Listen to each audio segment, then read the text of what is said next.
CTBC Bank is Taiwan's top financial institution, but we're not stopping there. We're crafting an international brand and already have over 260 outlets in 14 countries.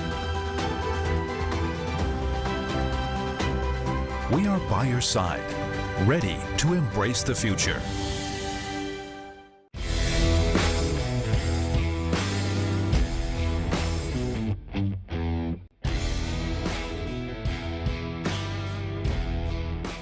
That's just a big no-no that Impunity have had to play with.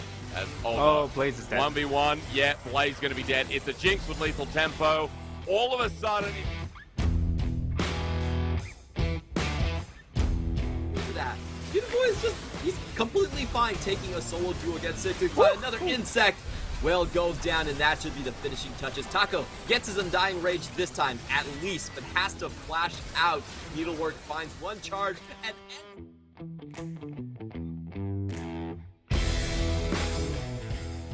Sem9 forced to be around this objective when Meganar is about to come up. Enzo with the engage. Feeling in the backline. Enzo sacrifice, but Driver does it again. An instant double kill. J-Team are on the board in more than a big way at the post.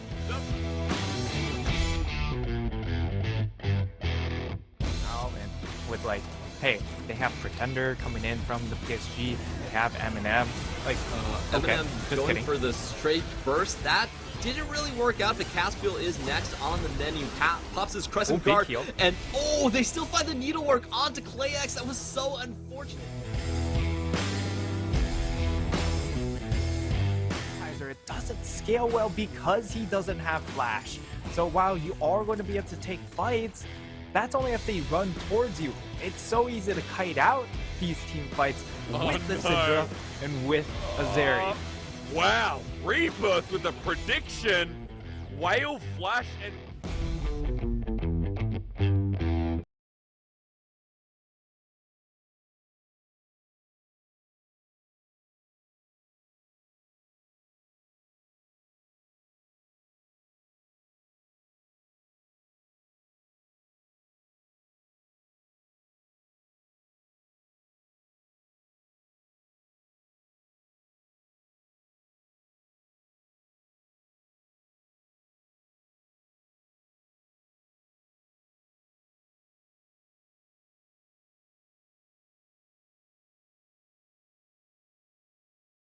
Your family.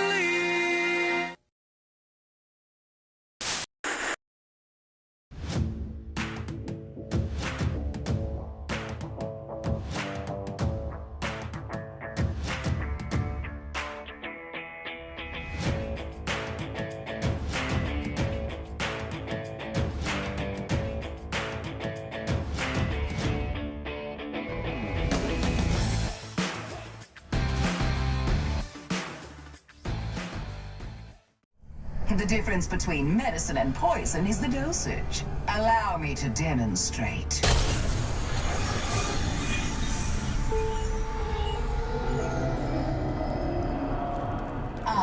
My favorite part of the job. Product testing. Oh, I love it.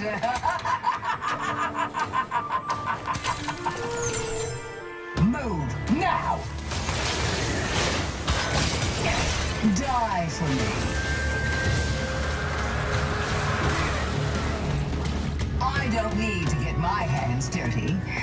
Oh, but I do enjoy it.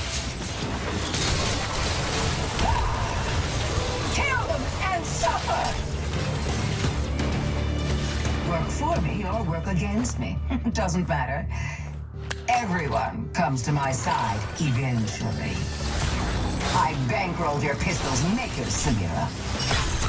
Those guns are mine by right. Step aside, worm. Don't think, just do. Get over here. Remember who helped you in your hour of need. Never cross Renata Glask. We don't have to be enemies. Let me change your mind.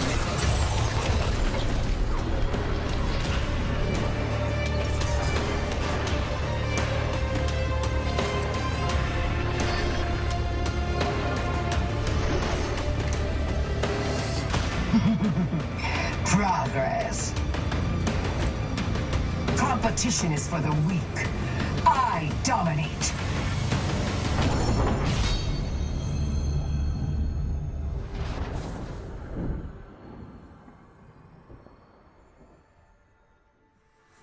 It's Ms. Glask, if you value your life.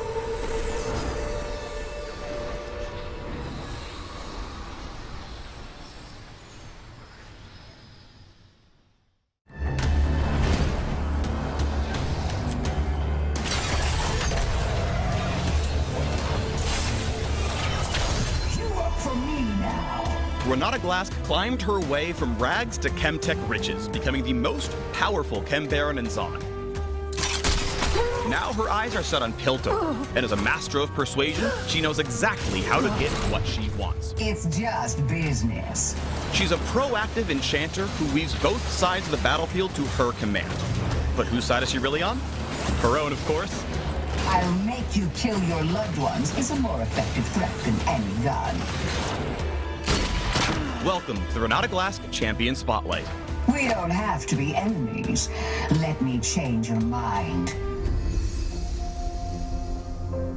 This boss is used to having the upper hand thanks to her passive Leverage. Her basic attacks apply a mark that deals bonus damage, which her allies can detonate, dealing even more damage. I'll make a killing off of this. Like any business deal, be sure to choose your targets wisely. Only one can be marked at a time. Her Q, Handshake, sends out a missile that damages and roots the first enemy hit. She can then recast the ability to nudge her competitor in the right direction, which is, of course, whatever direction she chooses. The Hapless Fool damages all enemies hit, and if she throws a champion, those enemies are also stunned. I said jump! Put her there! Renata Glask's always willing to lend a hand so long as there's interest. Bailout buffs an ally with increased attack speed and movement speed toward enemies. You're welcome. Allies who manage to kill an enemy during the buff will reset its duration. High-class Chemtech. If her investment would die while buffed, Bailout grants her ally a fresh, full health bar that quickly decays before finally dying. However, allies that get kills or assists in this decaying state heal and stop the decay, saving their life. This health bar reset won't interrupt channels or abilities, as they don't die just yet, so teammates at death's door can take full advantage of Renata Glask's incentives. Remember who helped you in your hour of need. With her E loyalty program, Renata Glask fires a missile that detonates at the end of its path, damaging and slowing all enemies encountered. Your values dropped. Similarly, allies affected by this missile receive a shield. Better sign up, this deal won't last forever. I'm a giver. With her ultimate, Hostile Takeover, Renata Glask sends out a cloud of toxic chemicals. Enemies caught in the fumes succumb to her influence and go berserk. While berserk, their attack speed increases and they'll attack the closest target, starting with their own teammates. Don't think, just do. If other enemies aren't around, they'll go up the chain of command, starting with Renata Glask's allies and ending with herself. Everybody wants to be my enemy. In the early game, Renata Glask should rely on leverage to punish poor positioning and help her lane partner win trades. Make them pay. Create opportunities for kills with slows, roots, and pulls that dominate the market. If you chain your CC, you'll win the fight before it's even begun. Ready to take control. Teammates need a bailout? No problem. Rescue your assets at the right time and you can always turn a fight around. A worthy investment. But stay away from risky investments. For what Renata Glask boasts in Engage, she lacks in mobility and escapes.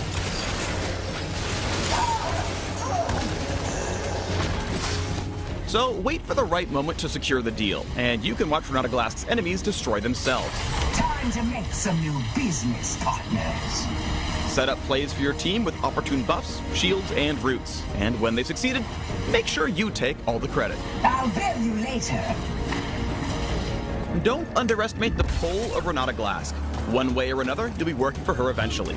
Ready to invest in the Cam Baroness? Check out the links below. Ambition isn't greed.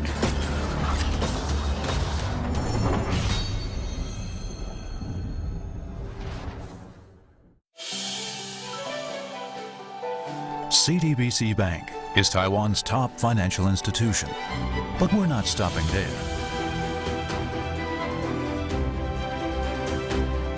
We're crafting an international brand and already have over 260 outlets in 14 countries. We are by your side, ready to embrace the future.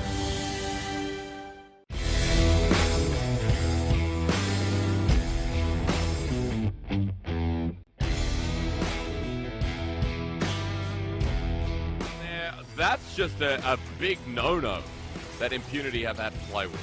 As Blaze is dead. 1v1, yeah, Blaze going to be dead. It's a Jinx with lethal tempo. All of a sudden... Look at that.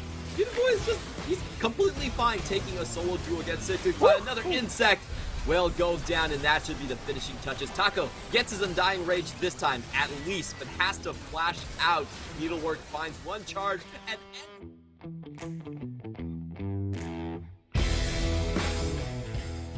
Sem9 forced to be around this objective when Meganar is about to come up. Enzo with the engage. Feeling in the backline. Enzo sacrifice, but Driver does it again. An instant double kill. J-Team are on the board in more than a big way. At the poke.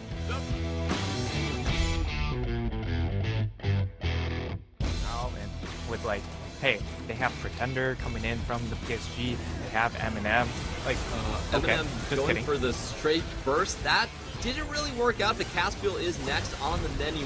Pops his Crescent big Guard, heal. and they still find the Needlework onto ClayX. That was so unfortunate. It doesn't scale well because he doesn't have flash. So while you are going to be able to take fights, that's only if they run towards you. It's so easy to kite out these team fights with the Syndra and with Azeri. Wow, Rebirth with a prediction. Whale Flash and...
How can I save you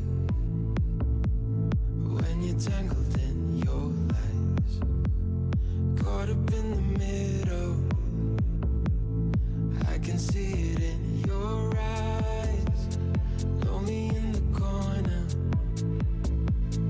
waiting for somebody to come and save you from the cold of night. Easily, we've been falling in disbelief. I think I'm ready for another try, but this feels like the last time. So why did you say goodbye?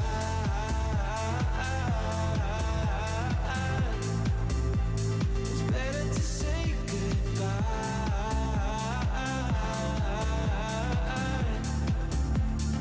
Why did you say goodbye?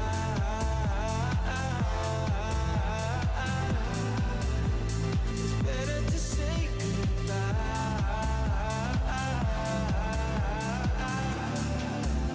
So why did you say goodbye?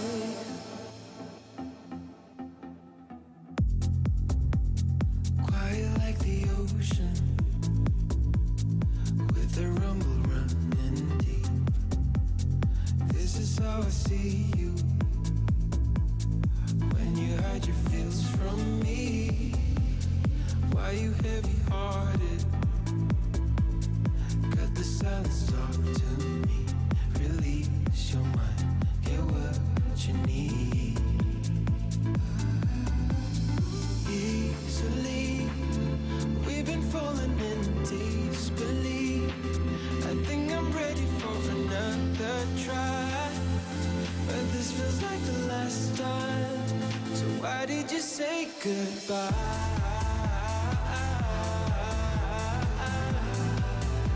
It's better to say goodbye.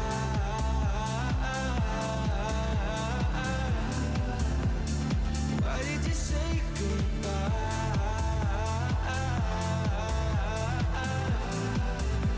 It's better to say goodbye.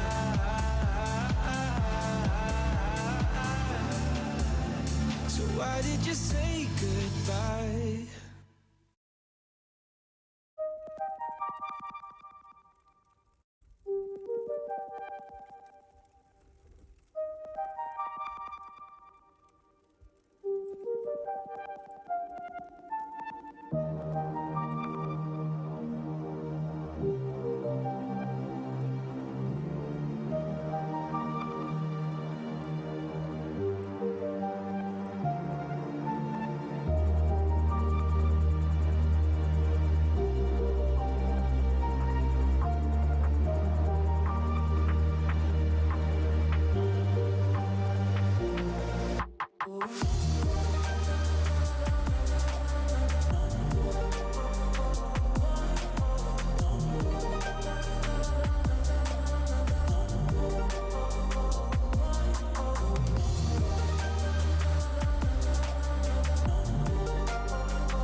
And welcome everybody once again to the PCS Spring Split 2022. I am Pyrotechnics, joined by Nightstar as we look to close out our week. A week that fans and also a couple of organizations have been dubbing the PSG Super Week, as they have 6 games, 2 more to play today. But of course, before we get into that, I want to thank our wonderful sponsors, Caliber and CTBC Bank. Thank you so much for making the PCS possible. Now, Frank, Mr. Nightstar, we've had some very exciting ones so far, but I do believe the games tonight might just top them. It is a absolutely loaded schedule we've got ahead of us. Yeah, I think our games tonight are going to be extremely exciting, especially the one to start the day off with. PSG taking on DCG. I think these teams are so very similar when it comes to playstyles and also just like what they want to focus when it comes to in-game. And that just kind of determines who's sitting at the top of the standings, right? Because they're both one-loss squads. It's kind of crazy to see how fast PSG have really started to pick up the pieces a little bit, because when they had an opening loss up against Beyond Gaming, there was a lot of questions asked. They beat a lot of the lower tier teams, and it was like, well, does this really prove as much? It certainly looked a lot better since. Let's take a look at our games yesterday, because PSG not only beat Frank Esports, they also knocked off CFO in the opening game. I don't know if that might have been the biggest surprise, but for you, Frank, was there anything in particular that stood out? Yeah, I think the PSG going 2-0 yesterday was very, very impressive. Although I would say the surprising result is certainly J-Team over CFO in the second CFO game. I think that was more surprising because of just how strong CFO looked, just the entire split so far. And then yesterday, they really just collapsed really mightily here against both. Well, not so much against PSG. PSG played very well, but it felt like against J-Team, they really fumbled the draft and a lot of other things went wrong too, and it was just a culmination of disasters. Yeah, we were wondering after the Beyond Gaming loss that they had suffered last week if that could just be a blip on the radar because of how bizarre that game was from minute one. However, now we saw them getting controlled and really just held back by PSG. And then, the draft seemed just a little bit scuffed. But as it stands, our standings have shifted just a little bit. As you mentioned, both Deep Cross Gaming and PSG Talon currently sitting atop the leaderboard at 9-1. Don't worry, though, if you're a fan of Flying Oyster, they are only a couple of wins behind of a chance to try and overtake once again. Joining them, of course, is Type A J-Team, and just after that, we got Megabank Beyond Gaming. Then it seems like things shift a little bit, right? Because then you start getting into the negative records. Frank Esports Meta Falcon team looking for their 5th. Impunity, they've been on an upswing, but they've struggled a little bit in this week. And then, of course, Hurricane Gaming notching their 2nd win in a close one. We'll have to see if they do a little bit better here today. And, of course, Sem9 still in the hunt for their 1st. They will play up against Impunity. A little bit of a spoiler alert as we'll get that schedule headed your way soon. Yeah, it's a somewhat familiar look for anyone who's followed the PCS or the LMS for a long time. It's very much a top-heavy league, so this is very similar to what we saw last split. Of course, different teams, but it typically sorts out very similarly here. But the team that can make a bit of a push, I think, or has a lot of room to grow is, of course, Frank Esports, in my opinion. Not just because they're Frank, but just because these players still have a lot to develop because they were so late in just the formation of the squad. Right. I think it's, on one hand, you can look at that and say, okay, at some point you have to be able to start stacking wins on the board. But they have, right? We've seen improvement in the players. I think Pretender has really come into his own. Eminem has shown great strength in earning the MVP last week. I'm not 100% convinced they should stray too far from K2, but I think Rebirth didn't look too bad. My worry is a little bit more in the top side of that map, right? I think Kurt is definitely somebody who can be exploited a little bit, and Holo has definitely not been the strongest of the jungle crop this split. But let's take a look at our matches today as we round out what has been an effective Super Week. And we start off with an absolute banger, PSG versus Deep Cross Gaming. Both teams, as you said, at 9-1. DCG had only lost to CTBC back in week 1, I believe, or no, it was week 2, excuse me, and PSG lost in their opener versus Beyond. Then, of course, we get the battle of the 2 other J teams, the rematch, very close. If I recall correctly, it just came down to like a final fight where Prescata got caught out. That ended that game, and Deep Cross will get a chance to get some revenge. And then we have Beyond Gaming taking on J-Team, and I think that one stands a chance of being just as exciting as the first 2. Yeah, all the first 3 games certainly very enticing when it comes to just the fact that they're all top 5 teams going at it. But I think it's something not to sleep on is the 4th game, because we do have Kirino coming in from Sem9 replacing Lazar, and he had a very impressive lane showing yesterday. Maybe, the team play wasn't quite there, but of course when you have that new substitute, it's always a question of how much practice time have you put in with this roster, and we'll see how it holds up against Impunity, who have had questions about the mid lane, but their team play has been really one of the better teams in the league. Yeah, despite their record, Impunity have definitely looked better as a team, especially compared to the roster that they brought into the summer split last year. I think for Sem9, I mean, it's frustrating to not be able to put a win on the board, but there are some signs of improvement. You talked about Kirino coming in and really stepping things up a little bit over Lazar. I think anyone that comes in and just drops a Zed game to start and kills it in lane, that takes honestly quite a lot of cojones to pull it off. We'll talk about them later because we are going to be getting into our first matchup. PSG Talon, of course, they are Hanabi, Juhan, Bei, Unified, and Kaiwing. And for those of you who might be joining, familiar with this team but not watched a lot of the PCS, yes, of course, they do have a new mid-jungle duo that have slotted in quite well. This is a pair that was scouted from NS Red Force over in Korea. They've been with the team since the end of last year. They've been taking Mandarin lessons. They've been leveling up their communication, and they really have slotted in well. I feel like they haven't had to go too far out of their comfort zone, though, Nightstar. Yeah, I think the interesting part about the PSG roster has been how quickly it's gotten together. Uh, I would have thought that we would be looking more of a maybe the last 2 weeks of the split, they really find their stride and hopefully able to take that momentum into playoffs and show something there. But the fact that they've come out really, really strong in week number 4 has been very impressive.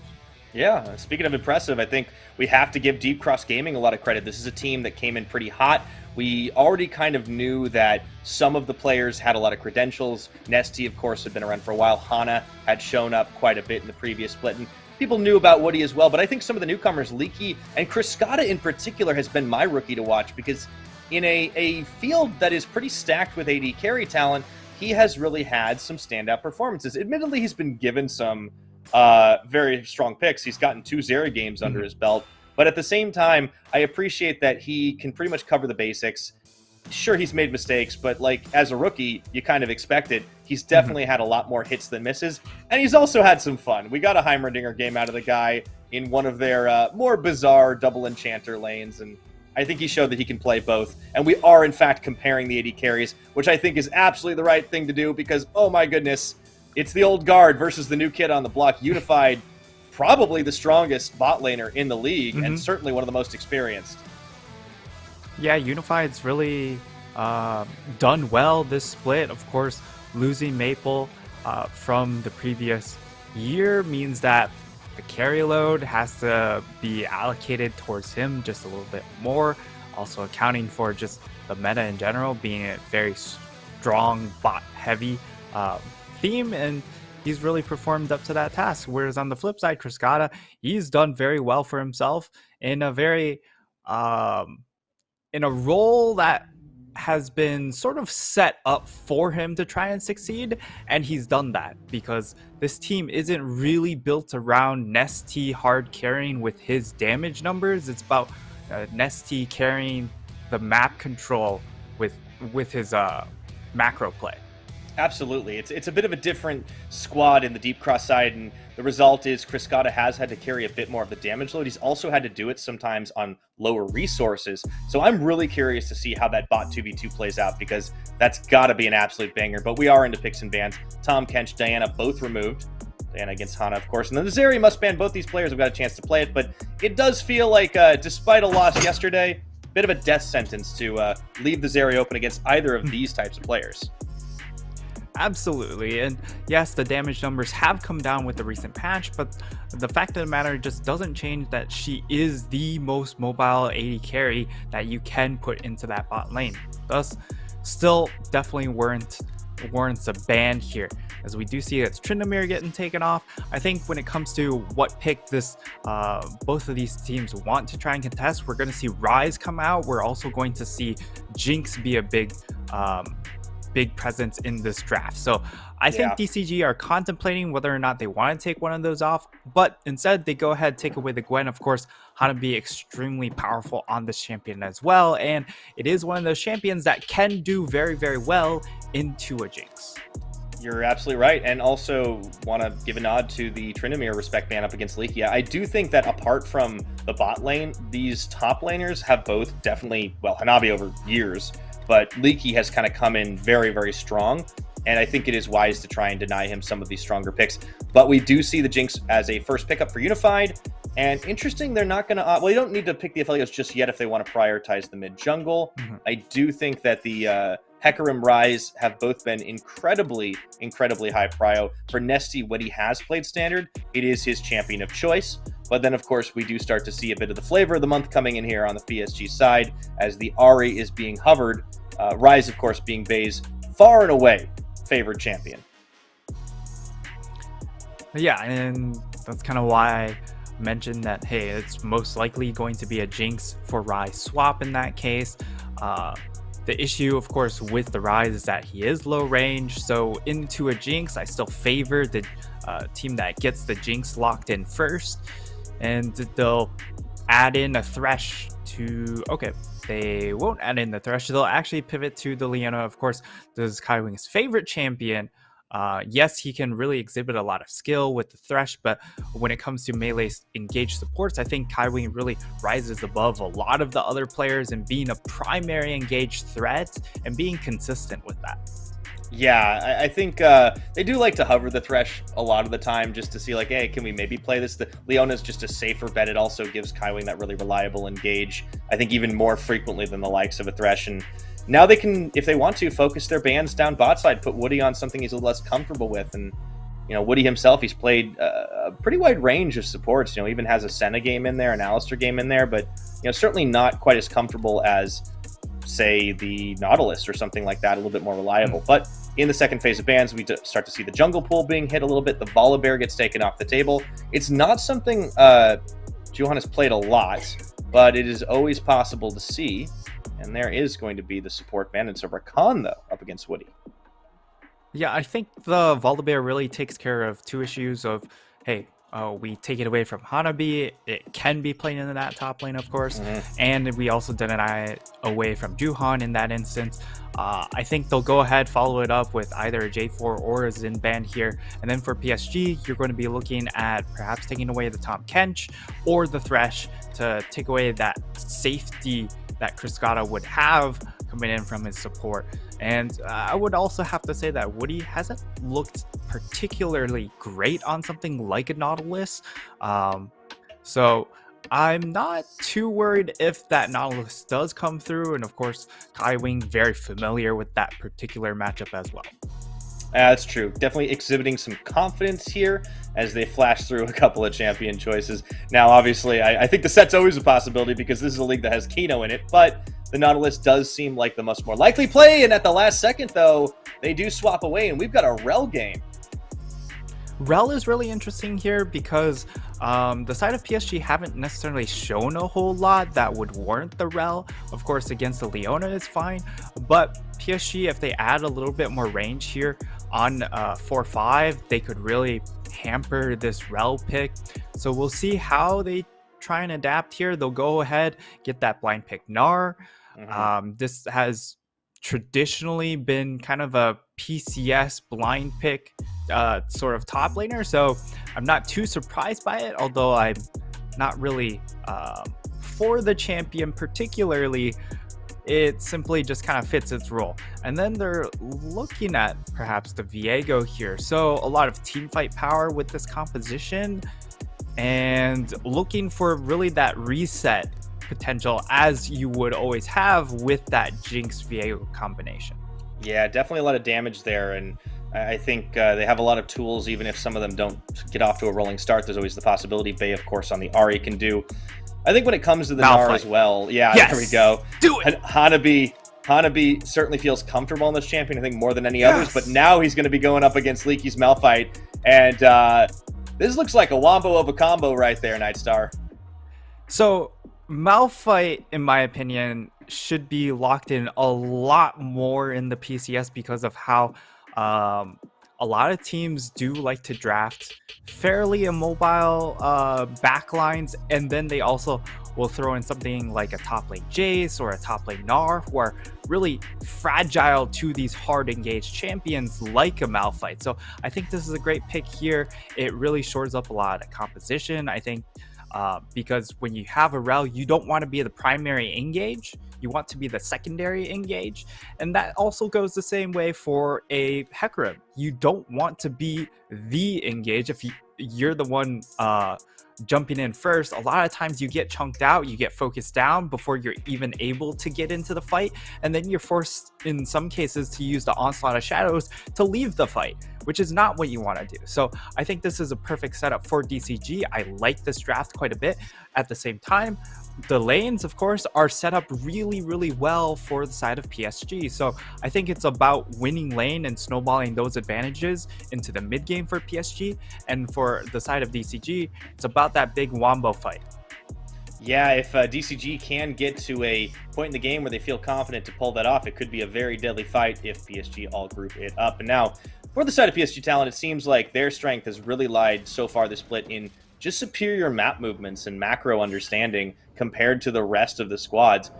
If they need to snowball some lanes, I'm curious to see how much work Juhan's going to be putting in. We know he likes to sit around Bay. and that Ahri does seem like the most dependent on getting the early kills. Absolutely. She's a bit of a hybrid control mage assassin, somewhat similar in the same vein to something like a Syndra, but has a lot of pop-off, I would say a lot more pop-off potential in some of these team fights because of that reset capability coming in on her ultimate. So a lot of reset potential in general for PSG. This has been a trend we've seen in the PCS, going with Viego, Ahri, and Jinx. And for the side of DCG, I mean, this time around, they don't have the Zillion to counteract that idea, or perhaps, you know, that Kindred that was hovered at one point in one of their previous games. So they understand that the reset potential is there, and I think they've done a decent job in being able to adapt their composition somewhat, because they are pretty tanky. The issue, of course, is when you are pretty tanky, you also kind of lack some damage. Yeah, that is very fair. It's kind of the flip side of trying to find those levels of champions. Now, it is worth reminding, this is the first time we get to see these two teams meet. It would have been last week, but for the fact that PSG were not able to play their games due to the COVID situation. But this is effectively, I'm going to air quotes at the end of the first round robin, but we've also gotten to see games past that point here, and I'm really excited to see these two kind of just on the strong form that they are, and we've seen other teams' weaknesses a little bit more exposed. This bot lane, I'm keeping an eye on. The mid lane, of course, is always one to watch. But all of a sudden, that top gets really spicy too, right? Because of just how well Leaky has been playing in an aggressive manner, and how reliable Hanabi has been, even more so than his usual form, I think. Yeah, Hanabi's done very, very well here. And for Leaky, he's also performed very well. And I think the more surprising performer, of course, has been Leaky, because of the fact we just haven't seen necessarily a lot of him before. And for him to step up the way he has, especially on a diverse amount of champions, has been really, really pleasant to see. A lot of new talent in the PCS, and definitely seeing an impressive performance from them. You want to keep an eye on this topside matchup. We've seen a lot of Nars fall behind pretty early on. Obviously, Leaky going to have a harder time contesting. Hanabi does actually have a current level lead on him. And as we watch it, I don't expect too many ganks early on in this one. It's always possible for a Hecarim to get involved a little earlier if they want, but not quite as effective as once you have level 6 in the Onslaught of Shadows. I feel like it's kind of the same story when you come to Viego. Yeah, both of these junglers do want to farm up a little bit and then start really impacting in lanes when they hit level 6, but I would say that when you do have that flash up available on the Viego, you can look for some of these more aggressive plays just to try and burn a flash. And once you're able to burn that flash early on, then they become very susceptible to a later on gank at level 6. And the same goes for the Hecarim. You can still gank pretty well with E and Ghost. You cover a very large amount of distances. In this bottom lane, it's really just a bit of a standstill. Nice little sidestep from Cascada. Of course, both of these AD carries will be a point of focus. And Unified on this Jinx, I mean, he's always going to be a big target when it comes to these team fights. And as a result, you see that both of these AD carries actually have gone for the cleanse, which I think is always nice to see. Yeah, it makes a lot of sense. They're definitely thinking ahead to the team fights right now rather than going for like those 2v2 trades, which of course is still always a possibility. But of course, we did see a lot of pings on the junglers walking over a couple of wards as they tried to clear scuttles. So while the focus for PSG was towards the bottom side, you could see Hana up towards the top. And that does mean that the lanes are working with good information. So no surprises, which means probably no blindsides here. But there is a little bit of attention being paid mid lane, and both mid laners definitely capable of getting a roam on. Bay is actually going to be moving down in here. I think they might be looking for a play, maybe not on the bot side, but at the very least to take away some pressure. What they don't know is Hana and Nesty are here too. Yeah, I think it's really just going to be a fight for this Gromp here. Maybe not the best way to flip the game, but this seems very possible. Yeah, well, something got flipped right there. First blood goes to Cascada as he takes out Juon, and PSG just stayed way too long in the enemy jungle. Unified Kaiwing both forced to flash away. Faye's trying to cover for them right now, but he's low on mana. If they can actually do it, landing the charm, that might be the end of it. Woody a little bit too low to get involved here on this rel, and ooh, PSG get a little aggro and pay for it. This has been a play we've also seen from DCG themselves, is that they'll go for that same sort of invade at around that time and look to just try and fight. And I think as a result, DCG know what's up. So they're there to meet and they understand the situation. They go ahead, Woody flashes in, gets the stun onto Juhan. Juhan is just unable to participate in that fight whatsoever because he just gets instantly burst down. So nice little response there coming in from DCG. And once again, I'm not sure if that's really the hill you want to die on. No, Grump is not worth it. So Juhan off to a little bit of a rough start here. However, he is right back, going ahead and clearing Scuttle Vision. One thing PSG have been very good about is, obviously ensuring vision for themselves, giving themselves more information. But I do think they got a little bit carried away with what they were starting here. And now Woody actually on a bit of a roam with Hana. So the two horsemen making their way into Juhan's jungle just to get the ward down control. Yes. Yeah, still missing a couple of horsemen for the apocalypse truly arrive, but partly there. Getting there, at least, and missing one rider too, because obviously Hecarim doesn't have a rider. He's his own horse. That is true. Independent horse. But what do we need to add a Sejuani into this one or something? Does that still count? Giant pig. Debatable. Maybe if she gets another skin. Maybe there there's an apocalyptic Sejuani skin. There is the what is that skin line that's like the Mad Max kind of thing? I know there's a Jinx has one. It's like the zombie one.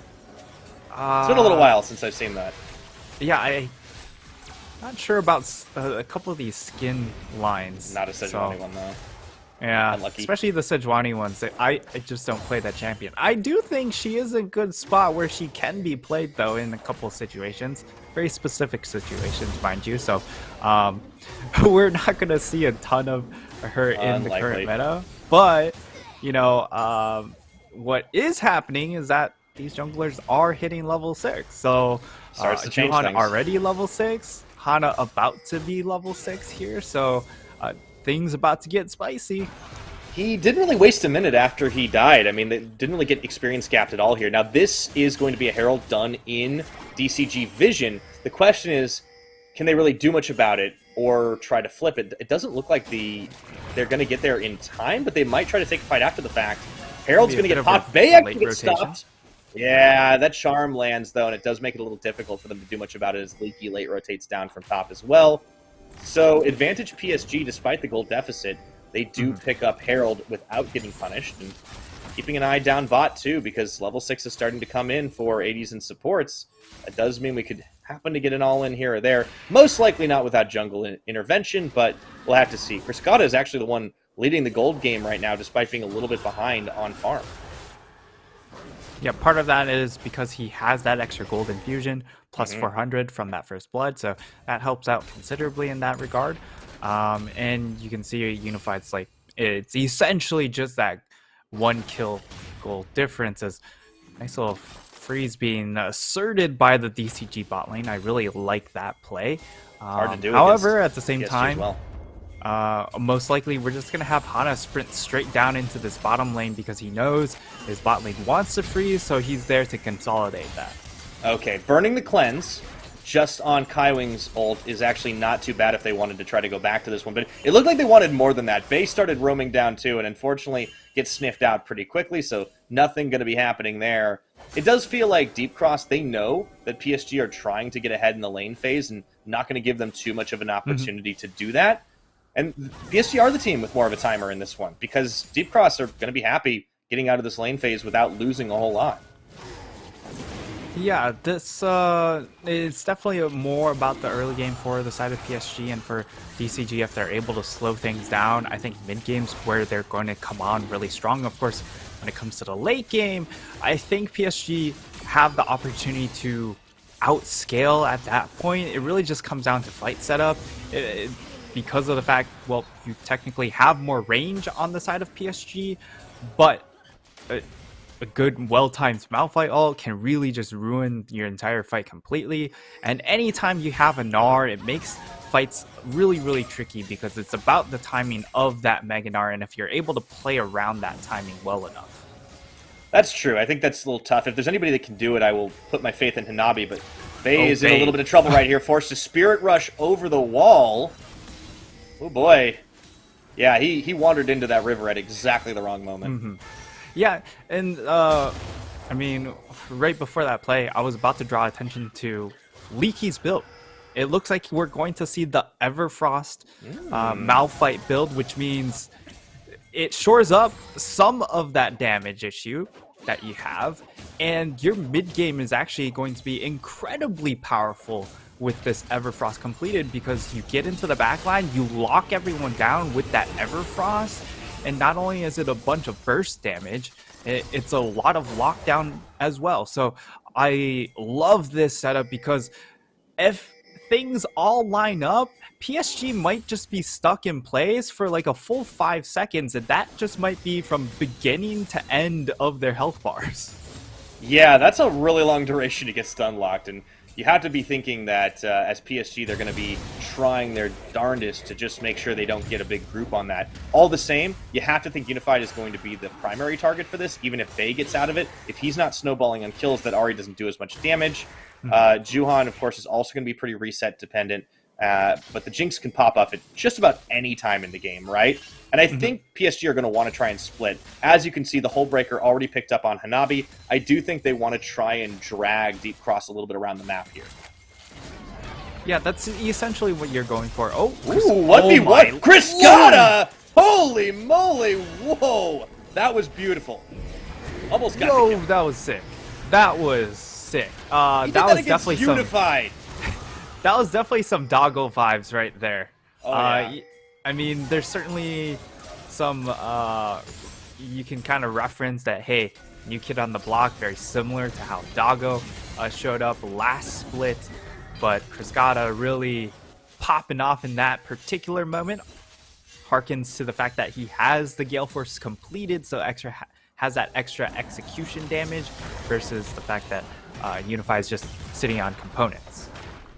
Yeah, I think that was a really good timing window to try and take advantage of it. He gets a flash, 4 flash, almost gets the kill. I'm sure he would have loved to grab that extra gold, but all the same, did force Unified out of lane, as we now start to see some mythics coming in. Deep Cross setting up for a deep dive in the mid lane. Bey does have flash and ults, and I think Deep Cross are going to second guess this. Kaiwing sniffs out at least part of the play here, and he doesn't know where Hana is. Might get baited into a bad situation as he gets knocked around, but no follow-up damage available. PSG looking for a turn. I don't think it's going to happen anytime soon.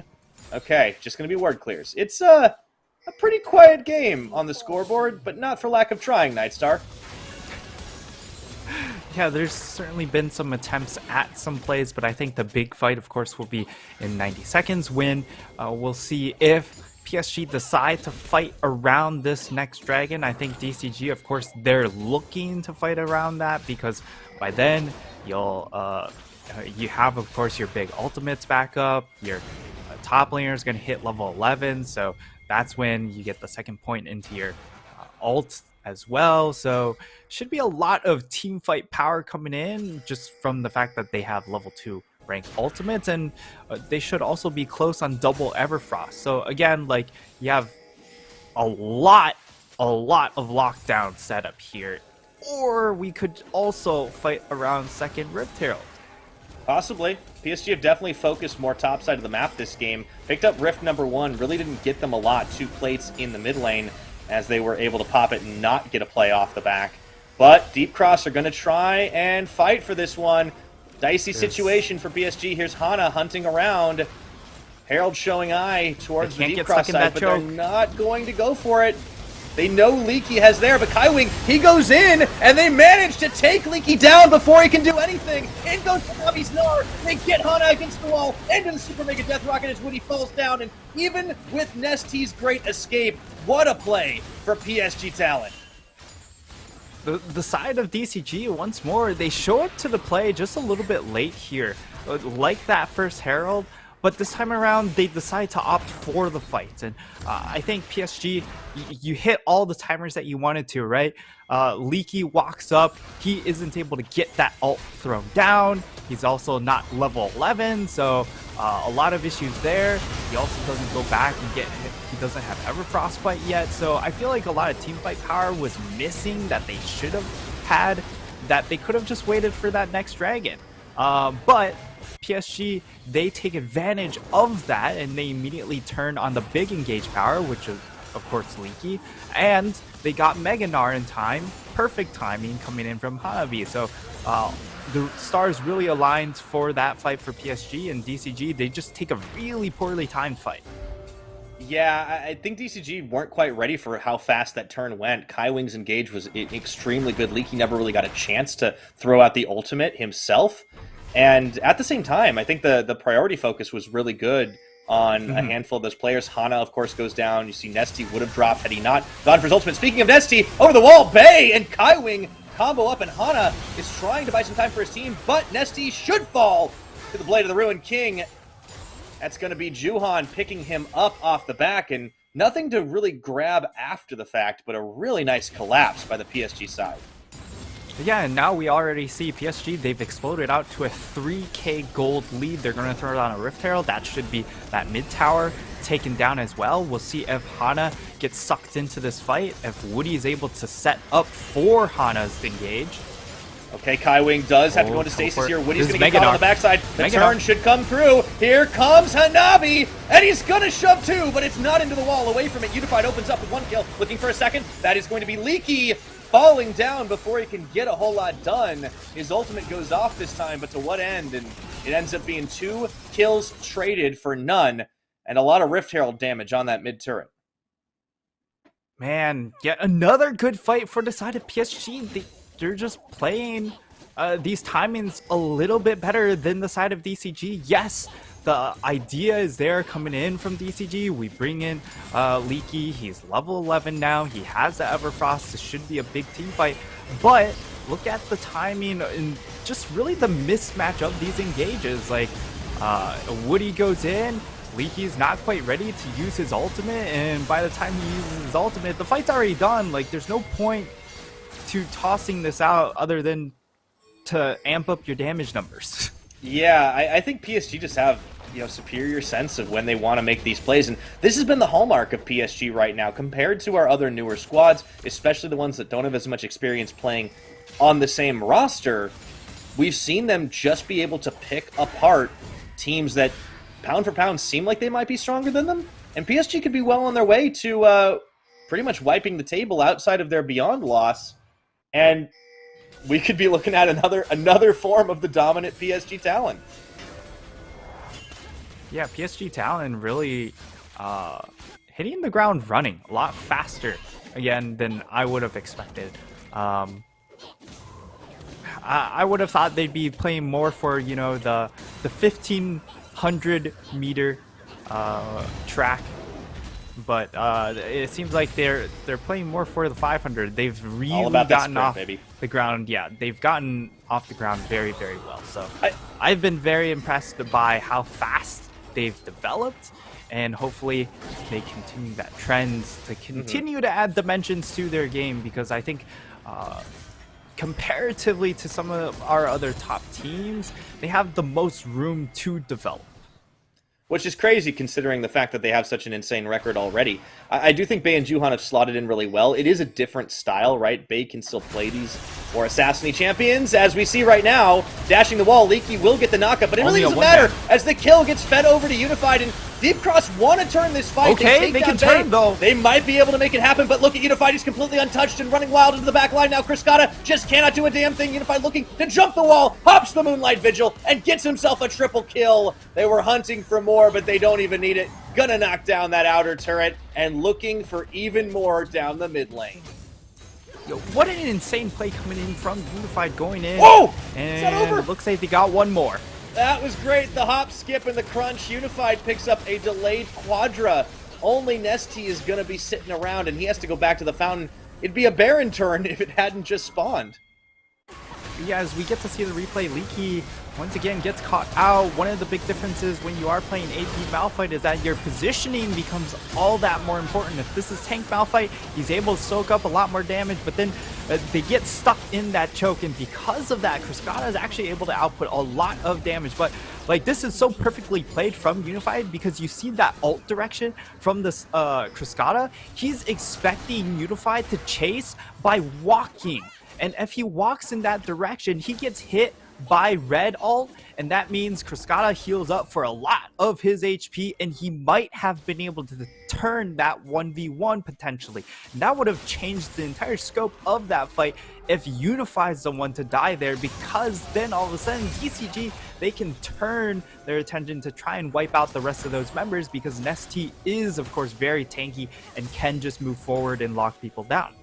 But of course, Unified, with the absolute galaxy brain prediction, goes ahead and flashes the Moonlight Vigil, flashes the wall to go to the side a little bit faster and gets the kill. Opens up a huge edge for PSG here. They get on the board with the Dragons, so even though they didn't get early Drake stacking, we talked about how this comp was a bit more dependent on the laning phase and the snowball. Well, the thing about Jinx is a snowball can happen at any time, right? All of a sudden, Unified's 6-0. He is a half item at least up on Cryscata. And it wasn't that long ago that Cryscata was trying to solo him down bot lane. Yeah, and the big thing here as well now is the fact that once Jinx hits her power spikes, there's really no threat coming in from DCG, right? Because yes, they have a decent amount of dive, but at the same time, you still outrange that. So as long as you're playing your ranges properly, it's very difficult for DCG to just instantly turn onto you, unless if they have these key summoners, the flash on Malphite, the flash on Rel here, to then be able to actually collapse onto that backline. I think the thing that's really impressive about this game is, and just showcasing what this new version of PSG can do, is just everybody knowing what they need. Like, Bey is finding those opportunistic like charms. He doesn't have the damage to execute, and that's okay. He doesn't have to. As long as he's baiting out a fight, the rest of the team can clean up. Juhan's going to pop off, or Unified's going to pop off, and then of course you've also got the possibility of Hanabi getting the massive Gnar ult off. He's just so much more reliable on this champion. And now Deep Cross are going to try and muscle in to the river here, but there's a teleport flank from Hanabi, and we see Kaiwing trying to open this up. Narbar not quite there, but will they be able to build it? Juhan is looking for a hit, looking for an opening, and they don't find what they wanted. So they get a teleport play out of the PSG top laner. Yeah, that's actually really, really nice, because that means he won't have it for this next dragon that is coming up in 3 minutes. Of course, they're trying to burn that timer now because they know they can kind of threaten Baron because of how tanky they are. Yes, they're not going to do it incredibly fast because, again, they're mostly just a bunch of beefcakes, but it means that they don't take necessarily a ton of damage. Ooh, yeah, Juhan does get caught out. That forces the ult. He does get the ult force. The Heartbreaker goes down, but he didn't die, and that's critical here, which means if there is a smite fight, he has the opportunity to make that play. And it looks like Leaky's looking for a flank as they're hoping to bait PSG into this Baron pit. They need to find Unified. Staying in the back. Unified, great positioning so far this game. Can he keep it up? Leaky wants to get the unstoppable force. Baron starting to shred. Rocket comes through. Nesty tanks it. And that is going to be the chase down for PSG. They have the damage as Bey opens up, and even with the Malphite ultimate, a massive Gnar against the side of the pit, and they only lose Juhan on the back of that one. It doesn't matter if they don't have the smite. They clean up with the ace, and they can take the Baron too. Yeah, it doesn't matter if the smite did go down, if their entire team is down. So PSG once again find the fight timing. And this Malphite pick, while it looked like it could have saved the draft for the side of DCG, unfortunately the play in-game has fallen quite short. Once more, he ults very, very late in the fight, after the fight is essentially over, and he just doesn't get a whole lot of value out of it. We'll see the replay here. They're taking so much damage from this Baron because of how long they've been trying to bait it out, and now the collapse comes in. Bey comes in from a nice flank. Cryscata is eating a lot of damage from just the backside, but unfortunately he can't really turn his attention onto Vey because he has to start eating through some of that front line, eat through some of the damage dealers in front of him. Otherwise, well, the Jinx will just truck him over right after anyways. Yeah, and no one can touch Unified, right? Because he's spaced really well with the rest of the team, so even if Leaky gets the perfect ultimate, it's not going to include the Jinx unless he can get the flank off. That fight pretty much just straight up buys the Infinity Edge. I mean, it's just such a massive difference. And Chris Scott has not had a bad game, but holy moly, Unified is just so good. Also, just Hanabi hitting like an incredible Gnar ult, the great flank from Vey. This team just understands what they need to do to get these fight victories. And as a result, we're looking at such an epic lead here. 10,000 gold at 26 minutes on the clock. They've got the Baron on 4. Could have waited like maybe 5 seconds for Juhan to get it, but I don't think it really matters. They don't actually need to split push that much because they can just come in and do that. Destroy the tower. Free Dragon at this point. They're going to get another mountain. It's going to be very difficult for Deep Cross to come back into this. Yeah, it's going to be very difficult, especially adding on the additional resistances they're getting in from this mountain, these mountain dragons, I should say. It really nullifies a whole lot of the damage that is coming out from the side of DCG. Yes, I do not recommend tank Rise, but because of the fact that they have this pseudo additional AP threat in the Malphite, that's why he's fully committed to that tank Rise build. However, in this case, because of the fact that Malphite has fallen so far behind, they just don't have that actual real magic damage threat. So it's just a one carry composition at this point, and it's just Cryscata. If they kill Cryscata, then it's very, very straightforward for them to just take the rest of that fight. So it comes down to the positioning of both of these AD carries, but for PSG, like, your Omega Giga threat is this Jinx, whereas on the flip side for DCG, I mean, your Philios is your only threat. Yeah, and that's the tough thing. They really need to nail a perfect fight as they try to get in here. They do manage to get a catch onto Kai Wing, but look at how tanky he is right now, and the rest of the cavalry's managed to arrive right beside. Hanabi finds Hana. Vey lands a charm, this time onto the Aphelios. They didn't have enough follow-up damage. Hana is going to be able to get away, but look at the base Nightstar. Hanabi doesn't care about Nesty's damage. His Narbar is nearly there again, and PSG can just play around with their food. Here's going to be the play on the backside. Unified could be in trouble as the Rise comes in. That's going to be double Flame Choppers and a double Gnar into the wall. Even if they kill him, they might be able to turn this around, and Unified is still hanging tough. Hanabi goes down, but they're going to look for this fight. Need to kill Unified. Just barely out of this one. Unified still walking through. This is the best chance the DCG have had. Leaky flashes the wall. Going. They get Vey. That's going to be some rockets here. Does he have enough to get the kill? No. They will be able to turn it as he's forced into stasis. But what can they do from here?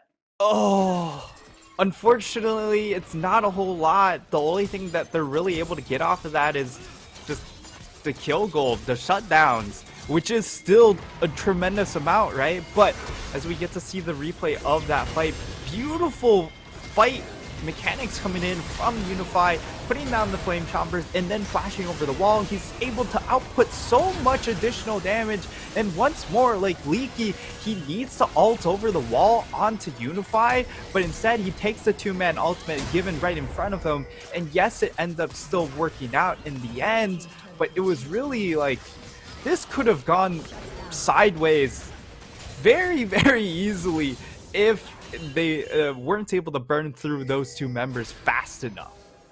Yeah, and also Nesty, you know, your tank Rise, he's the one who ends up getting the shutdown gold, the bounty on the Jinx. It pretty much buys him a Randuin's, and you would have liked that in Cryscata, but Unified does a great job of buying time for himself and forcing the reaction. Honestly, I feel like everything DCG needed to do happened in that fight. They get the Realm Warp into the backline. It was a really great defensive play from Unified to get the Chompers, the Flash. Hanabi sinks the Gnar. They still managed to clean the fight up just because they had such a good opening and position, but you're right, it could have been better for them. It could have been a little more optimal had they chosen targets a little better. And I think PSG, I wonder if they're going to make that same mistake twice. My gut says no. I mean, that really was a bit of a one-off, right? They were shoved very, very far in and ended up just overstaying their welcome just a little bit, and finally decided DCG were able to pull the trigger. But at that same uh, notion, like, Unified doesn't have Flash. So, Leaky, Or Cleanse. Leaky, here just we go. go in! Go in! They're going to bring everybody, and this time, the teleport's coming a little bit late here, but even with the fear, Unified is not going to be touched for the rest of this. He's got to stay in this Unified. If they want to turn this one, Criscata takes down Bay, but now Unified's coming right back. Big Moonlight Vigil coming out of Criscata, but it's just not enough to follow up. Nesty tried to take them down. Kylie's going to fall. This is so bloody, but Unified is absolutely shredding as he gets a double kill for the A's. Oh, Unified is just too good. Doesn't even pop the GA. That will just be the game at 31 minutes. It was a valiant attempt from DCG, but we kind of see the shortcomings of their composition. Too short range to deal with the Jinx. They weren't able to find the engage, and man, did it almost looked like they found traction on that second to last fight, and then in that last fight, it was so close. So close, and in a blaze of glory, DCG go out, but PSG Talon, 5 wins on the week. They'll be looking to clean it up with 6 later. Whew! And you can see Juhan, he's just like, man, that was pretty close. What a Of course, game. Unified, same as always. I mean, Unified has got the best poker face in all of League of Legends, I think. I think he might rival the old Ryu face. See, he's blinking, he's just like, he just realized the game's over. He's in the zone. That is a man who knows how to hyper-focus. Yeah, he's still waiting for his GA to pop. It's not going to happen anytime soon. Unified, it's just such... Like, his whole team knows exactly what to do, but his positioning is just legendary. That's why I was so surprised when he was getting caught out early on in the split. The Beyond Gaming match early on just didn't seem to be like... It might have just been stage jitters or something, but they are back. PSG Talon are absolutely back. They look absolutely fantastic. I cannot wait to see more of them against, again, the top teams. Of course, they will have a rematch against DCG later on in the split, as that was just the first round robin matchup for them, but we get to see the replay. It was yet another great attempt. They send all 3 of their really big engaged tools in an attempt to snag Unified, but unfortunately unable to get access to him, and Criscata tries really, really hard to pull this fight back in, but you can see, like, Nesty walks up, tries to get onto Unified, can't, because Unified just has way more range than him, and like, if Nesty, instead of that Randuin's, it ended up being yet another damage item. Maybe they can fight a little bit more front to back. I'm not sure if it changes it enough, though, to actually swing that fight. Yeah, I think Criscata, like, we talked so much about Unified's positioning, and that Criscata did such a great job of knowing when to step up, knowing when to step back. Mm-hmm. The Moonlight Vigil was about as good as he could have hoped for, but you're right. It feels like what it really came down to at the end of the day was just a bit of draft gap. Admittedly, the Jinx was fully popped off. Not a lot you can do about that, but at the same time, it was such a great setup for DCG. They just didn't have enough damage to keep going. You can definitely second guess some of the micro decisions in terms of builds, but it just was a little bit of a better fight, a little bit of a better read, and the counter engage once again from PSG Talon. I do think DCG are the team that have probably challenged them, one of the teams that have been able to challenge them the most so far, and I am really looking forward to our next matchup up against CFO. That's going to be an absolute banger too. It's rough to lose like that, but I do appreciate they went out in a blaze of glory. Yeah, and I mean, with that, like, we need to reevaluate this Aphelios pick for our league. I feel like we over-index into it way too hard. The Jinx is just a little bit more flexible. If you are the Aphelios, you have to hard win lane.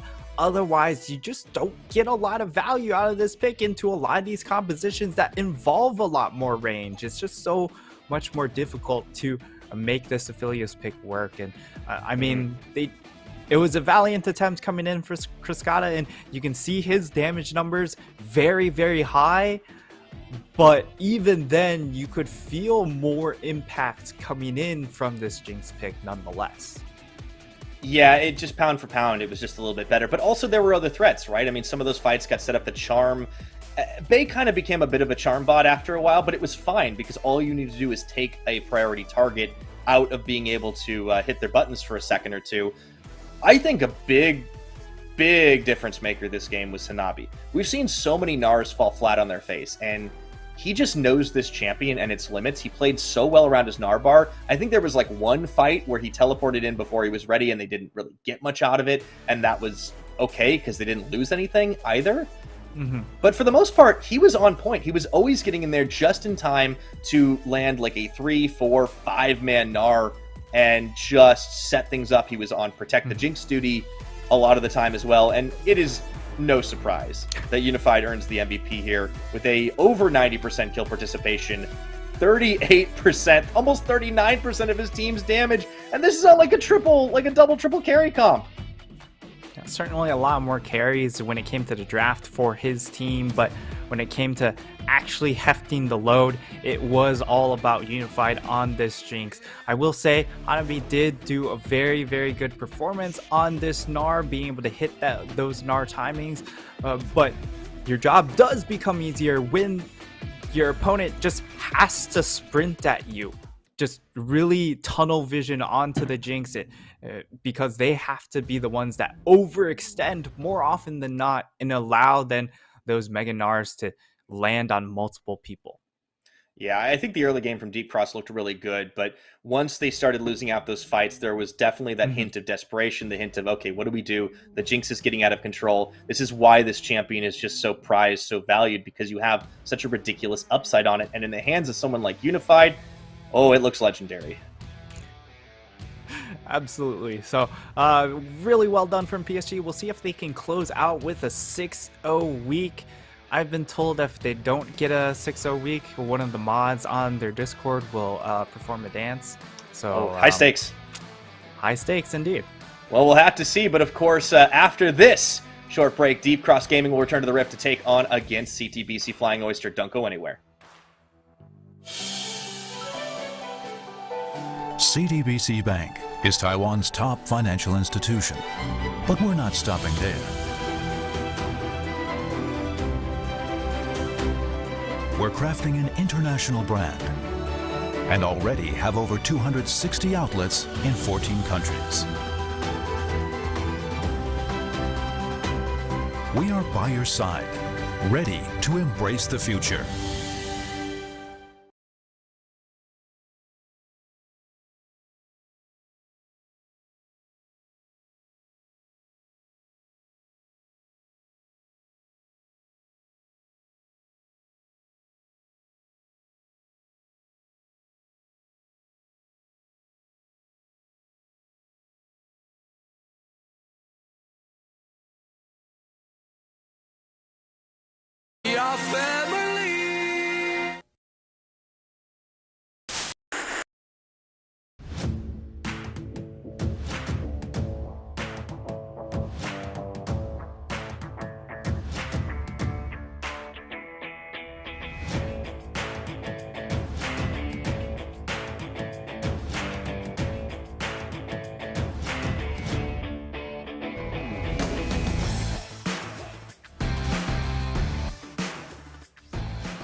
All too familiar with pain, all too familiar with pride. I've been on my knees 6, but gotten up 7 times. It was never even a question of is it gonna be mine. It's not a matter of chance, just a matter of time. I've been watching the clock, 10,000 hours go by. I keep putting in work, the tears are filling my eyes. I swear I've never been tested like this, but this is mine. It's not a matter of chance, just a matter of time. Never look back.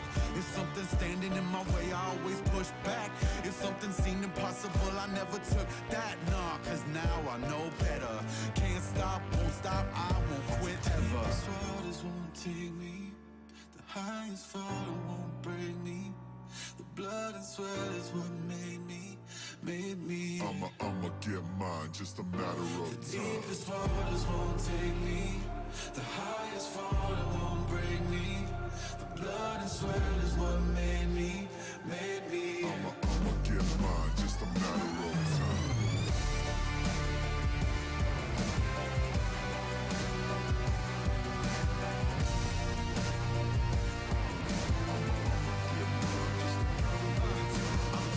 By the reins, I'm taking it to the sky. I'm never taking a break, I'm only taking what's mine. You say it's taking too long, I'm taking that as a sign. It's not a matter of faith, just a matter of time. Never look back, if something's standing in my way, I always push back. When something seemed impossible, I never took that. Nah, cause now I know better. Can't stop, won't stop, I won't quit ever. The deepest waters won't take me. The highest fall won't break me. Blood and sweat is what made me. I'ma get mine, just a matter of The time. deepest waters won't take me. The highest fall won't break me. The blood and sweat is what made me. I'ma get mine, just a matter of time.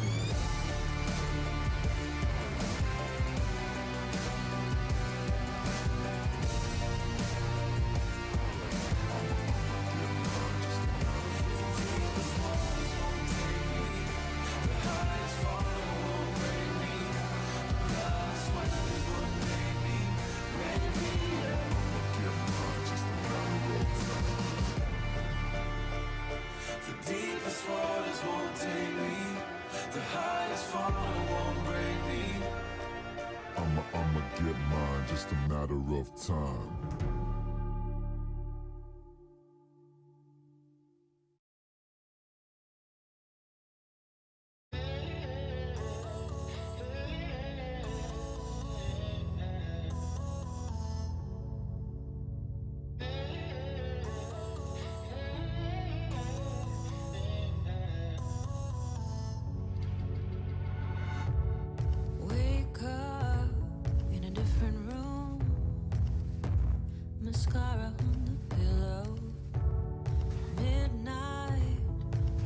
flowers bloom. Never on the down low. When you play with fire, when you mess with something out of control, you're a cheating liar, and you're gonna get burned. When you fan the flames, when you spark the fuse and set it alight, you know the game, a knife to a gunfight. In a heartbeat, did I make you crazy? Did you love me or need somebody to hold? Won't see me cry no more. I'll leave my teardrops on the dance floor.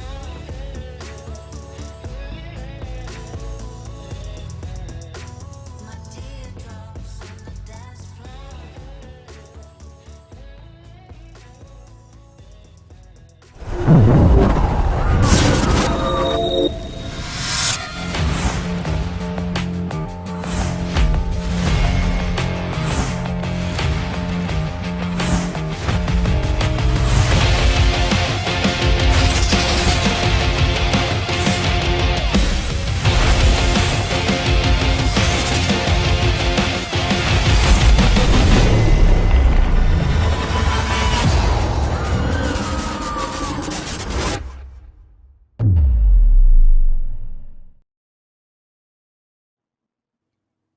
And welcome back, everybody, once again to the PCS Spring Split 2022. We've had an absolute banger of a game to kick us off, but we are certainly going to have no shortage of that today.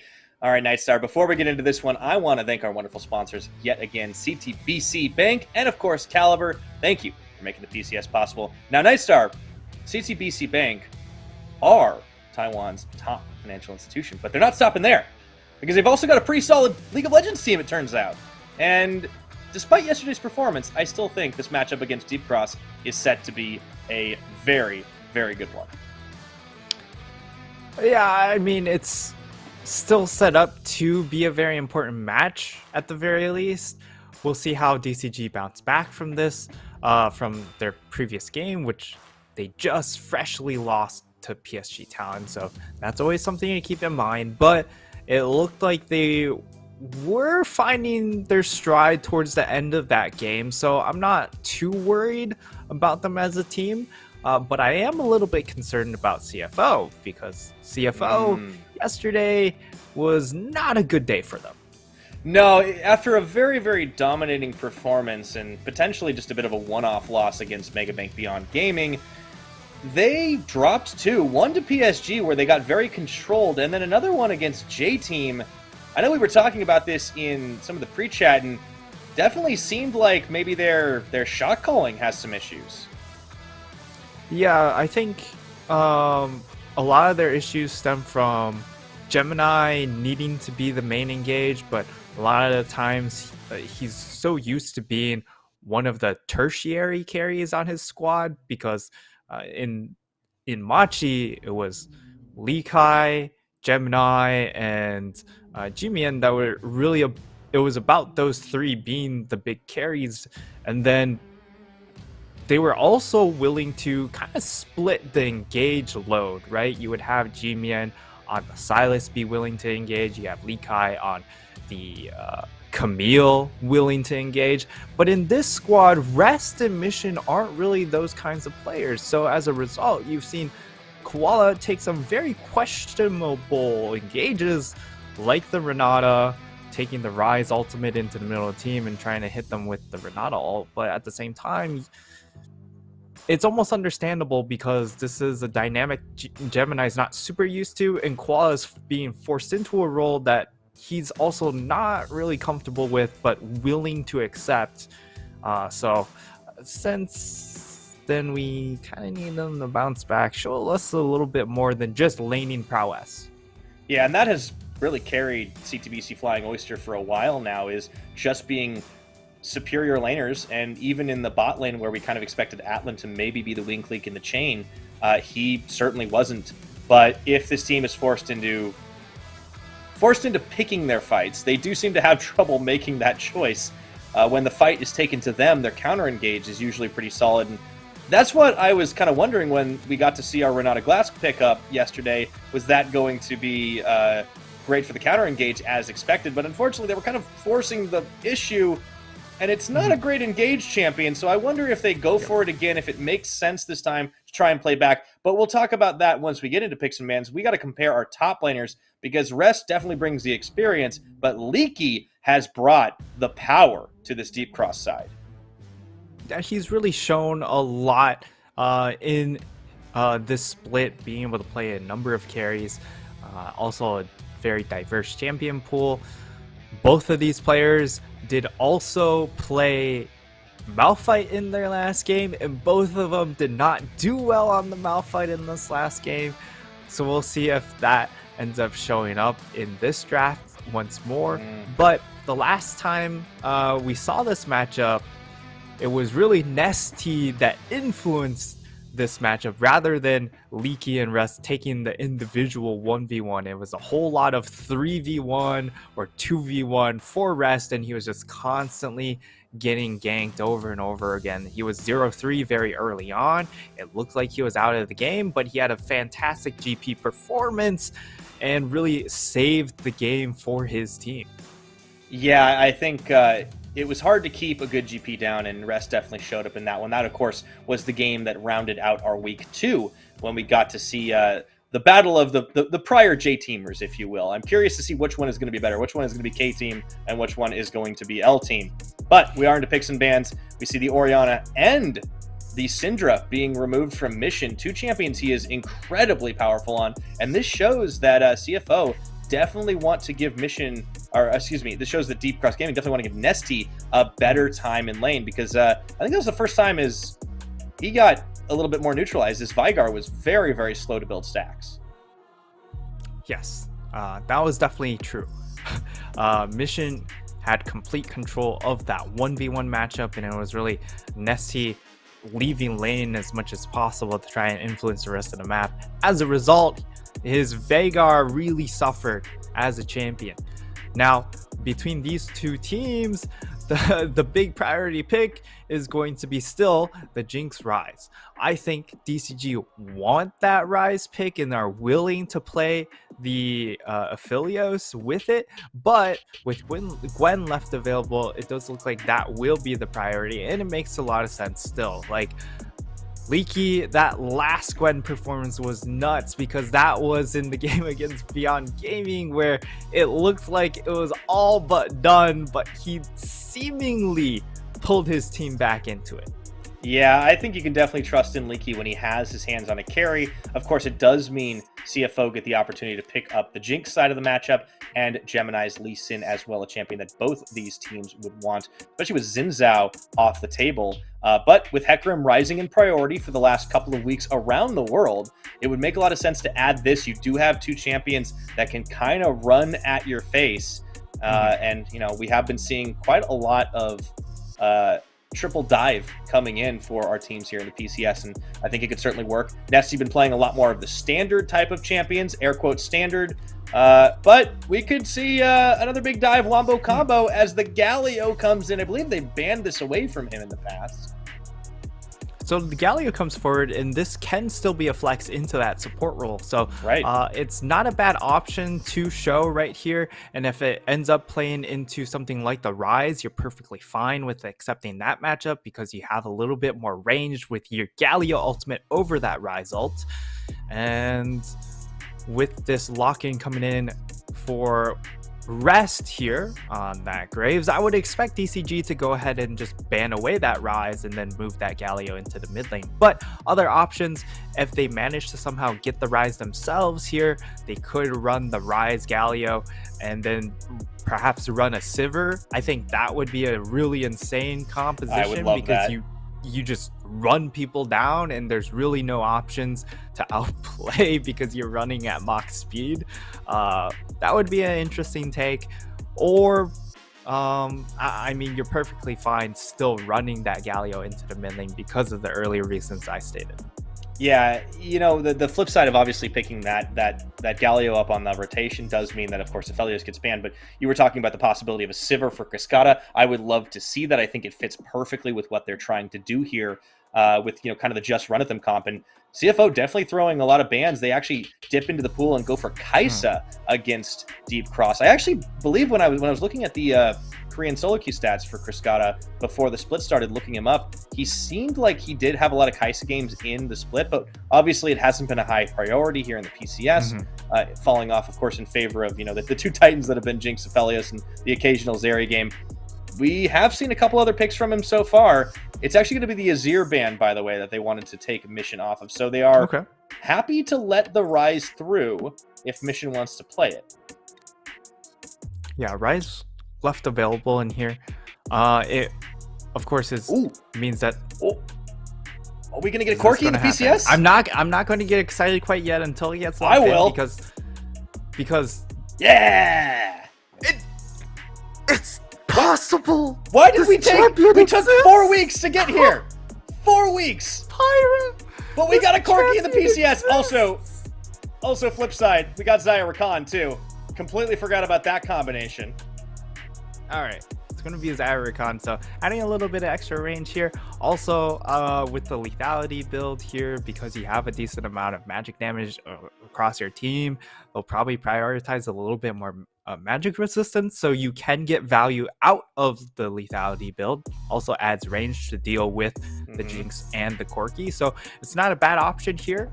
And we get a Leona locked in for our last pick. So the Leona pick makes a lot of sense in the CFO dynamic, right? They're lacking a little bit of just clear, hard engage, and the Lee Sin doesn't necessarily provide that, as he needs clear flank angles or summoner timings to actually pull those off.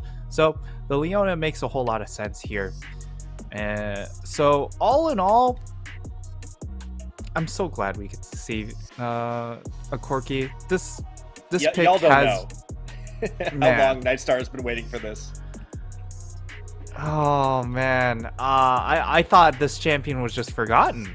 But thank God somebody remembered, and it fits CFO's playstyle perfectly, right? Mission, he's been kind of dubbed the PCS Chovy, where he gets a lot of lane leads, but he doesn't necessarily immediately translate it into just kills straight up. And I think Corki is like the perfect champion, because you get into those team fights, you can just rain infinite amounts of damage from infinite range, and that's where the oppression really starts to kick in. However, on the flip side for DCG, they have a decent amount of response to it, right? If you get into the backline with that Hecarim, you throw down the Galio ultimate, you get that magic damage shield from the Galio ultimate as well, and then you also have the Gwen just rampaging into the backline. So I think this is a great setup for DCG to take care of the strong points of CFO, but for CFO, they get a insanely strong scaling composition.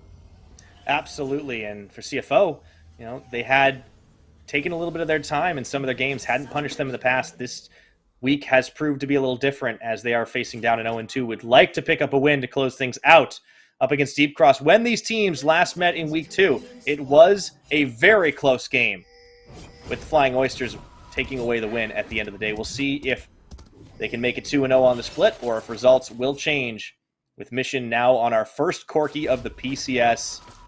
Nightstar, it took us a while, but we got there in the end. Oh, we finally hit it. Oh my god, I'm so excited. I love Corki because he just does, again, he does infinite damage. And if you're a fan of damage stats, this is the champion. But Kriskata is running that summoner area, which means that it is going to be lethality Xayah. And this is really just to be able to match some of the range coming out from the Corki Jinx. So it makes a lot of sense in that notion. Yep, of course, the first strike on the Corki for Mission as well. As we get underway here, double teleports on both sides. Leaky going for the more team-oriented summoners rather than trying to burn down rest. I do think that's going to be a top lane that should definitely favor Leaky, as he does have sustain early on with that Grasp of the Undying. But once they get into the team fights, of course, Gwen does a lot of pretty disgusting damage herself. I mean, these two top laners are going to kind of scale in different fashions. And when it comes to the team fighting especially, it's more about front-loaded damage with the Graves, and a lot about the chase down potential coming in more so from Gwen and being able to get in. And Mission really asserting his dominance. He's already level 2, has that level lead, just standing in front of the wave, making sure that Nesty has to overextend his own positioning in order to get access to his, to be able to hit those minions in that backline. Yeah, and we saw Mission able to do this last time they met as well. Nesty on the Vigard definitely had trouble keeping pace as much and stacking up on his own side. And Mission's Syndra was, of course, a big, deep damage burst threat. Corki a little bit more consistent damage out of this one. So as we keep track in this game, we'll see if Mission can widen the lead. Maybe they can roam, translate that into something. It's not been something they've done a ton of, but there's always that opportunity. And for the side of CFO, we will see what they're going to be able to do with lane leads in this game. Yeah, so one of the big reasons why I kind of assumes that we wouldn't be seeing a whole lot of Corki in our PCS meta has been the fact that Corki not really good at being able to just shove the lane out and then contest that river area where a lot of our teams seem to want to go for early invades with their junglers. So it's important to get mid priority in that case for a lot of these mid laners. And given the fact that Corki isn't typically one of those champions that gets mid priority that easily, I think that's why we haven't seen it as much. But against Segalia, where you are able to kind of zone him off the minions and force him to at least give up a lot of resources to try and make these roams, it makes a lot of sense in that regard. That's true. Already has just about a wave ahead. Ooh, Woody a little bit careful there as he walks through Tribrush, and Koala and Atlan are able to tag him with a little bit of damage as well. Curious to see how that bot lane goes, too. We have seen a little bit of Xayah Rakan coming in. When you can get the pair of them, it does add that extra range. Makes it a little bit easier, as you mentioned in Pick Ban, to avoid some of the long-range damage. We'll be keeping an eye on Gemini as he backs, comes up towards top side. Might make a play up there early on. Yeah, we'll see what he's able to do. I think he just wants to make sure there's not going to be some sort of dive set up over in that top side with Hana, of course. Double ghost, so great opportunity to just force out a flash and easily revisit right after, but Leaky could be in trouble. Does land the Sonic Wave. It's going to just force him out of lane right now. That's going to buy Rest some decent time here. But Hana, meanwhile, on the bottom, will get spotted as soon as he leaves this brush, but he could go for the early Hecarim play. Atlan's a little bit forward. Early heal and a flash. That's going to be Koala actually stopping. Heavy investment by the CTBC bot lane to stop that gank in its tracks.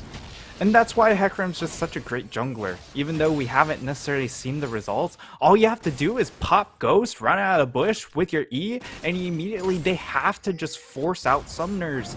And then you can easily revisit those lanes right after. That's the big, really the big talking point when it comes to these Hecarim picks. But we just haven't seen a whole lot of that in particular. And now that, of course, he has the Lucidity boots as well, it makes that cooldown on the Ghost that much shorter. So if this lane phase continues on, you will see these lanes get pressured in that manner.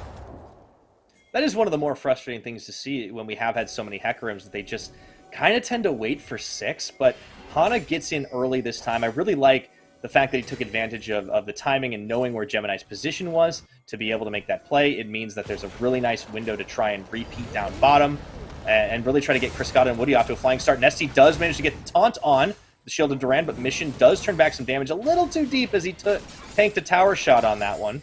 But no harm, no lasting harm done. He's just going to have to back and buy. Yeah, and Nesty is on a bit of a recall timer anyways, doesn't have a whole lot of mana, so he's going to go ahead and recall. It does mean that there's an opportunity bot side if Gemini is able to find the play for the side of DCG here to be in a spot where they can't necessarily answer. Okay, Hana waiting. I don't think they spotted him just yet here. It could be a 3v3 if it comes down to it. I don't know if Hana knows Gemini's here. Now he has to. There we go. Sonic Wave comes out and the game is up. Everyone knows where they are. Ooh, but they want to make the play. Want it. That's going to be the grand entrance, and Atlan already low, and no summoners. First blood on the last feather for Criscata. Well executed by the deep cross bot side. Yeah, the speed of the engage is really just taking Atlan by surprise. Hana, this is even without the ghost, but you expend that flash coming in from Woody, and it's a really nice engage coming in from DCG. So they find the pick, and CFO, they're going to try really hard to hold this wave as much as they can. And they're going to be successful just because the side of DCG, they want to get their buys in. They don't want to hang around too long and force themselves in a really poor position. Yeah, Deep Cross definitely seemed to be off to a good start, very proactive. You know, we talked about how it can be tough to play after a loss like they just suffered against PSG, but seems like the mental is strong here, Nightstar. Yeah, and towards the end of the game, you saw that they were calling for these plays a lot clearer as they looked for a mid-play. Yeah, that's going to be the Valk. Ooh, flash forward. He will nail the taunt. That is enough to take Mission down. Juggling the aggro best they can. Beautiful. Nesty does take a little bit, but well executed for a second kill on the board. Absolute perfection there coming in from DCG. Yes, it took, it was a little bit close, a little bit tight on the window, but do they go? Okay, I think Woody walked past and didn't get spotted. But nonetheless, there isn't any mid laner, so DCG should be able to secure this Rift Herald fairly easily. That gives them a lot of pressure for this map on that next push. I expect that to go either into one of these side lanes, really just either of them. But it could also just be helped set up by a Nesty ultimate, because he has been sitting on that one for a little bit now. Yeah, that's one threat we haven't seen yet. And we'll have to see if they want to go for the combo. Remember, this was what they picked for, to try and get it deep into the backline. It does kind of have a bit of an anti-synergy with the onslaught of shadows, but it is all about the timing, right? Like, you don't have to drop everything on a big fight. It's not necessarily the wombo combo that we're used to seeing with the Galio. The likes of a Camille, we saw Meta Falcon team do that in one of their earliest games of the split. Whereas this Galio can kind of be a little bit more all over the place. Oh my goodness! Atlan did not see that one coming. Kriskata flashes forward for the auto-attacking. Walla just has no damage. Deep Cross's bot side is crushing it. They are straight fire, baby. I think Atlan was surprised by that lethality damage because he just did not know what hit him. Also doesn't have the flash available, so that's is coming back now, but an important summoner too that they were able to keep track of. Gemini encroaching on the Kriskata, nor ultimate on him, remember. No, they do have the Rakan though, and they're actually going to bring the hero. Galio! Gemini gets turned on as Kriskata. Nice bait there. Man, things are looking good for Deep Cross. 4 kills to 0. They will go ahead and pop Rift Herald in the middle of the jungle, in fact.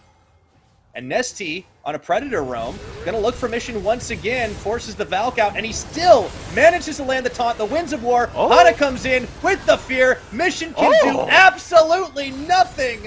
What a beautiful follow-up. I actually did not expect them to have enough damage to get the finish off there, right there. So I am very surprised they were able to get that kill. Unfortunately, it's not like it's going to turn into an objective necessarily, because they did take a lot of damage, so they're forced onto a recall timer. We'll see if the side of CFO are able to take advantage, and they do start off this dragon. It's just a matter of BCG, do they want to let it go? And I think they will go ahead and let that one go, as they did have Kriskata also looking for a recall. Yeah, Flying Oyster need to get something back for it. They should be able to without too much trouble. Hana can't exactly go over the wall, doesn't have ult, and no flash on the Hecarim, and that's perfectly okay. But as it stands, it is a significant gold lead here for Deep Cross at the 11.5-minute mark. And critically, looking where the kills are, I mean, yeah, 2 of them are on to Hana, and that's okay. But 3 of them are on the Lethality Xayah. All of a sudden, Lethality, you have to be careful about what you're itemizing against, because you look at a Gwen thinking, all right, that's going to be a big threat right now. And obviously Nesty on this Galio that's going to be building at least a little bit of AP. Well, all of a sudden, Kriskata becomes a deep threat, and I love that he's gone on to a different kind of champion. We're so used to the Jinx Aphelios handshake that, we forget things like Xayah exist. Yeah, I think... Oh, okay. Okay, Leaky. Stop what I'm thinking. Alright, well, that's a lot of needlework, What's but DCG's thinking? it's all a ruse! Rest thought he might have had the 1v1, but Nesty on the roam is able to get the kill. Meanwhile, Mission going to try to get something back here as he's forced to valve away from Woody's grand entrance. Yeah, and 6-0. DCG find yet another good play. This was a lot of what happened in their first time around. Koala now way out of position. Yeah, he is, and Woody is able to get a lot on the quickness right now. Hana taking a lot of damage, He's follow here. through. Can he stay alive? No, he cannot as the shutdown comes in. Atlan from downtown on the Super Mega Death Rocket now. Nesty's running for his life. I think he's far going to from be a home. dead man.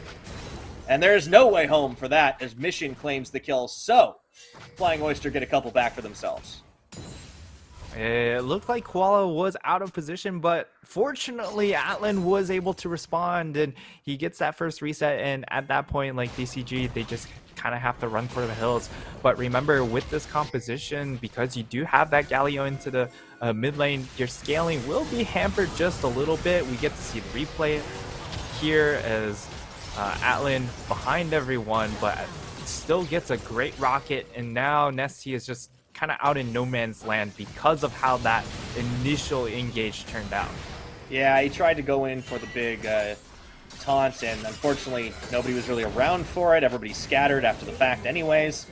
So despite DCG still having a decent lead in terms of kills, the gold game is actually closed up pretty well right now. It's only about 500 on the mark, not to mention the fact that CFO do have that first dragon. So let's see what Deep Cross can do to try and turn this back in their favor. Little bit of early aggression that did not have a good follow-up because teams just weren't ready for it. Yeah, and I mean, again, CFO, fantastic scaling composition, plenty of damage, and it really just comes down to how good is this dive coming in from DCG, because like the speed of engage is really, really quick, right? They have two ghost members, they have a Galio that can jump onto the back line with the help of friends, and then you also have Woody on this recon pick that can also engage very, very quickly from out of vision. So it's going to come down to the speed versus the power here, speed versus brawn. And I mean, for CFO, they did find themselves in a deficit in the first time around too, and again, it was about these individual laners that really outshone DCG once the team fight phase started. And that's what CTBC have been able to trade on, right? Just really solid individual performances across all of the lanes.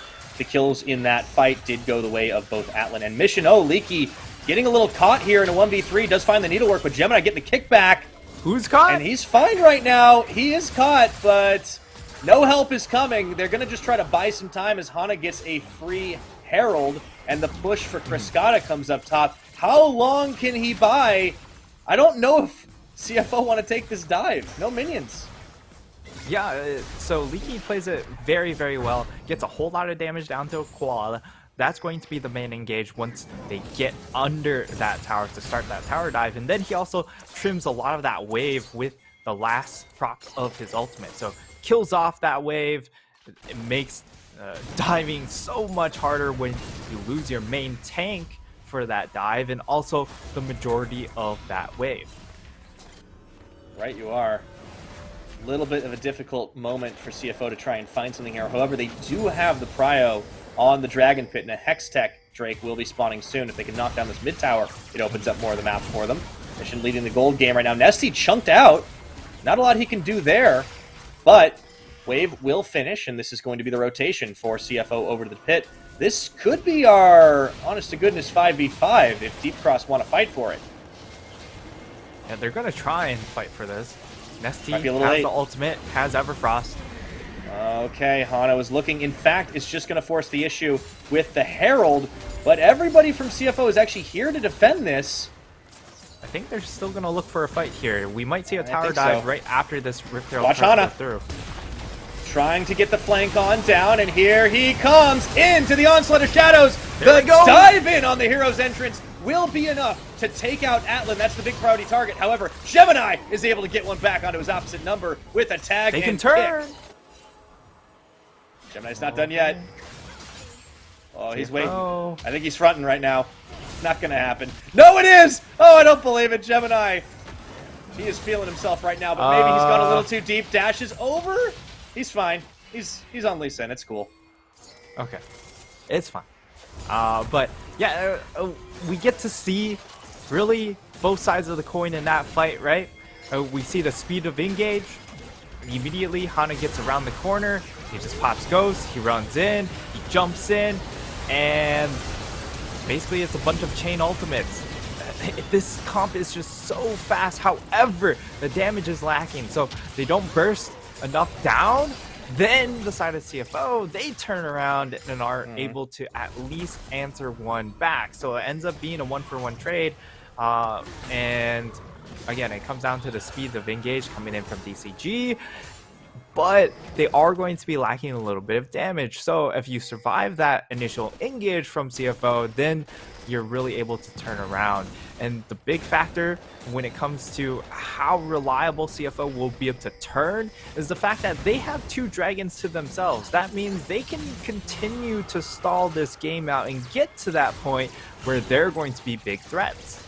They're pushing on 3 lanes right now. Not a whole lot that DCG can do about it. So extra gold in the pockets. Leaky going to try to stop this push down on bot in a 1v2 situation. Does get kicked. The Mist, of course, follows with him, but he heals Gwen's only immune for a little while. There we go. A skip and slash looking for the 1v2. Take a little off the top for Gemini. I think he doesn't want to take this any further. No mana, though.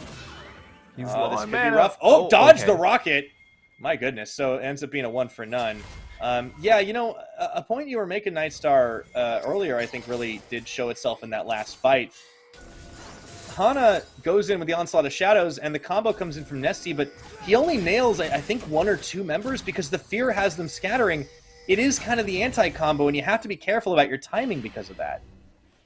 Yeah, you do have to be a little bit weary of that combination, of course, but also adding that magic damage shield helps out the front line being able to endure some of the damage coming out from the Corki. But afterwards, they kind of have to run for the hills because then if the Corki does survive, those rockets are doing a lot of damage along with those Jinx rockets. So the double rocket combination that we should have seen a lot more because of how prevalent Jinx has been in our league. You know, we're getting a nice display of it right now. Even though they are, you know, combined 2 and 5 at the moment. For now. I mean, yeah, we talked about how this is such a hyperscaling team anyways, right? Because Deep Cross are a little bit more locked into the type of engage they want. I think critically, Criscata becomes a lot more important as this game goes on as well. We got off to a great start, but now Atlan's kind of starting to catch back up. We'll see if this dive works out here, as there's a lot of investment between Woody and Hana. I don't think they're going to be able to get there in time. Rest is just a little too mobile, but this is enough to secure this tower for Leaky. So Deep Cross try to turn a little, open up a bit more of the map for themselves, and as we've crested this 20-minute mark, game state fairly even considering the early lead that Deep Cross got out to. This game definitely has slowed down considerably for the side of Deep Cross, and that is slightly concerning because, of course, you are running essentially quad dive composition, so again, damage does become a bit of a concern as the game moves on, and CFO are the ones in charge of the dragon count at the moment, which means that DCG can't fall back on a Dragon Soul as a secondary win condition. They do just need to find that one big team fight at around this next Dragon. They got to get in position to make it happen. It's a little bit blind right there as they don't have a whole lot of ward coverage. Most of their wards being invested in the Baron side of the map. There's going to be one down in the back of the pit from Woody. But Woody, big flank. Yeah, this is big right now if he can get a solid quickness. However, who's flanking who? They've actually got the catch on, and it is going to be a huge root down. Atlan Hana gets over can't the wall, quite though. get what he wanted to. Atlan does manage to make it away, and DCG, they're caught in the choke point right now, but not enough damage from CFO. Leaky still looking for an opening. Gets caught himself trying to bait this one out. And nobody gets tagged by Nesty. However, on the back half, they do get Koala. Leaky opens up here. It's a 5v4. as the Flame Choppers get thrown out. It's actually going to be the back from Leaky, so it becomes a straight-up 4v4. Hana would love to go for the steal here, and in goes the quickness. He's going to try, steals it away to reset the Drake timer. Now can they win the fight? As Leaky's the coming in teleport behind. is almost in. Woody tanking damage, getting the root down on, behind and now. Leaky starts to cut him down to size, but that is a good split here for CFO as they look to try and turn yet again. Low health bars, they can't fully commit. Those rockets gonna look like easy pickings, and in goes Gemini for a massive 2-kick. And I think Deep Cross are heading for the hills right now. Hana is bleeding on his health bar as he just gets out. Even the minions could kill him at this point. Oh my god, Gemini gets a massive play. He goes in, gets He's not the safe kick, yet. and then he got such a massive Gore Drinker proc. It looked like he was going in on a suicide mission, but he gets the Gore Drinker and he heals back up to essentially 2/3 HP. We have to see that fight replay once more, but at the very least, DCG, they are able to secure the dragon, which staves off a soul point at the very least. But man, this fight was so back and forth. CFO played this so well by playing their ranges, and now DCG, they're kind of trapped in this choke point, and I mean, Quad kind of helps them out there, but look at the amount of effort they expend just to kill the support here. They use a lot of cooldowns on that play, and now for the Dragon, it really just comes down to, well, we'll just go ahead and get the steal. If we get the steal, that's great. And really, after that, it felt like, okay, with Leaky coming in with the TP, we have the numbers advantage, but CFO is really just showcases their own firepower. Not only that, it showcases how incredibly slippery they are, and Gemini comes in. Boom. What a kick! What a combo! God. That was incredible. Disturbing. Almost deleted Hana too off the back. You saw that rocket just barely didn't do enough. Yeah, that damage number doesn't necessarily reflect how much the Lee Sin was doing there. So Deep Cross are fighting into a very dangerous position as it is shifted focus up towards the Baron pit right now. And this just highlights why you pick Corki. He does 4,000 damage. Like, DCG, they just can't pressure this man. It's really up to Mission on his own positioning, and that really just determines the fight.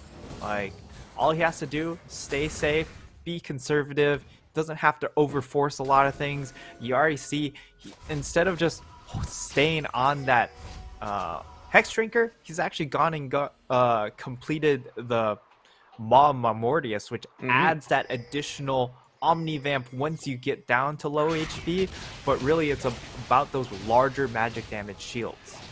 Yeah, I mean, like, obviously Criscata is still a threat on the lethality build, but you are starting to look at, like, what the Gwen can dish out. You know, the Galio can do a little bit of damage as well. You just want to, like, withstand that. As long as you stay alive, your uptime is really what matters as this Corki.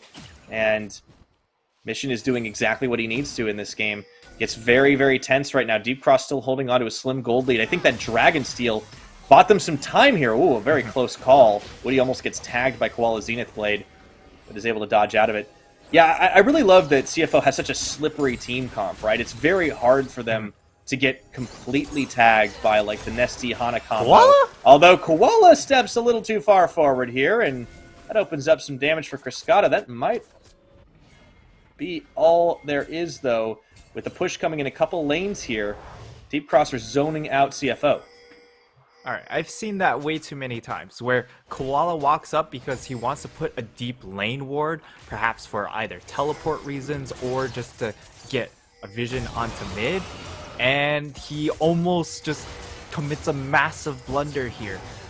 But as a result, because of that recall timer, they don't have the additional wards to put down onto Baron, so the side of DCG, they go ahead and start this. However, because it is lethality, Zaya, it means that this Baron take is incredibly, incredibly slow. That's why CFO, they don't need to respond immediately because they know there's not a whole lot of damage. They have to get some sort of big third, or I guess fourth item now, onto Leaky before it's really feasible. They need either that Demonic Embrace or that Gnasher's Tooth to actually deal damage, because right now this build on the Gwen. It feels more of a utility build rather than a big assassination threat sort of build. Yeah, they want the matching on at least some consistent damage, or at least setting up for Priscata. Unfortunately, the backtimers does mean that this is a pretty free Dragon take for CFO. So now they may be a little bit later on that. They actually send a rocket out just in case there was a sneaky Baron. Atlan, I suppose it never hurts to check. Yeah, and CFO, really, they're in full control of this game. Yes, they're only a 100 gold ahead, but they have 3 dragons to their name. They have scaling advantage to their name. There's no threat onto the Baron because of DCG's composition. So they get to play the game however which way they want at the moment. So they're going to just slow this game down, and we're not going to see anything happen for another 4.5 minutes. At least it should. Unless some sort of pick comes down onto Gemini or DCG try and force. But again, they don't do this quickly. No, they don't. It's only at about 9,000. This is going to be a straight-up flip if they want to take it right now. Woody waiting. They want the turn. Gemini is going to face check straight into Nesty.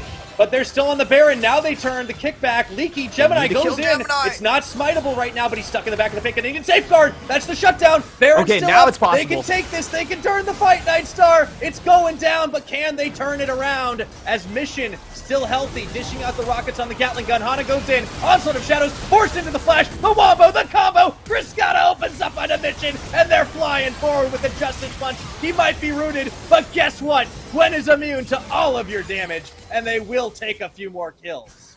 And there we go. I said the only way for them to actually get this Baron is if they find a pick onto Gemini. That's the smite down, and they're able to go ahead and then finish the job. Now they're going to go ahead and push down mid. They should be able to get that inhib. I don't know if they'll be able to get the game, but if they kill Atlan, they certainly can try. I don't know if they're going to go for it just yet, but whoa, they certainly are. Even with the heal, straight up into the taunt, killing him on the Featherstorm. They can try now. They're going to go for it right here. Gemini will try to be the hero that his team needs, but he gets pinballed left and right. And as the conga line of CFO players try to save the game, it's going to be Deep Cross on one heck of a Baron flip. Man, it only just took one moment, but DCG, they're able to identify these small moments and immediately just flip the game script there. CFO, they were in full control, but then that mistake by Koala, he walks up mid for really no reason. He wants that deep ward, again, for no reason. He gets chunked out. He's forced to recall. That means they can't apply vision over to Baron. Then it really just snowballs all out of control from there. Like, DCG, great play calling. This is what we praise about this team. And yes, in those team fight moments, they did struggle, but once things got hectic, they were really, this is a team that truly thrives in that chaos. Yeah, and I think CFO were a team that looked a little less comfortable in it. They had the edge, they had the scaling in their favor, and Deep Cross knew that their time was running out, so they make the big play, and man, did it pay off. Sometimes flipping the Baron, is enough to win you the game, but not only did they do that, they just kind of let Gemini walk up, sniff around the side, and what an incredible setup to do it. Here's this play again. Nesty is waiting. His entire job is to just make sure Gemini does not get to smite. And Gemini's like, all right, I'm kicking you out of here. But he didn't count on the damage coming in from Leaky, and all of a sudden he's stuck in the back of the Baron pit. And it feels like this is the moment that it's like, oh, we need to leave right now. But they were a little too slow to do it. Yeah, and again, the speed of engage, especially when things get hectic here and you're sitting on the back foot, that's where the speed really surprises you. And they were able to catch him off guard and find that finishing blow. Whew! What a wild game, Pyra. Yeah, that was incredible. I think Deep Cross really playing around the tools that they had. This time they timed the Onslaught of Shadows really well to get a pick, and then comboed up on the quickness, the battle dance into that big hero's entrance. It was, honestly, just beautiful play for DCG, and a great bounce back after their loss against PSG Talon, as they will go out a 1-1 on the day. And for CFO, they go 0-3. I did not expect that to be happening coming into this week. They are slipping, Pyra. So Just a little bit. bit. They've got a lot to answer for next week. So, whew, Still high up on the standings, but yeah, I think teams have started to figure out a formula to deal with them. We did see the difference in decisiveness on display here. I think Deep Cross, even if the call might not always be the correct one, they're willing to make the play. They're on the same page as a squad, Yes. and we didn't quite see that out of Flying Oyster, and I think that's something that this team is going to have to work on if they want to recapture that top spot. Yeah, and I mean, as of right now, it looks like we just have a clear top 2 and everyone else is left trying to catch up. Of course, that can sort of change if J-Team really show up against some of these top teams as well, but they've also shown some faults when it comes to dealing with the other teams in that top 4. Absolutely. I think we've got a number of teams really jockeying for that position, but it's starting to flesh itself out as to who is going to be ruling the roost. And here is the gold game. It was kept pretty close for a while, and it did seem like it was going to be CFO favored once they started to dip back in. But man, all it took was that fight. What a beautiful combo. Also, at this point, Leaky starts to pop up. Yeah, he was building more utility, but he still dished the consistent damage, and so did the Xayah from Kriskata. I love that we're seeing some more of these AD carries in the mix. They weren't afraid to let the Aphelios get banned because they had a game plan. Yeah, and more teams need to understand that I think Jinx is still S, but Aphelios is not in that same tier. Absolutely not. There are so many other options below the Jinx that they can opt into. Again, if it ended up being Sivir, I think that also would have been really good because you can play very similar to the lethality Xayah. So I think DCG are starting to come around to it. Maybe it took that loss with the Aphelios to also be like, let's look at other options. But at the very least, they did look at other options. Yeah, I have just been so thoroughly impressed with Kriskata as a rookie player coming in. He's played all of the meta and more. Has looked very good in a stacked field up against Atlan this time around. Definitely got the jump on him in a number of situations, and really good play with Woody as well. But it is Nesty who will earn our MVP with just dropping out of the sky on the Gargoyle. He may have had a rough landing phase against the likes of Mission, but when it counted, he was where he needed to be, and that was all over the map. Nesty, he was truly the field general. He led the troops, and he was on the front lines as well. Like, this is everything you could want from I would say your in-game leader, as you would find in a tactical shooter. But he is pretty much that for DCG.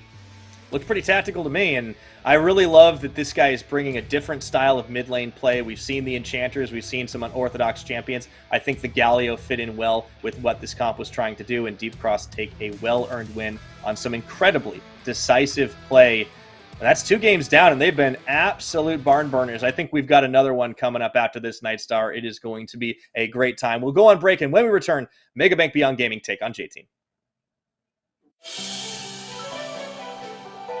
CTBC Bank is Taiwan's top financial institution, but we're not stopping there.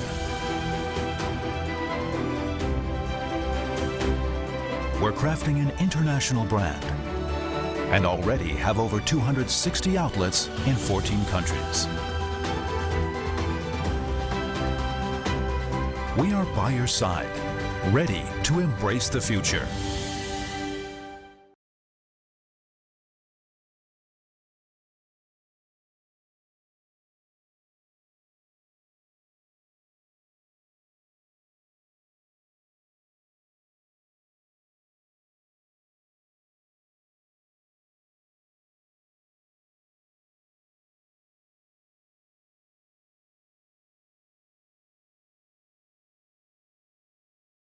Your family.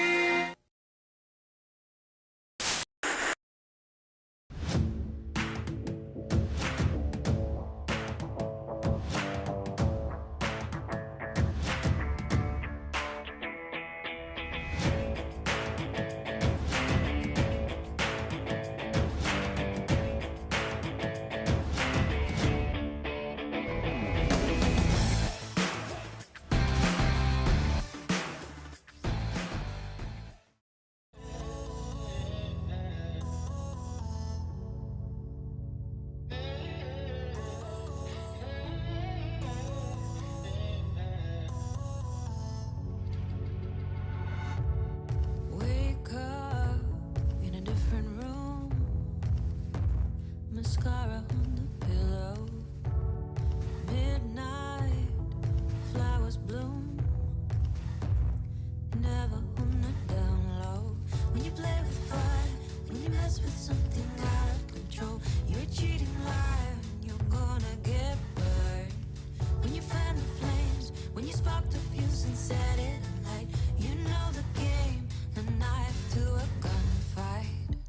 In a heartbeat, did I make you crazy? Did you love me or need somebody to hold? Won't see me cry no more. I'll leave my teardrops on the dance floor.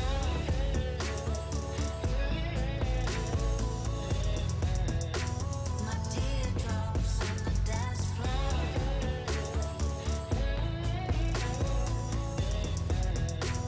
My teardrops on the dance floor.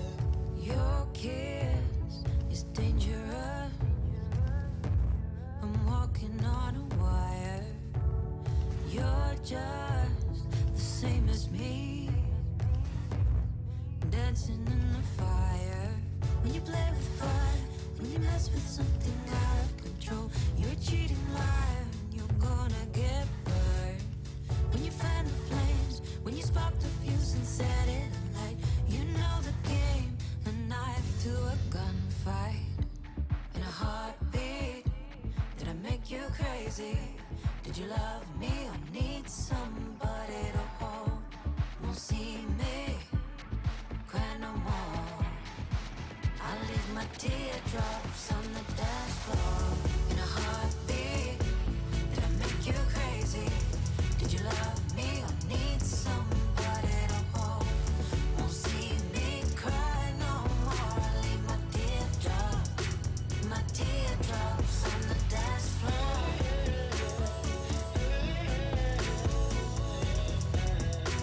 My teardrops on the dance floor.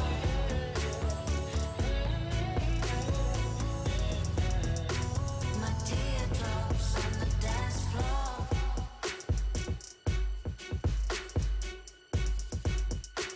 My teardrops on the dance floor.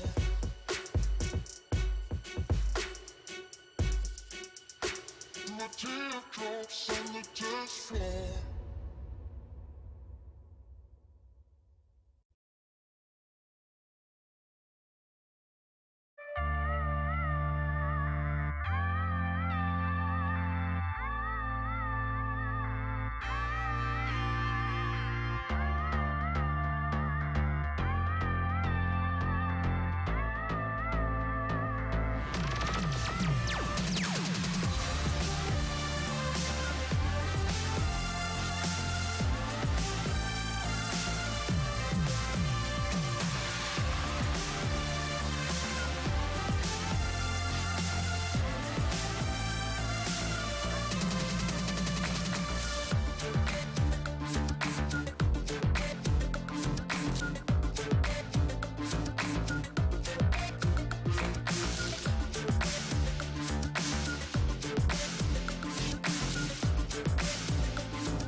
the darkness turns to light.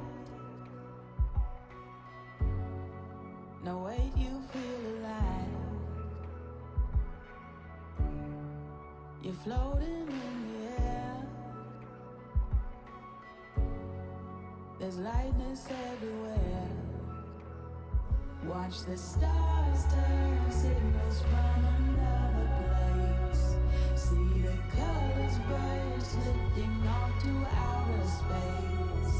On a new path, waking up, it's not too late. There's no time to waste. We will elevate. Blowing up the blue skies.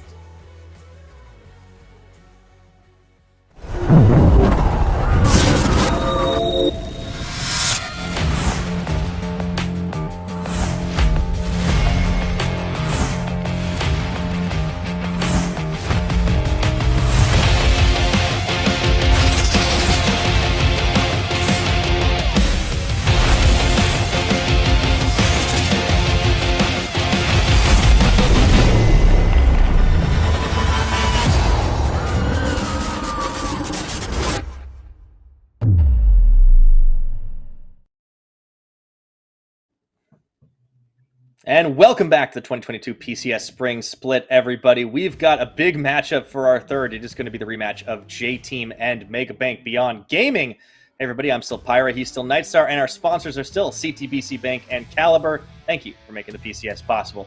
And Nightstar, Mega Bank Beyond Gaming have had a few struggles yesterday in particular, and the last time they played against J-Team, well, they found out why you're supposed to man Uniboy's Zoe. Yeah, in a battle of two Zoe, I guess, one tricks to a certain degree, it was Uniboy that got his hands onto the Zoe. I think the Zoe pick that you're highlighting is going to be very important going into this next draft. This time around, it's going to be J-Team over on that red side. We'll see if they actually decide to ban it in the first phase of bans. And if it's not banned, does Beyond Gaming just first pick it? Because that seems to be one of the most wild B1 picks ever, but it makes sense given the context of these two teams. Yeah, let's talk about that context, because for Mega Bank Beyond Gaming, they do have a pretty big assassin player in the mid in the form of Minji. Of course, there's a lot of power on all sides of the map. Liang has been looking good. Wako and Kino are a really solid bot lane duo. I think Husha has shown some pretty exceptional performances as well. And we were talking about this before the match. It's kind of a crazy notion that they're like in 5th place. This team on paper feels like it's so stacked. Yeah, you look up and down that roster and you're like, pretty good. Yep, pretty good.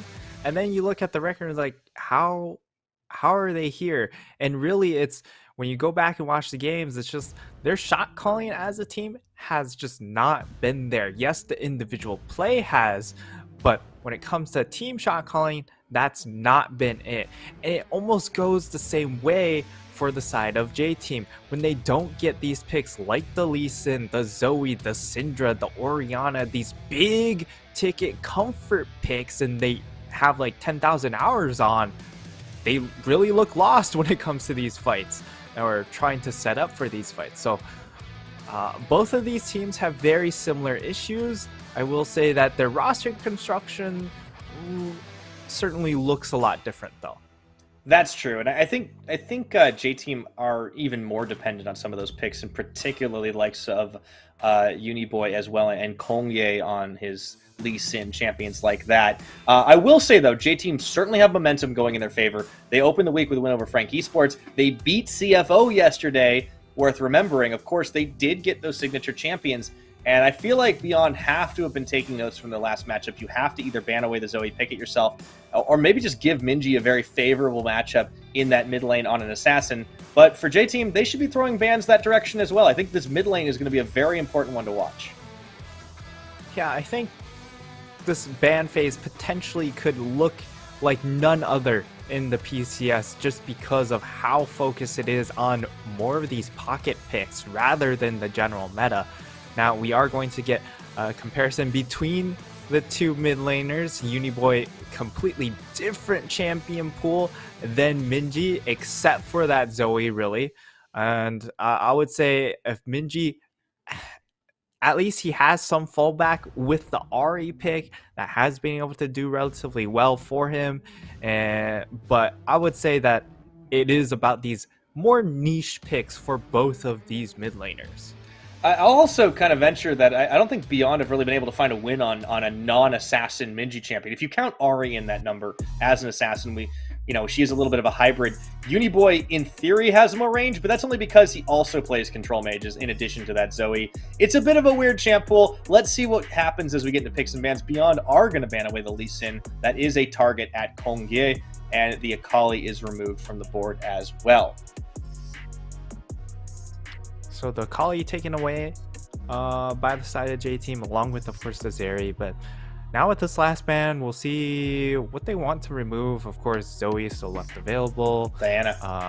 Diana is an interesting one because Husha loves the Diana, but Kongya also loves the Diana. So there's a lot of these niche picks that are also very powerful in some of these the hands of these players. And Liang, I believe, is still undefeated on this Tryndamere. So I believe you are correct. Yeah. Four really games, big 4 pickup wins for him, but it still leaves available the Jinx, which we would fully expect to get locked in. Lil V has done pretty well on these scaling sort of champions. Has been a big secondary carry for this team, especially when Uniboy doesn't get those key champions that we named earlier on. And Tom Kench will be the follow-up. So Tom Kench, an interesting early pick here because of course you still have the Thresh available to you. You have the big ticket engage melee supports in our meta, and the Nautilus and the Leona still up, but they decide to forgo both of those. Yeah, I think this signals that J-Team wants to play it safe on the bot side, which makes a lot of sense when you look at who they're playing against, right? It doesn't really matter what Wako picks because it's probably going to be something like that Aphelios that does get locked in. You want to make sure you're not going to get set too far behind. Wako and Kino have looked incredibly good. Kino known for his engage. The Xin Zhao does get locked in for Husha, and Kongye is going to follow up with an early Viego pick to try and snowball a little bit. We know Kongye loves to get carry champions when he can. In addition to that Lee Sin, he is able to do quite a lot of work. Diana, of course, being banned away by his own team. I do like this more than the Poppy or like the Hecarim. This is, reset based, but it is a lot more in his wheelhouse, and I think we've seen Viego do well with Jinxes in the past. Also a Zac ban. Okay. This is a ban towards Kino because we already have, of course, the Xin locked in. Is the set gonna get banned as well? That's the question. You got a buff on this patch. Question. Set really good into Tom Kench because you can chuck Tom Kench back into your team if he decides to kidnap someone or devour someone. So you get a 2-for-1. It's essentially Uber Eats right there, but we'll see what this next ban is Syndra. Going to be the Syndra. So Zoe's still left available. Zoe's here. up. That's crazy. It goes all the way through 2 phases of bans for Uniboy. Yeah, Zoe, Ori, both left available. I feel like it has to be the Zoe pick here, but it could be a contest on Ori, really just kind of throwing down the gauntlet. Interesting. Takeaway from Minji too. I mean, Minji could just lock in the Zoe himself here. So I feel like we're just... Oh, okay. They're gonna go for Jackstop. They're gonna fight fire with fire. Okay, I do like wild. this. With the Gragas ban away, I mean, Liang was set up for a pretty good lane against Driver, and I feel like now it can be a bit of a skill matchup. This isn't... It's kind of like 1-3-1s across the board, isn't it? Oh, Renata Glask is open. Okay. I mean, this could be some counter engage. Decent Renata angle. Yeah, I mean, okay. It's All right. not going to be the Nami. Kino's Okay. trolling us a little bit. All right, that's we I'm get our surprised it's not we the get our set standard. though. Oh. The Nautilus is set good would have too. been fantastic in this spot because again, you can chuck the Tom Kench, but you can also remove the Viego out of a fight to prevent him from getting resets. You can chuck out the Jax as well, but they're going to go ahead, just go onto that Nautilus. Of course, this hover onto Renata is fake at this point, and Blind they will Vex. go ahead lock in the Vex. Okay, So so Minji's played it once. It A does have lot that of assassin dive. potential. Yeah, it really is. That's beyond. We talked about their coordination not necessarily being there. They're going to need it to improve for this one. And Uniboy has hovered the Ari a couple of times. Let's see if he finally decides to take it here. As the Zoe going all the way through, you would think on a signature champion like that, he would take it. But the Ari does get locked in, and the priority continues to rise on that champ. all right, time to see how well Uniboy does on a non-signature champion, because a lot of these big wins against like the more competitive teams has been on his trademark champion. So we'll get a look now at a game where he doesn't get, or he doesn't choose to lock in one of those champions, and he's up against a top 5 team. Yeah, this is kind of throwing down the gauntlet on both sides, I feel. Beyond Gaming, of course, they definitely want to get back into the driver's seat because of what's happened yesterday. A very, very tough loss for them. They opened up the base at 19 minutes. They had an open nexus at 21, and they could not close the game. This time making a strong statement that they are going to double down on triple dive, and we'll see if they can make it work. On the opposite side, J-Team, they're trying to get a little bit more experience on other champions, particularly in the mid lane. I do think Ari has got to be in Uniboy's wheelhouse. It fits the mold of the type of champions he wants to play. It's a high mobility. You can get a roam, but it is a little bit dependent on getting those early kills, so he's going to have to execute here, Nightstar. Just nameplates off. Whose draft do you like? Because this was a really interesting pick, man. Yeah, I think for the most part, I would favor J-Team just a little bit more because they have a little bit more range in their composition, and they have the reset potential. So it only takes one kill for this composition to just erupt like a volcano. So this is definitely a very explosive composition, but at the same time, you do like the dive with the combination of Vex and Tryndamere, and anytime you have a Tryndamere in the game, that is going to be a big focal point, especially when on the other side we have a Jax being that answer. Yeah, I love this. The ban away from the Gragas that's been like a neutralizing pick, and Driver just says, no. I want to take the Jax, and now a level 1's coming in. But J-Team, they were waiting in the wings as Kino goes for it. Big fear off on the Vex that might actually peel things back, and my goodness, the aggro is already there. Driver, he's about to be first blooded as Leon flashes forward, gets the damage, and Beyond Gaming open up with a volley. Oh, J-Team. They fell in the trap CFO fell for, and that's taking a level 1 fight against Beyond Gaming. So, Yep. time to find out what Beyond can do with this lead. Again, we've been very, very critical about their shot calling, but what they're really good at is pushing their individual advantages. And that's what's going to happen here, because Husha, now he's going to be a little bit further ahead when it comes to EXP goes. Liang has a 1 kill advantage. That means he has Longsword and Doran Shield. This is such a massive lead in that top lane in particular. So time to find out if Husha can shut down this jungle matchup, because that game against CFO, Husha just completely destroyed Gemini, and Gemini was not able to do a single thing to get his team back into the game on that Lee Sin. And Konge is a much more feast and famine player, and not to mention, he's also playing a champion that's going to be reliant on getting some of those kills. So this could be a little bit tough here for J-Team, as we already are seeing the Tryndamere bullying strat come out. Level advantage for Liang here as he'll try to freeze out a little bit of the wave. Konge going to have his work cut out for him. Another thing I want to point out, too, is the last time J-Team faced off against a Vex, it was Pretender of Frank Esports, who honestly almost put the game on his back. I think Frank almost kind of got robbed at the end of that game back in day 1 of this week, and it was very, very close. So we'll see if Uniboy has learned anything from that particular matchup. Husha should know what's going on here. Yep, he's just going to go ahead, try and steal some of this away. Bit of a chicken fight here, but that is going to be a lot of damage. Husha does smite for the HP, and Minji even gets into the mix and tosses out a Mistral Bolt. A couple of love taps there, but you can see the continued pressure that Husha is exerting on his opposite number, as well as getting the mid lanes involved.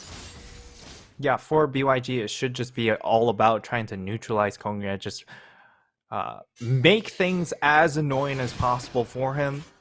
You might not be able to slow him down completely because he is on the Viego, but the longer the more effort you can shove into slowing down Kongre, I think you're going to be well rewarded, because he has been sort of the main engage on this team. Falls in very similar to the issues that we saw with CFO, where Gemini being put in a main engage role has been sort of struggling because he wants to be more of a carry threat, and that goes the same way for Kongre.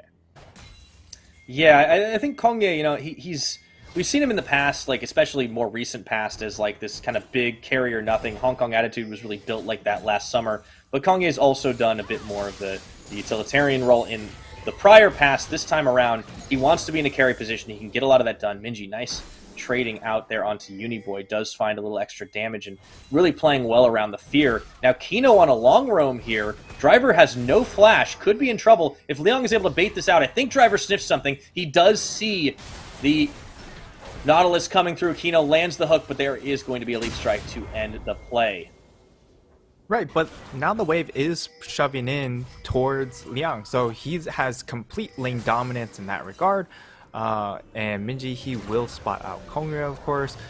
But the big thing here is when you compare these solo lanes, already they're starting to, or just all these lanes in general, they are accumulating some leads, right? In that top lane, it's a very domineering lead for Liang. In this mid lane, Minji's already starting to come out ahead. Of course, he kind of needs to at the same time, because he is running the Ignite on this Vex, so all about that kill pressure, so he needs to be able to get these sizable leads and also be able to transition them into the first couple of team fights. Whereas for Uniboy, he's running that teleport, he's a couple CS behind, but it's about playing a little bit more of the slow game and being able to then play a little bit more macro later on. Yeah, you can really see the difference in focus here. Very individualistic on the Beyond Gaming side, playing to their strengths a little bit here, with no teleports on this team versus the two of J-Team. Top lane gets a little bit of a reprieve here for Driver, but Liang's coming right back, and wouldn't be surprised to see the all-in play. Hongye is coming up top side here. Husha not too far behind, but he's still going on a jungle clear. They haven't really been able to keep him down after that level 1, and in fact, Hongye has just been so quick on his pathing and on his farm game, he's actually picked up a level advantage over Husha. And, I mean, for the side of Beyond Gaming, okay, nice little trade. But besides that one big explosive game coming in against... okay, I think we're going to set up for a dive. Okay, yeah, it looks like it. You were go ahead. going to set up for a dive, but it didn't happen. But besides that explosive game against CFO, they really struggle to hard accelerate a game.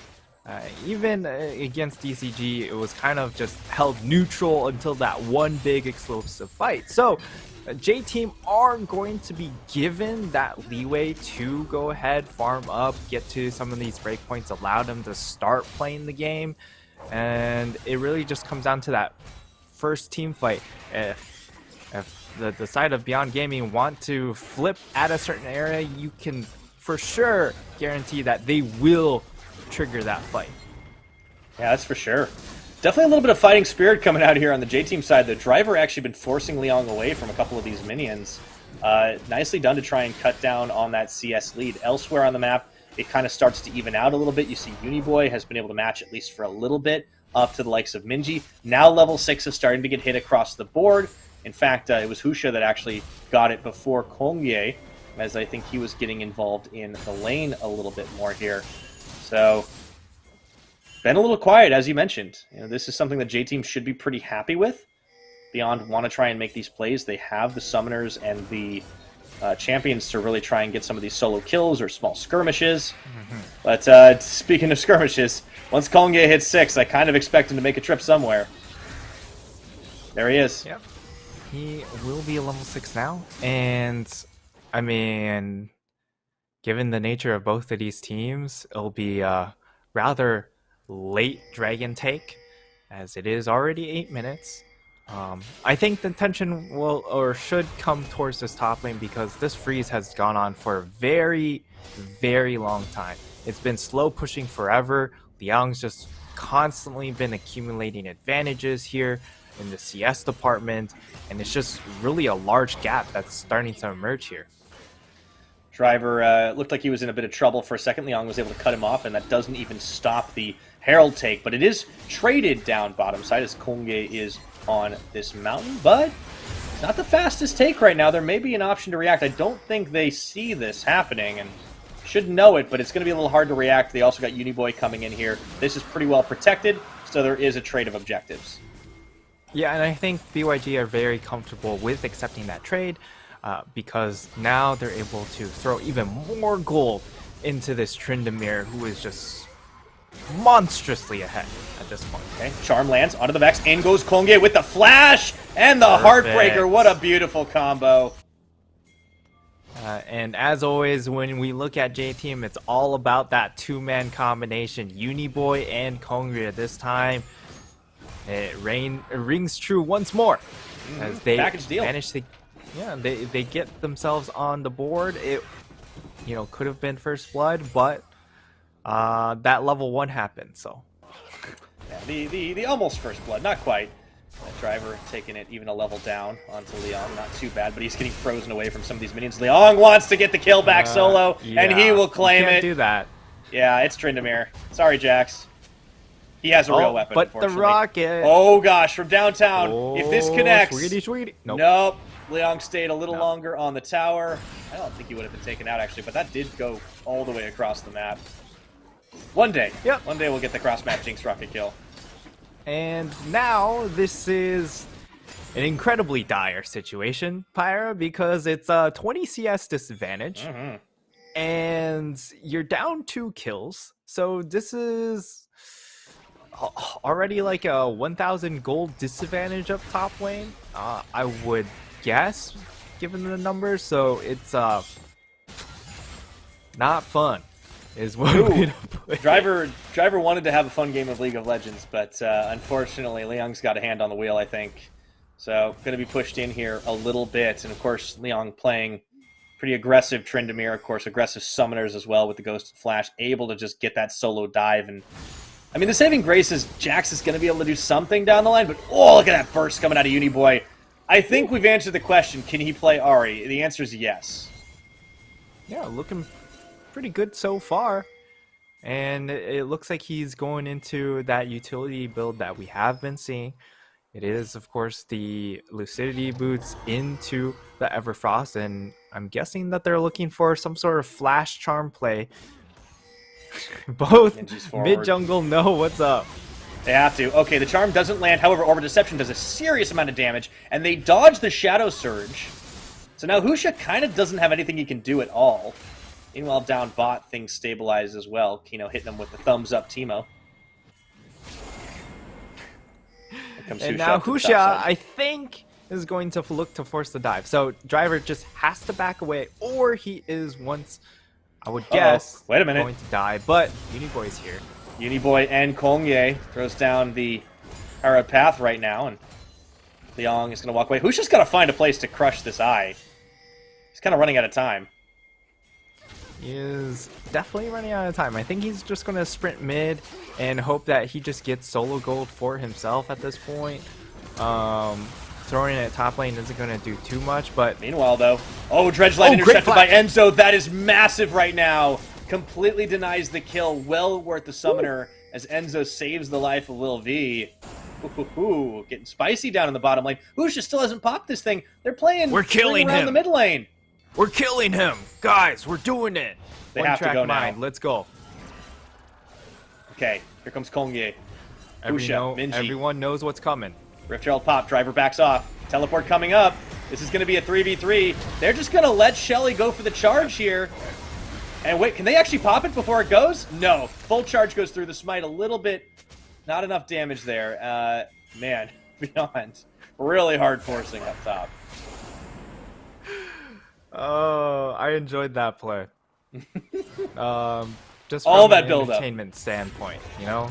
I know, you know, we all know, everyone in the game knows, everyone at home knows, we're going top lane just to throw this Rift Herald down.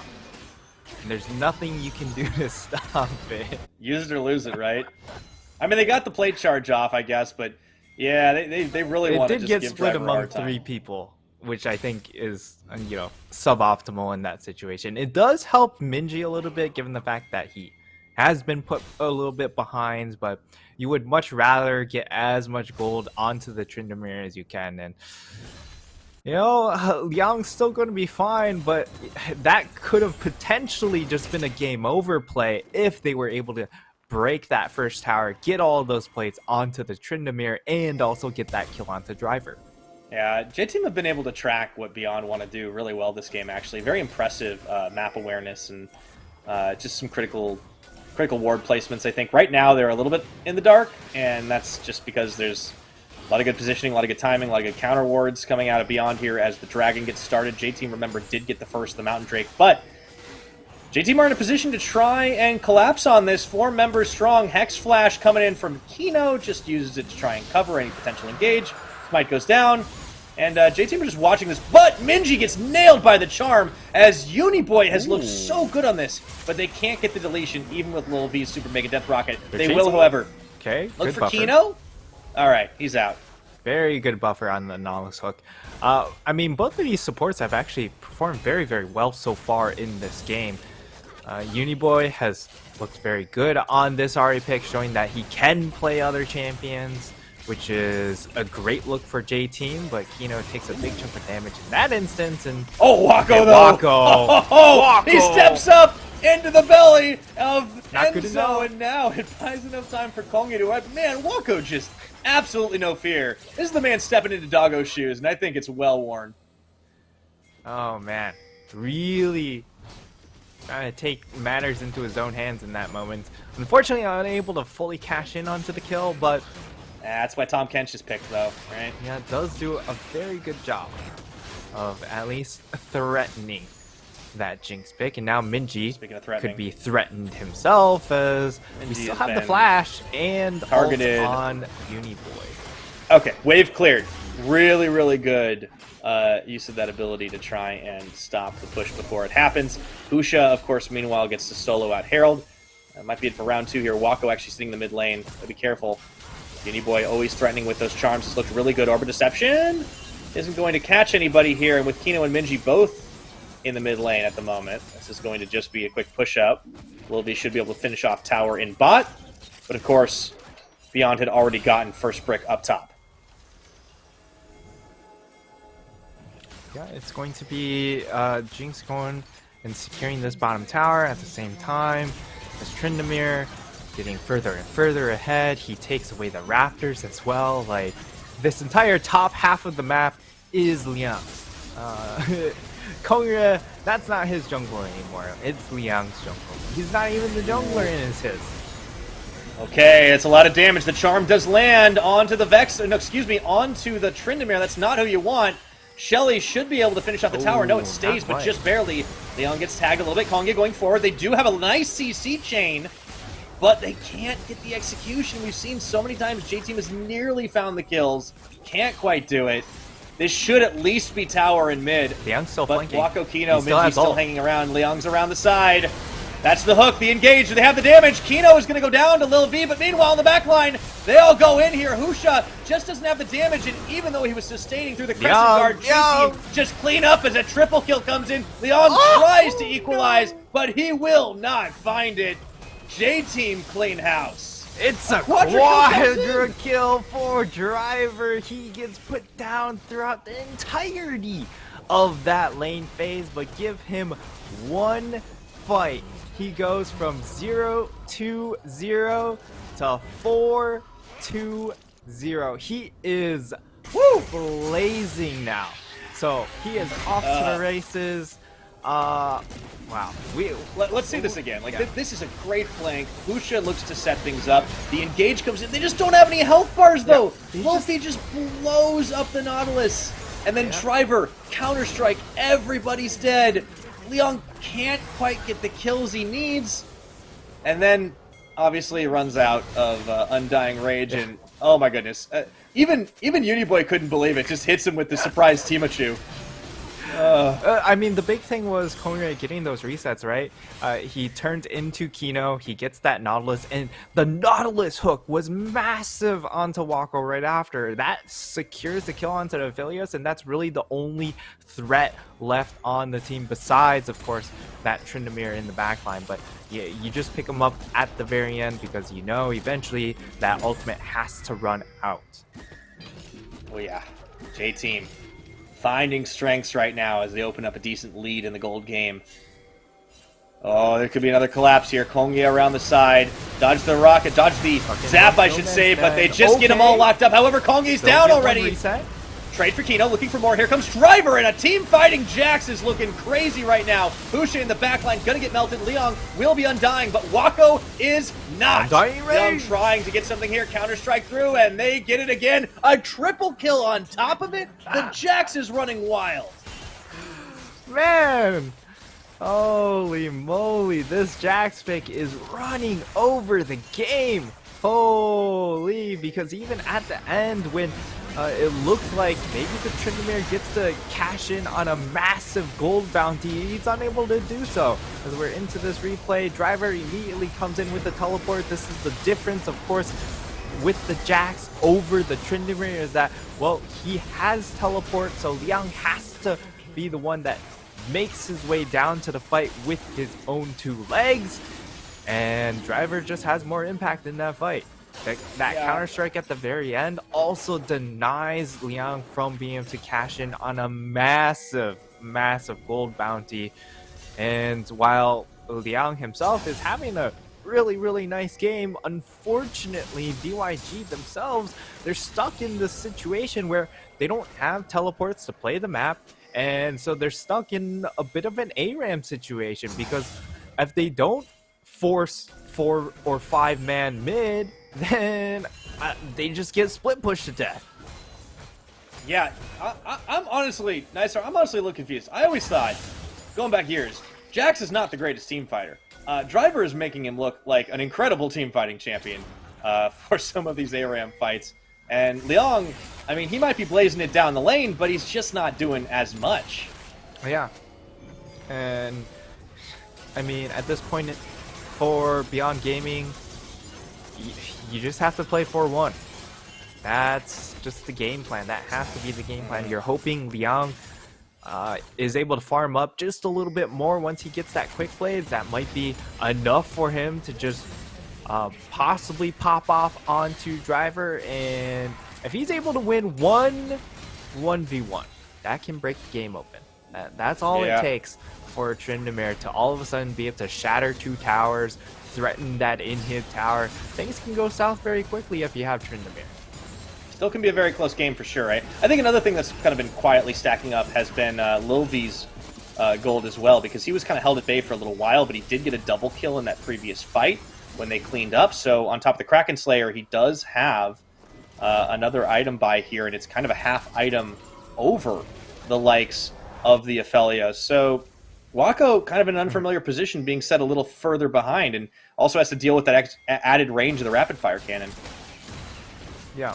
I mean, we saw why Wako took the Aphelios, right? Because he nearly gets that 1v1 kill. But once more, we end up in a situation where you're playing Aphelios into a composition that just has a lot more kite ability, a lot more dive capability, but also a lot more range than you. So not only can they get onto you more easily, but they also outrange you. So that's just, again, a repeated issue with a lot of Aphelios picks. When it gets to past 20 minutes, you're stuck in these situations that you don't have those 2 or 3 kills from lane phase to then just walk at them and one-shot a lot of these targets.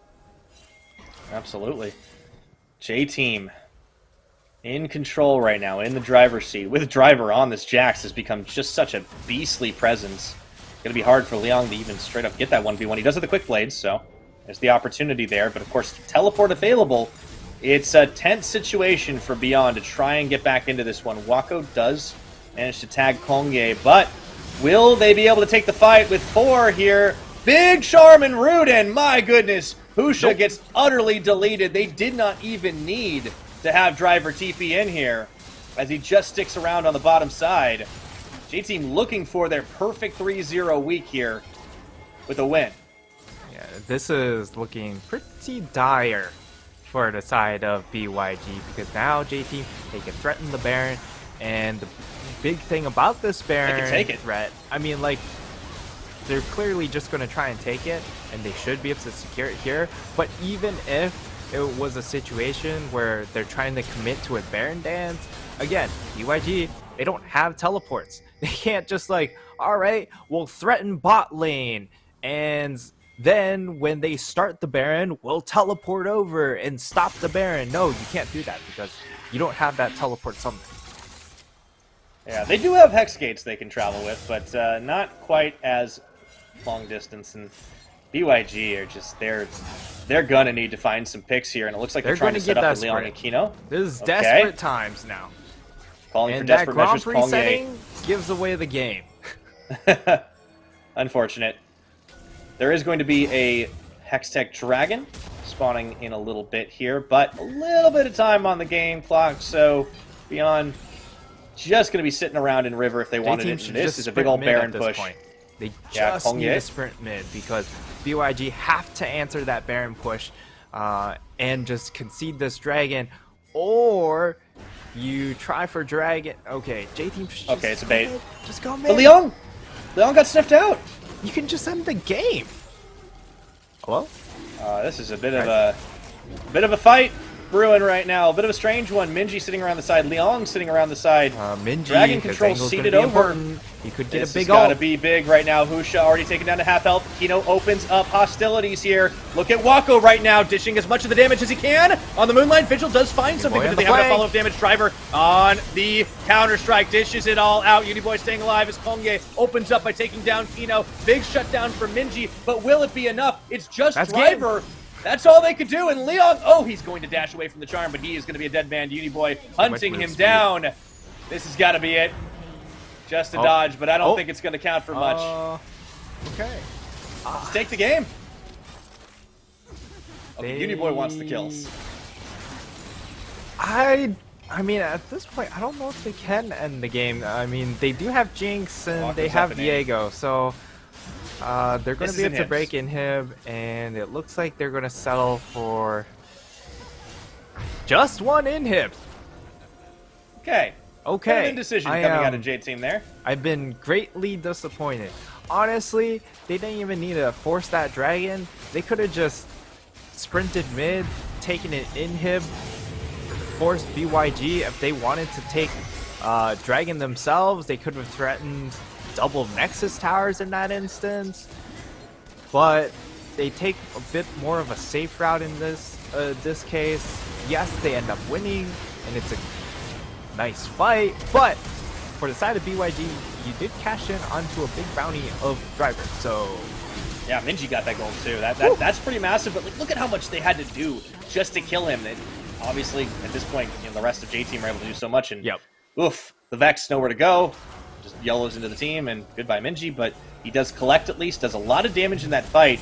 But this is still pretty desperate, as you said, Nightstar. 27 minutes on the game clock, a 10,000 gold advantage, not to mention Soul Point here, as the Baron has expired.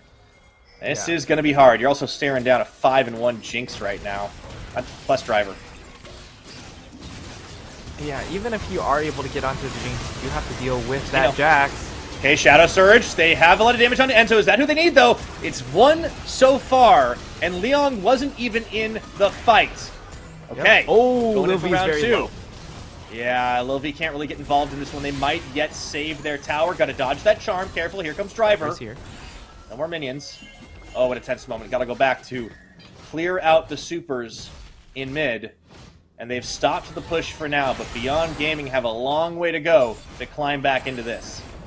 So here's where Beyond Gaming's summoner selection does reward them, because now they have a bunch of combat summoners and they're stuck in their base. There's no need to use teleport. They don't have a chance to use teleport. Now this is the Galaxy perfect brain opportunity as we get to see the highlight, of course, both top laners doing 0 damage. Yep, that's the most important stat here. But yeah, now you've got just a bunch of combat summoners, and you're stuck in a position where you just have to win fights. And so at the very least, their choices will assist them in that regard. But for J-Team, they're still in complete control.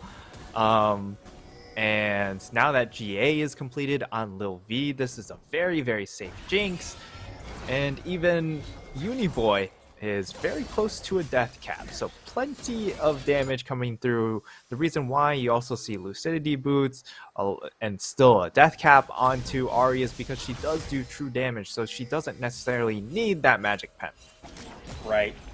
Of course, for Kongye as well, he's gone a little bit more tanky towards this Viego after he picks up some of the initial damage items in the Divine Sunder. Randuin's coming through here.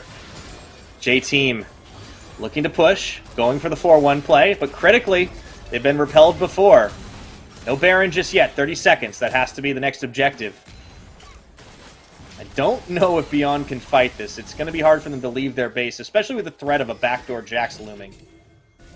Yeah, they should just be stuck in their base waiting, and J-Team should be able to then secure a fairly easy Baron at the very least, and I don't even know if BYG want to contest this Dragon.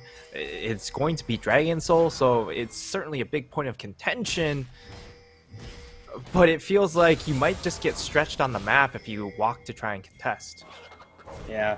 Ooh, Leong's going to try for a 1v1. Actually, Hush is here as well. Look at the level difference between the jungler and the rest of the teams. Oh, Driver already almost takes him down to 0 right now. You're investing so much as the Baron starts. If they can tag team, this Minji does come in. Counter-Strike, they will be able to pop his GA, and the Rocket is going to delete some health.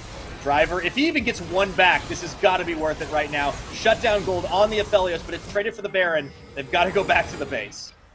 I mean, it goes as well as it possibly could for the side of Beyond Gaming. If you look at the end result, they don't lose anyone, and they kill Driver. So Driver doesn't get a Baron buff, and you know, you weren't going to be able to contest most likely both of these objectives anyways. So it's just, hey, we removed the side lane threat, so at the very least we don't have to play 1-4 or get stretched across our base. Now, that's true. I mean, we're just back to the original plan. We fight in our base. Hopefully we win one fight, but it's probably going to take 2 or 3 big team fights in our own base to actually slowly edge this one out. They're going to try for a catch, actually. Look at this Death Rush of Brewing. Kongye immediately sniffs that. And that was a bit of a forward position there on the back timers. BYG able to at least get some of their own jungle back for themselves. Kongye has backup now, though. This could be dangerous. It is a 4v5 for J-Team, but with the teleport from Driver, those odds can get even pretty quickly, and they go for it right now. Huge damage to start things off. They take down Uniboy as the teleport is going to come through. Enzo should fall as well. Do they have enough to be able to delete Lil V? No, he's flashed over to the red pit right now. Driver on the front. Everybody else still up here. Rocket's going to miss. Kino gets taken down. They do lose. Husha. Now it's a 3v3. Lil V, though, staying safe. Wait. Feared, but he stays alive. And Kongye intercepts the shot from Waka. Oh my goodness. Oh my god, that was so close. I mean, Lil V still has the GA available, but they would have been able to turn that fight because then they could finish the remaining target and then wait for Lil V to respawn and just kill him right afterwards. But Enzo plays this fight as well as he can because he's able to devour the Jinx, keeps the Jinx alive for that much longer, and it's really all about Lil V and Driver. Like, no one cares about the Tahm Kench as long as he devours the Jinx. Job done. But Lil V almost makes this fight dicey. Waka almost going down. If he goes down, that would have been game. If Lil V goes down, BYG all of a sudden are given a lifeline to maybe snowball and wipe the rest of the fight. But as it stands, it becomes just both teams walking away from that fight. Now, with Baron buff starting to tick down, not a whole lot remaining on it, we'll see what J-Team can do. Should be able to crack this tower with relative ease. Kino has to be careful. He's eating a lot of rockets, already down below half health, needs to make a beeline to the fountain. That should be inhib here. I think they might have to seed 2 of them. J-Team aren't really showing an opportunity for a counter engage, so they will clean this up. No Baron anymore. Beyond Gaming, they need to try and get in gear to defend as J-Team rotate up topside. Try and get some minions over there. Of course, Okay, this is without the Baron buff, so it can be cleared out by Minji. So it's almost got tagged on the charm.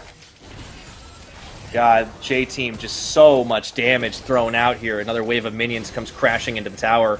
This is where Mega Bank Beyond Gaming make the stand as Uniboy goes in. That's going to be Kino on the counter engage! And they will be able to take down Kongye, but do they have enough? Driver chasing the backline. He pops Wako's GA here. They need to get on top of the Jax before he can delete the AD carry. The fear comes through. Wako's down, though. Lil V is still up. It is a 2-for-1 trade in favor of Beyond Gaming, but they've lost 2 inhibitors, Nightstar. Oh, that fight. I know. Absolutely should never have happened, but it did. J-Team tried to go for the end, essentially. They flashed forward, try and hit the charm. Because the charm.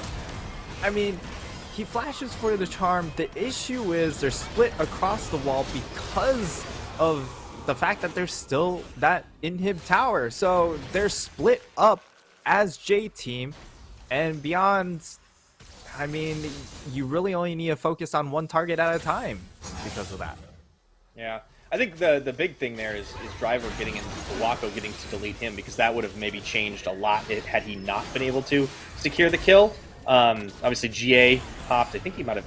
He did have a GA, I think. Just sold it after the fact.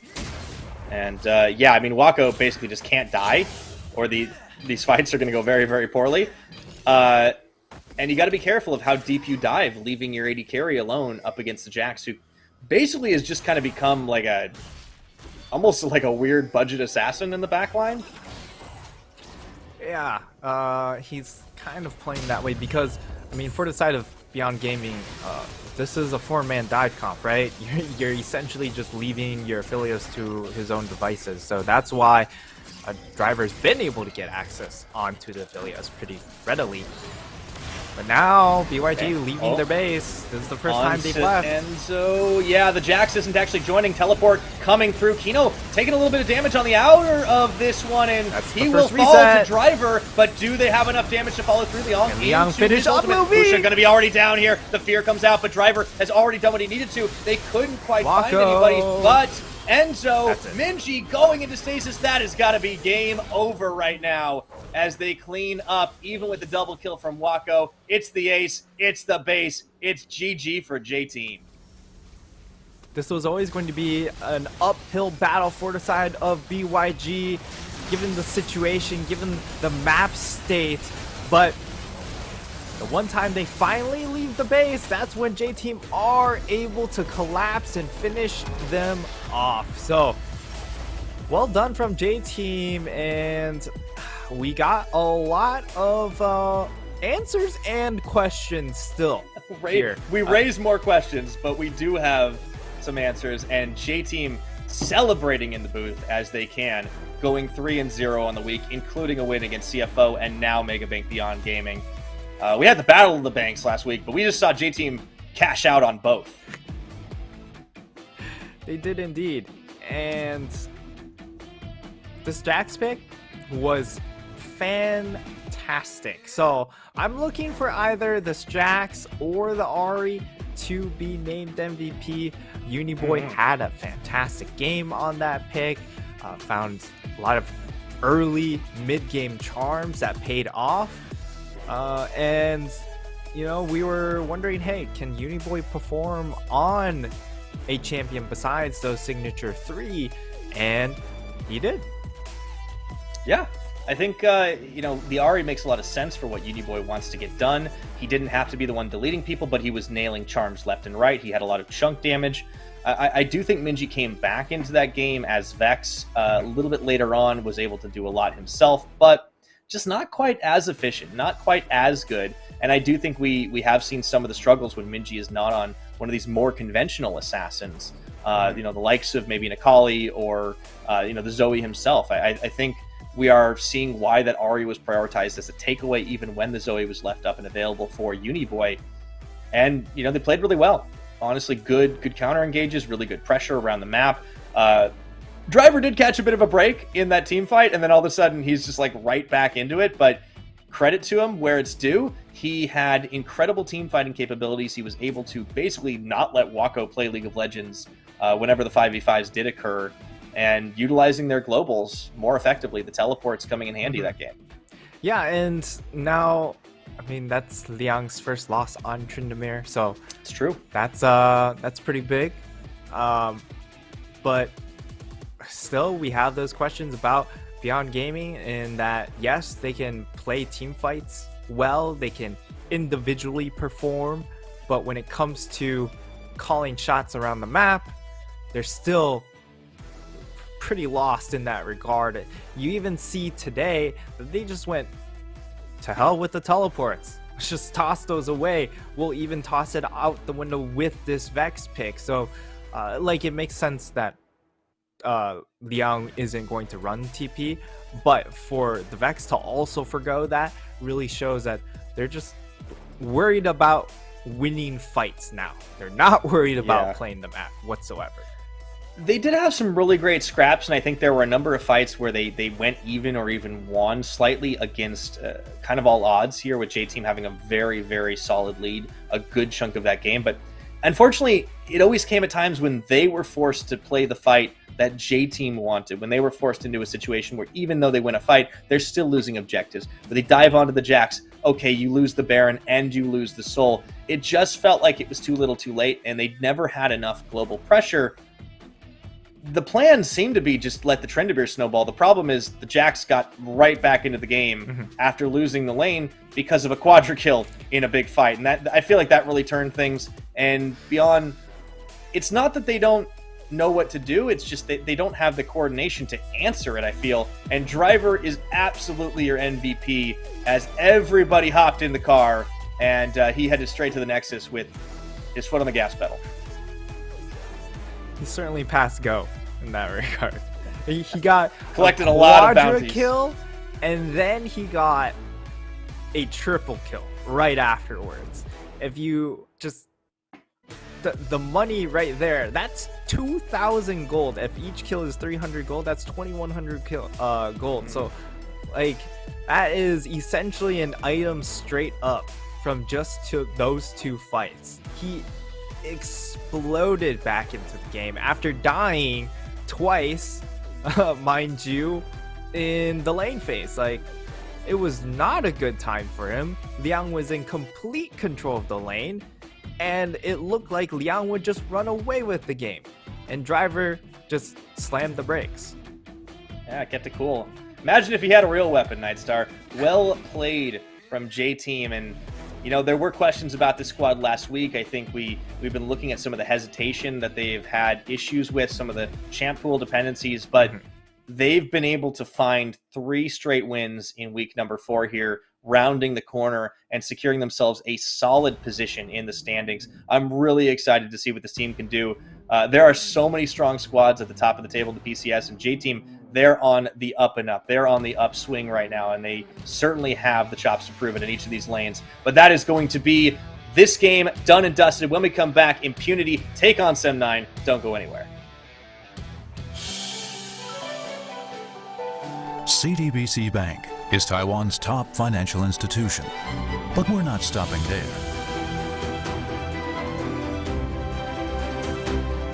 We're crafting an international brand and already have over 260 outlets in 14 countries. We are by your side, ready to embrace the future.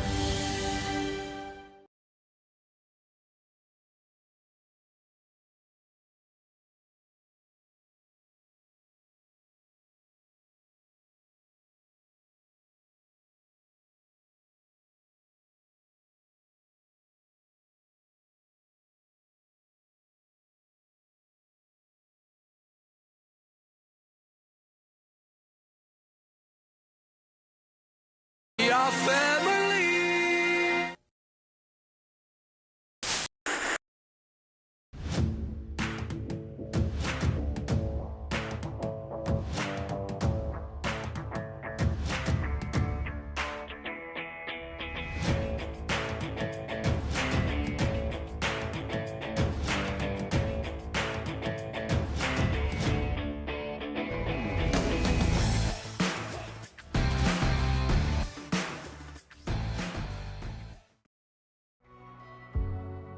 No, wait, you feel alive. You're floating in the air. There's lightness everywhere. Watch the stars turn, signals from another place. See the colors burst, lifting off to outer space. On a new path, waking up, it's not too late. There's no time to waste. We will elevate. Blowing up the blue skies, journey to another time. We are traveling with our gravity, reaching the horizon. We just keep on rising. We are traveling with our gravity. Nothing brings us down. Nothing brings us down. Nothing brings us down.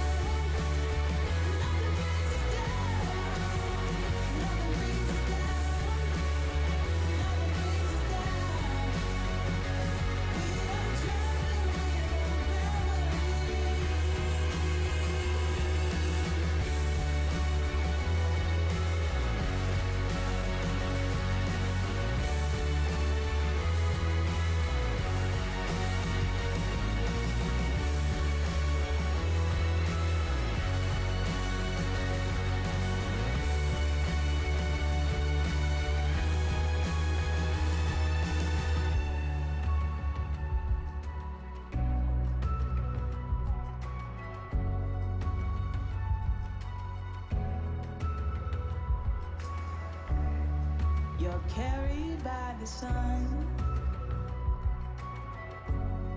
New chapters have begun. Tomorrow never ends. You're rising up again. Watch the stars turn, signals from another place. See the colors burst, lifting off to outer space. On a new path, waking up, it's not too late. There's no time to waste. We will elevate. Blue skies turning to a new high. We are traveling with our gravity, reaching the horizons. We just keep on rising.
And welcome back once again to the PCS Spring Split 2022. Halfway through our final day here of what has been called by some a super week, at least for one of the teams playing, but it has been quite a lot of exciting games. But here we are going to be opening up onto Impunity versus Sem9. Before we get into that, though, I do want to take a moment to thank our sponsors, CTBC Bank and Caliber. Thank you for making the PCS possible. Now, Nightstar, Impunity would love to end this week with another victory, especially after yesterday's loss against Meta Falcon team. But Sem9 would love to end any day with a victory. They are still in the hunt at 0-11, and there may be a bit of an edge here as they brought a new mid laner to play. They're at least changing things up, which is what I've been calling for the entire time because it just has not worked out with Lazar. So they've brought in Kirino, and immediately we see a big difference. Although it was against Hurricane Gaming, it was Kirino who was able to find solo kills with the Zed in that mid lane. So look for him to be a big focal point for this squad, at least being a playmaker this time around, whereas before it was a focal point for the opposite reasons. Yeah, you definitely want to try and invert that performance so far. Sem9 would love to find a victory for themselves here. And I do think that is a strong place to have an upgrade if you're going to go up against Impunity, because by all accounts, the mid lane on Impunity's side, he's been lacking in a little bit of faith, I would say. Hasn't really been able to deliver the performance that even the rest of the squad has. And while we've been giving Impunity props for their improved team play in this iteration of their roster, the individual performances, especially in that mid lane, have left something to be desired. But here is their lineup, and they have, in fact, unlocked their DLC character. So maybe that is a turning point here today, Nightstar. But they are quiet. Taco, Faith, Blaze, and Pinway. This team has made a couple of changes themselves. Pinway definitely coming in on the support role and having a better performance overall. I'm curious to see what they can do, because it was an unfortunate loss yesterday against Meta Falcon team. They managed to get Zeri, but Whale managed to get all of their lives. Yeah, it was the Jinx that really popped off. And for the side of Sem9, we have Shiramine in the top lane. Caspiel, Kirino will be our mid-jungle duo. And still Clay X and Felia down in that bottom lane. I think Caspiel, in general, has been the more consistent jungler. But when we have seen Arashi come into the roster, he's been more explosive in being able to find his own plays. I think in general, though, you do want Caspiel, although if possible, you'd like to have both of them somehow. Yeah, it would be great. I mean, they're going to have to role swap somebody if you want to. But for Caspiel this game, we will be comparing him against Taco, who has had a pretty solid start to the split himself. I think we've seen some impressive performances. Also, another player who's played as Zed. We have both Zed players in this game, actually, even though it's a mid on one side and a jungle on the other. But when Caspiel has been able to play, you talk about consistency. He's involved for more of the kills. He is a little bit more efficient on his damage and gold. I think it may be a little unfair because he's played less games, so the stats obviously flip a little bit. But at the same time, I think these are somewhat comparable junglers. Hey, at the very least, like, it's not like Caspiel has won a game to help boost his stats, you know? So, yeah, that's true. You know, he's being very efficient with less. So we'll see how Pick and Ban ends up turning out here to really set the tone. Zeri but blue it side, will be okay. Zeri being banned away from Impunity. Blaze apparently he doesn't want that. But it does mean Gwen left available, and that instantly gets locked in. All right, Quiet's played at least one Gwen game in this split already. Hasn't got a win on it, unfortunately. But Sem9 will go ahead and opt into grabbing the Jinx for Clax. See if they round out their bot lane, do something different. A lot of mid bans as well. The Ahri, the LeBlanc, both thrown at Faith. And they'll actually opt to lock in the Akali. This is something we've actually seen top from Quiet. I wonder if Shiro is going to grab it or if this is more of a Carino champion. Yeah, this should be very exciting. I love the opening coming in from Sem9. Plenty of power coming through, but Impunity, they go ahead, lock in that Hecarim, and it will be the rise. So, yeah, Faith was played. Yeah, has definitely put in a lot of Rise games. Also fits very well with a champion like Hecarim, so it's very run forward style here. And this is a really nice Hecarim pick counter. because I like the Trundle. I mean, they have a lot of move speed, but they can't just get around the pillar very easily. That goes for Rise, it goes for Hecarim. You have to expend either your ultimate abilities Gwen too. from the Hecarim or the Rise to get past it. And for, even a Gwen, she has to use her dash to get past that pillar. So this is a very intelligent pick. We'll see how the rest of the draft pans out to see if this goes into either the jungle or the support role. Still has some flexibility there, but I expect this to go into the hands of Caspiel. Yeah, now this is something I actually saw earlier today in the LCS that Trundle was used to kind of counter out more of a Hecarim or a champion that could really do that damage. I think it was actually a Xin Zhao. I'm thinking of the EG game inspired. A little spoiler for those of you who may not have been able to watch it. But in the second phase of bans, we see bot lane being the focus. The Ziggs ban away from Blaze, one of the few players to still really prioritize this. And a pair of supports, the Kench and the Nautilus, will both be benched. We'll see what Philia answers with here. And as the Leona has been left up, that does seem like a no-brainer. Okay, so they lock in the Leona. It's slightly counterintuitive to what the Trundle wants to do here. And I think Impunity are perfectly fine leaving it up because they saw yesterday's game. Felia on that Leona had very questionable engages, is putting it kindly here. Yeah.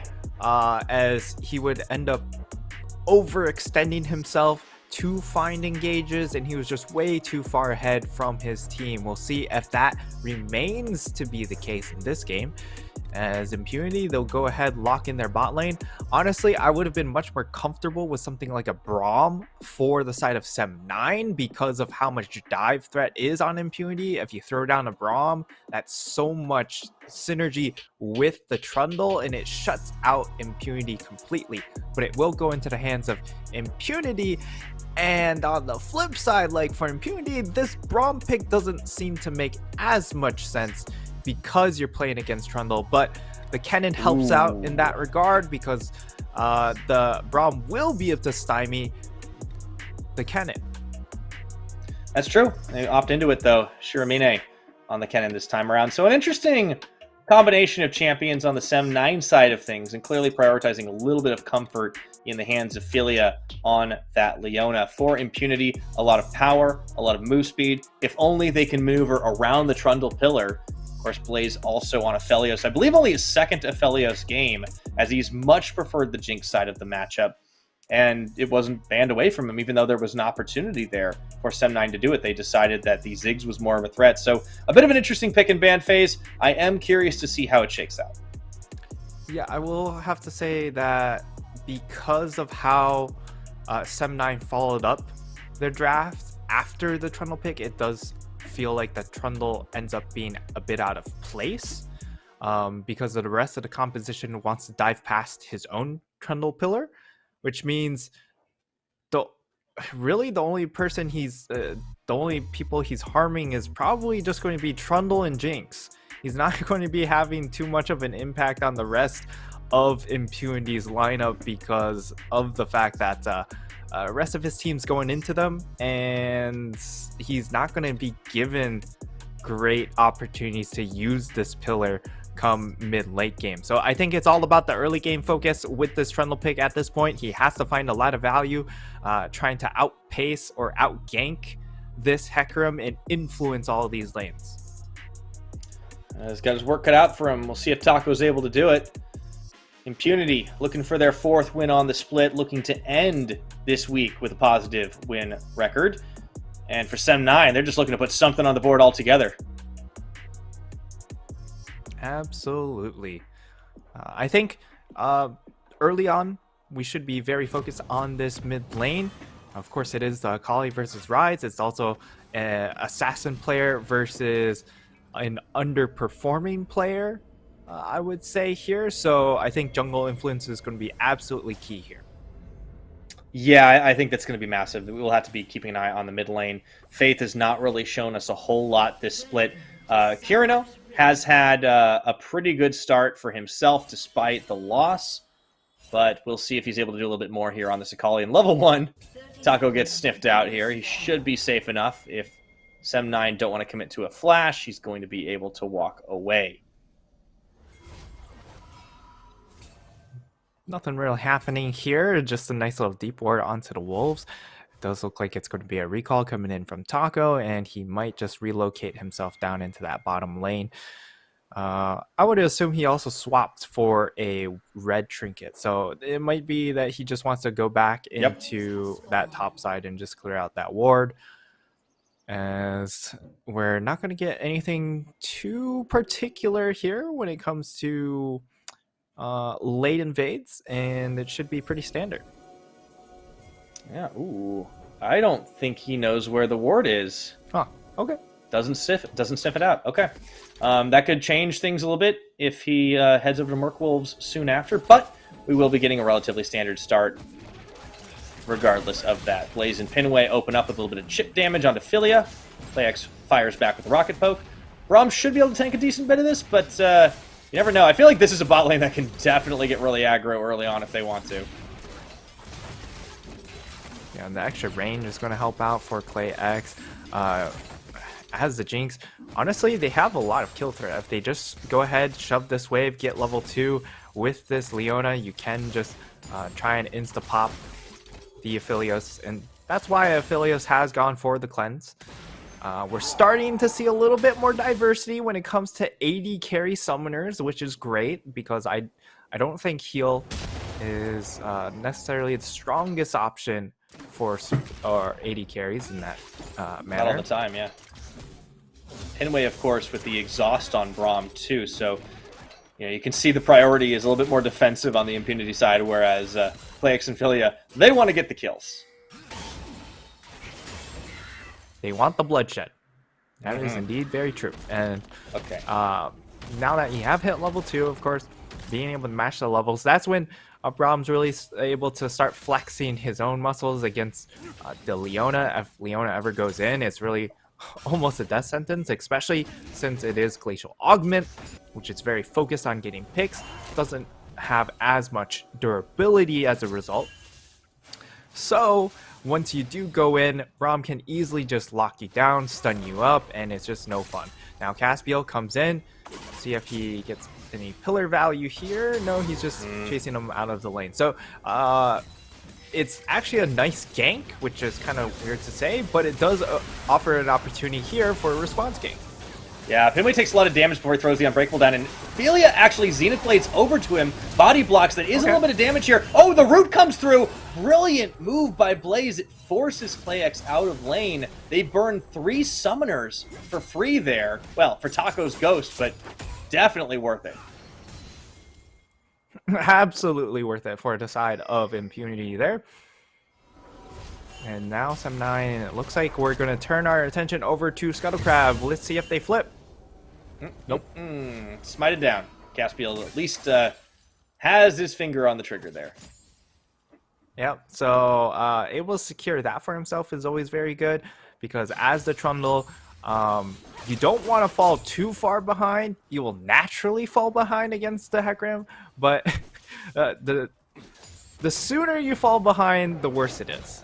So you want to be able to stay somewhat competitive in that regard, and he's most likely going to prioritize tier 2 boots just to have that extra move speed, roam around the map, and be able to just attack with that pillar. Okay, he actually goes for Sheen, so offers a little bit more dueling potential. Of course, he is also running press to attack, so has very solid dueling and burst potential with this itemization, along with his rune choice. I feel like this is what Sem9 want to do, right? It does feel like there's a lot of dueling possibility across the board, a lot of skirmish potential. They do have, of course, double teleports to match impunity, so if they want to get involved in fights. Taco going on a bit of an invade trip here, but he doesn't actually spot Caspiel on Krug camp. He will instead opt to take away some raptors, and this could be a little bit of trouble for the Sem9 jungle as he's getting some stuff taken away from him. They actually ping back. They know that Caspiel's up top now. Yep. But it's too late to save his chickens.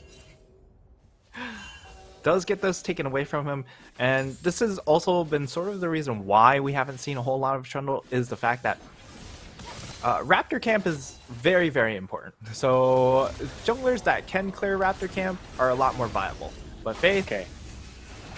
There is the pillar. Yep, he just throws out a Room Prison Overload. I suppose there's not a whole lot you can really do about that.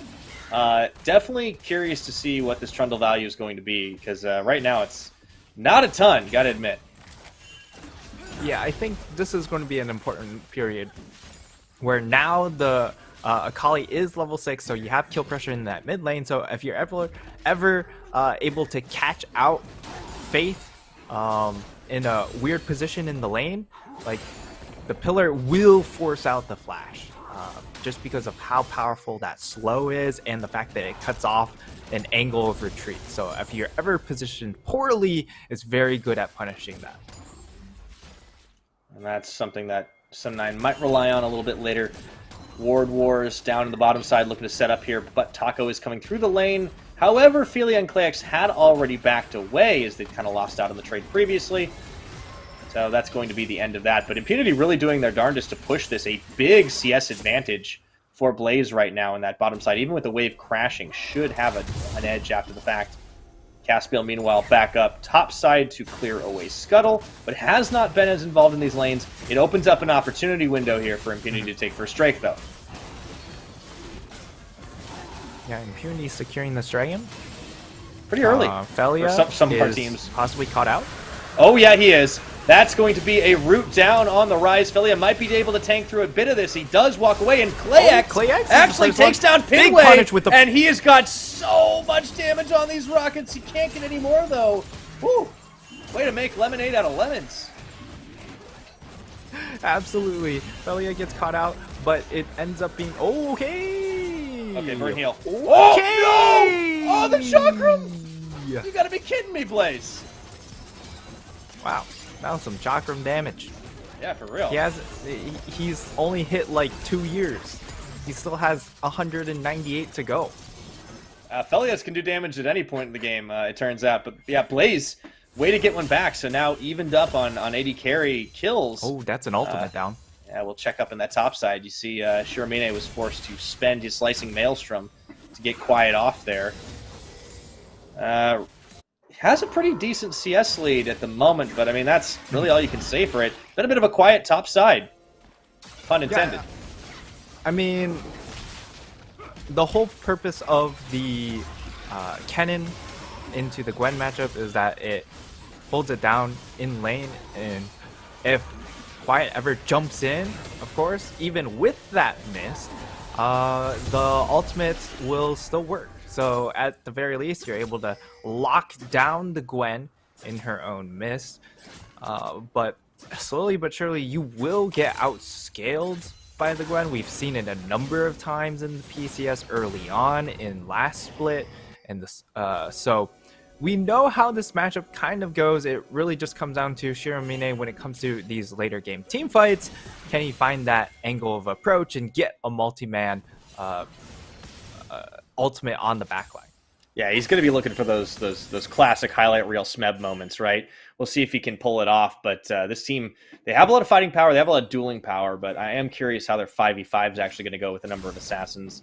A little bit oddball, but Sun9 are bringing some experimentation, and I do like to see it. Meanwhile, down on the bot, it's Blaze and Pinway's turn to get pushed in just a little bit. But Blaze does have a level advantage over the likes of Clayx, even if he doesn't have any summoners. Caspiel continues to not really be involved in any of the ganks or counter jungles. Yeah. I'm wondering about this Trundle pick now. I mean, is it just going to be a pillar bot? At the very least, it will help Clayx shred through Taco come mid game when Hecarim jumps in with that ultimate. You'll be able to strip away those extra resistances. So it'll help Clayx be able to chew through this front to back approach. However, at the same time, like, it really only helps out Clayx. Again, you're kind of playing a 2-man and a 3-man squad with the Sem9 draft, and the fact that Shiramine, Kirino, Felia are all looking to play together, and then it's kind of Caspiel and Clayx left on a bit of an island when it comes to these team fights. Yeah, tricky to pull off at the best of times, and for Sem9, not giving themselves any easy opportunities. Still looking for that first win of the split for them, and we don't want to end up being the team that goes winless at the end of it all. It was a rough start for the Malaysian representatives, continues to be so, but they have kept pace with impunity this game, and that is worth something. Even if they lost out on a lead by Blaze just honestly stepping up to the plate big time. Straight up 2v2. Mm-hmm. Yeah, and the leads, I mean, the gold is pretty even right here. And when it comes to scaling, it almost feels relatively even, right? Because you have Gwen on the one side, and yes, it's a low-range competition, but Sem9, they don't have necessarily the best tools to punish the slow range. Now it's just the gank up top lane. He's good. Oh, and he can't. Onslaught of Shadows. That was close. It was a nice try from Shiramene to make the escape, but it will be the kill picked up there, and this time for Faith. Yeah, really nice roam timing coming in from Impunity. They just make that very easily, and Shiramene just one step too far. Tries to get out with the TP, but because he dies with that attempt, it means that he gets even more punished, because now he can't come back to lane. Yeah, it feels bad, man, but it is going to be Plate City here for Impunity. Taco and Quiet just going to go ahead and charge up more. They should be able to get first brick off this too with Shelly coming up. So really nice turn on the objective play. This is something we've been giving Impunity credit for, is they do have solid team decision-making. It's been micro mistakes that we can criticize from them, a reason why their win score isn't as high. Individual skill level definitely could still improve, but when they make calls, when they make plays, they go in together, and that is step one of successful League of Legends. Yeah, this team has been very good at moving around the map, which is really impressive to see, given that even some of our top teams have struggled with their map movements. But Sem9 do find an answer at the very least. They'll be able to take this second dragon, and it will be Inferno Soul on the table here. So Spicy. Inferno Dragon will be a lot of fun, because it gives you a lot of open spaces that actually makes things a little bit easier for Sem9. With how limited this Jinx could possibly be when it comes to getting dove upon. But it also means you get a little bit less impact coming in from these Trundle Pillars. And it makes it easier for you to get out of these Slicey Maelstroms. Yeah, so there's a little bit of a flip side there.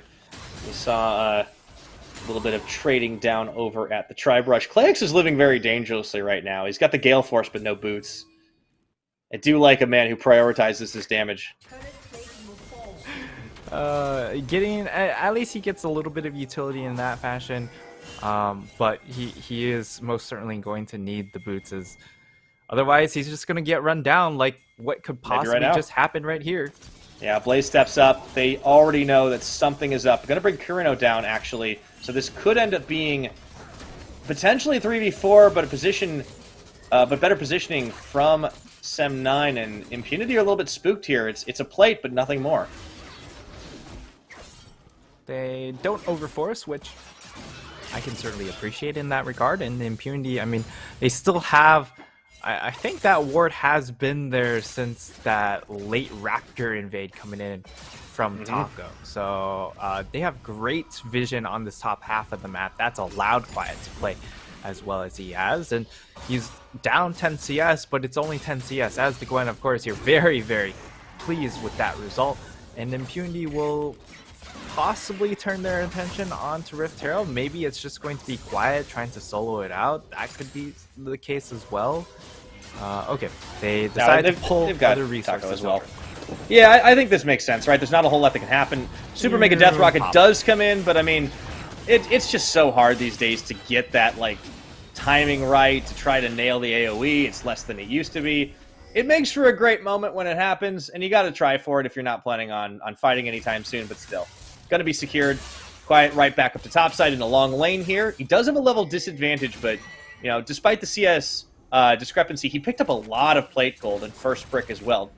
Didn't get it solo, but that still counts for a lot to try and make up for the gap in CS. Yeah, now, I mean, the side of Impunity are out to a 2.5k gold lead, so that's going to feel pretty good here coming into this next fight, which could happen in 2 minutes. I'm not going to say it will happen, but with how strong Impunity are, this is something that they should look for. And for the side of 7-9, I think it really depends on how well their side lanes are going to be set up in preparation for this play, and if they are able to hold the Vision chokehold in this area as well. I just want to take a moment to appreciate that Blaze flashed the Kale Hunters at Sem9 at the Malaysian team.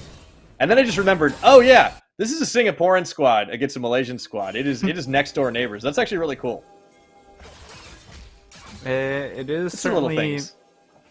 Really cool to just reflect upon, and we get to see the gold values. Yeah, Clayax isn't too far behind. Yes, he's at a deficit, and I mean, credit to Blaze. That's really just that extra kill coming and making it the difference. And Faith has done a very good job on this Rise pick so far.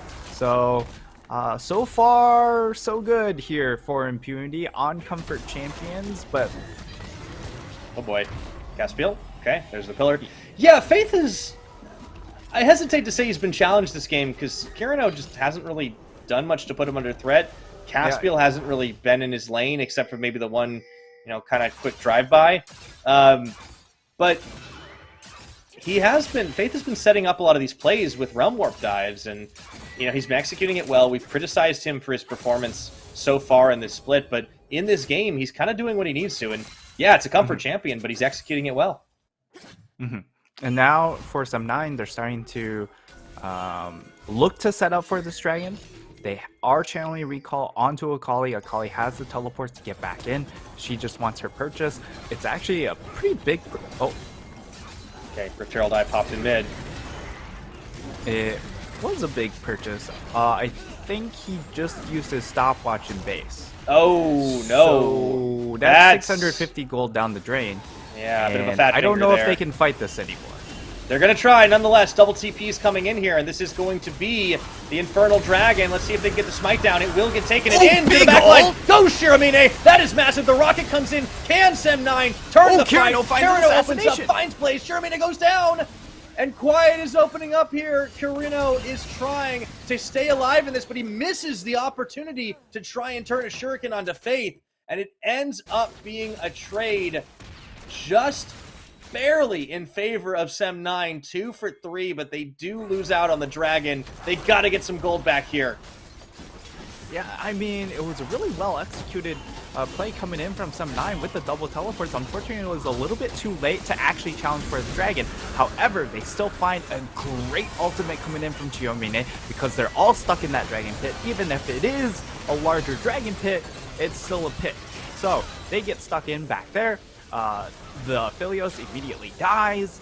Faith almost goes down, but expends the flash. Actually, a really nice play coming in from him, being able to flash that shuriken to stay alive and also secure the kill afterwards. But all in all, it's certainly a play that's won by Impunity, but you're not terribly disappointed with the result if you're Sem9. Yeah, I think critically the dragon, you want to contest it, but at the same time, you know that the Elder timer is not going to be that bad because you managed to get at least the Mountain Drake for yourself. I think Shiramine had such a brilliant ultimate in that, and Kirino did what he needed to by zoning and taking out Blaze. Even though he ends up dying a little bit later, that's fine. Sem9 are going to try and get away here. Their own Trundle Pillar kind of making it hard for them to get around. But yeah, really good fighting potential from this very scrappy squad.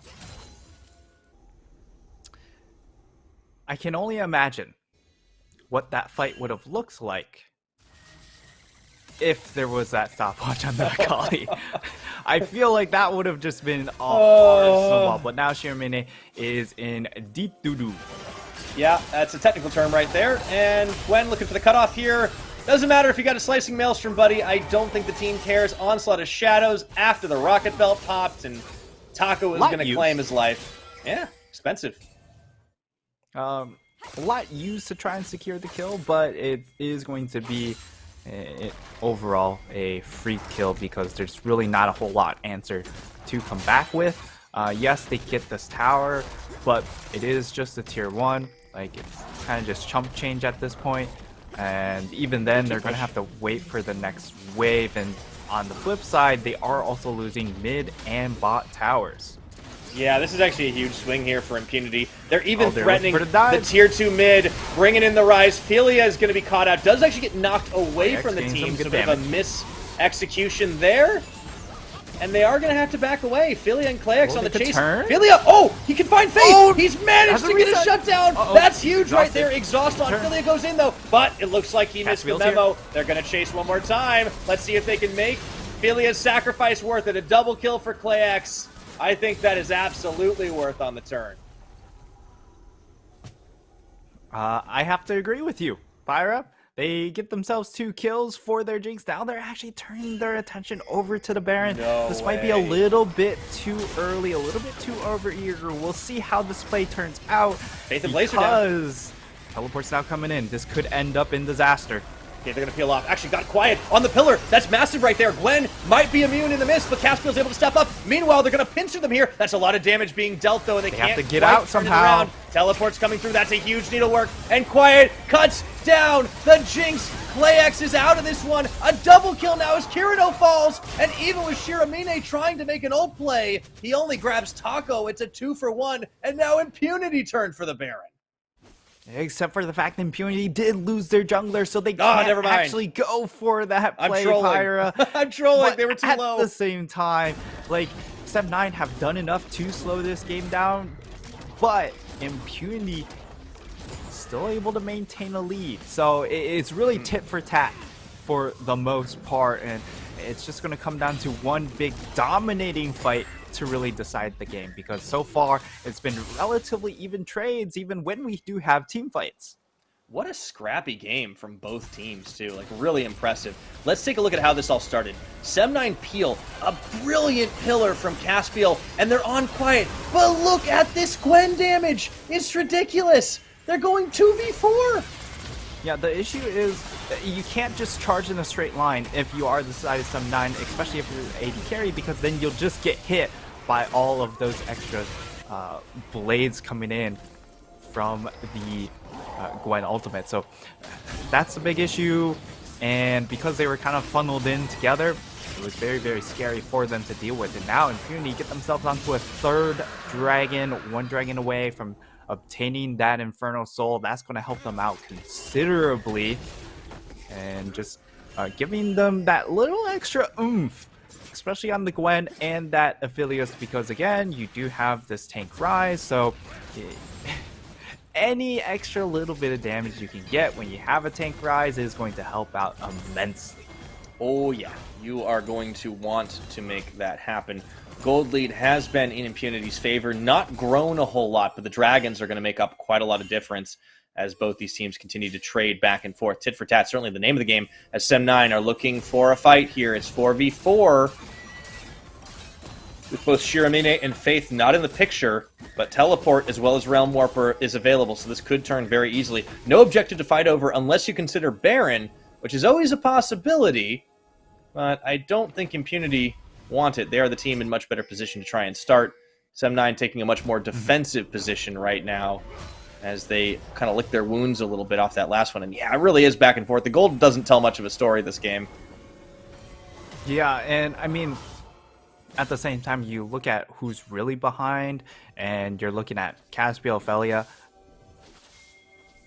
Trundle, at this point in the game, even though his build is saying that he wants to be a bruiser, he's essentially a support. It's just how the champion works. And at the very least, like, he makes up for his gold deficit by pressing ult onto a champion that has a lot of gold in them, because he then steals away their stats. Yeah, I mean, it's helpful. So he's essentially robbing them of their gold. Yeah, I mean, it works out. This is, it's like the old story with the troll under the bridge. You got to pay the toll, right? Exactly. And the toll is all of your stats for about, what, 10 seconds? Something like that. Yeah. But Taco doesn't care about that because he's just too fast. He can just run across the bridge quicker. This is how it works. This is fourth game pyrotechnics, everybody. I am making these connections. It is the ancient aliens of shoutcasting at this point. It's D&D Dungeon Master. Yeah, pyrotechnics at it. Oh, well, Coming thank you up very with much. our story right there. But yeah. Well, it's as the roll of of the now- dice that really decided, and I think Sem9 and Impunity have really been happy to roll those dice. Yeah, it seems like Sem9, they've had these fights, these really crazy fights they've been able to force, but they're kind of cowed for the time being. It seems that there's a bit of an item deficit to play with. They're just saying, hey, we'll just bet it all on this next dragon fight. 2 minutes from now, it's going to be that Infernal Soul. We're not going to do a whole lot until then. Hopefully we don't get picked. You have a decent amount of defensive vision. Hopefully Felia doesn't overstep his bounds and get caught out. That would be extremely detrimental. And maybe, just maybe, you also look to contest around this Baron buff. You do have double stopwatch now completed. Very important that Kirino has the Zanya's hourglass to make up for the fact that he didn't have that stopwatch. Yeah! And we don't maybe talk about that's that the anymore. difference maker.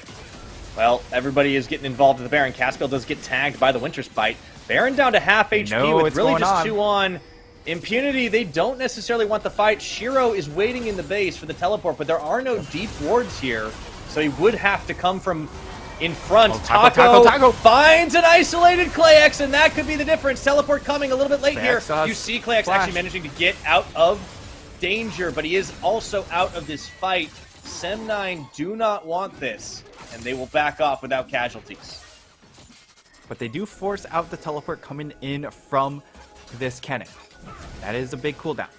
However, still flashes available on everyone on the side of Sem9. That means they engage onto Clayx, he can still get out, but it looks like they're trying to split their attention. Going to mid and also Philly's starting out backed. this Baron. Philly is backed right now. He has no way to get into this fight quickly, so if they want to go for a steal, they have to do something huge. Caspiel, he could try for the flash. flash, and he can't quite get it in time. The Close. smite is right for Taco, and now still want a the fight. desperate fight. Caspiel getting taken down to the back of the pit. minute. Meanwhile, Oh, in big ult. goes the cannon, but is it enough? They Okay, just don't stopwatch. have the follow-up damage here. The double kill for Quiet. They're going through. Philly has finally joined the fight, but it's way too little. It's way too late, and the Gwen is cutting them down to size. All right. That's over. Oh, that stings for the side of Sem9. It looked so good for them in that stage of the game. It looked like they were going to at least have a chance at that big team fight. But Felia, well, once more, we have a bit of a wonky Leona mistake here. We've had it earlier today with Koala walking way too far out, gets chunked out immensely, and snowballs the game a little bit in that regard. But this time around, it's Felia just going for a recall, and that means they don't have their big engaged champion to really facilitate the fight. As we get to see the replay, you see that Felia's just out of the base right now, and Caspiel's already dead. So it's rough. I mean, that was a brilliant Shiro ult. It's just there's no follow-up damage. Immediately Clayx has no exhausted. mana. Then yeah, he gets a Zenith Blade, doesn't even land it. He should have not even walked into the fight at this point. Yeah. Oof. It's a rough. Oh, this part's just gratuitous. We don't need to watch this. Cut away. Cut away. My eyes. Yeah. So massive lead. Dragon now they have Soul. Infernal Soul, so Yeah. this game gets infinitely harder. But if Impunity don't straight up end, and it gives an opportunity for an Elder fight, there is still that possibility, because we might be able to get that that Zanya's Hourglass onto the cannon. But Not yet, though. as it stands now, he doesn't have a stopwatch, which means his ults are going to have to be a lot more conservative. He also doesn't have flash, which means his ults are just naturally also going to be more conservative. Okay, there's the onslaught of shadows here. Taco goes Might in be a little bit early. overextended. Look at Quiet, so huge. Even though they went far, they went deep. They're so far ahead, it doesn't seem to matter. Quiet does get shut down by Caspiel, but At what cost? They lose Klax, they lose Shiramine, and with the Baron push on 4, that is plenty to charge into this base, Nightstar. Yep, they don't have any wave clear because the Jinx is dead and they are running that Akali. So it has to be some sort of big play. They have to just call for a dive onto this Aphelios. And if they can kill the Aphelios, this game might go on. Kirino in the Shroud looking for it. Oh no, Philia gets caught, rooted, and taken out. Now it's a 4v2 to try and stand guard on the Nexus. Klax is about to come up, but there's already one Nexus turret down. They work on the second. Caspiel and Kirino can't really do much. This is Super Mega Death Rocket comes through. Taco low, but that's not who you need to target right now. And those Flame Choppers maybe do enough to help take down Pinway. Blaze is going to go golden, but Faith and Taco are still strong, and Klax just doesn't have the damage. That's going to be at his Impunity. Claim their 4th win on the split. Quadra kill going into the hands of Blaze at the very end.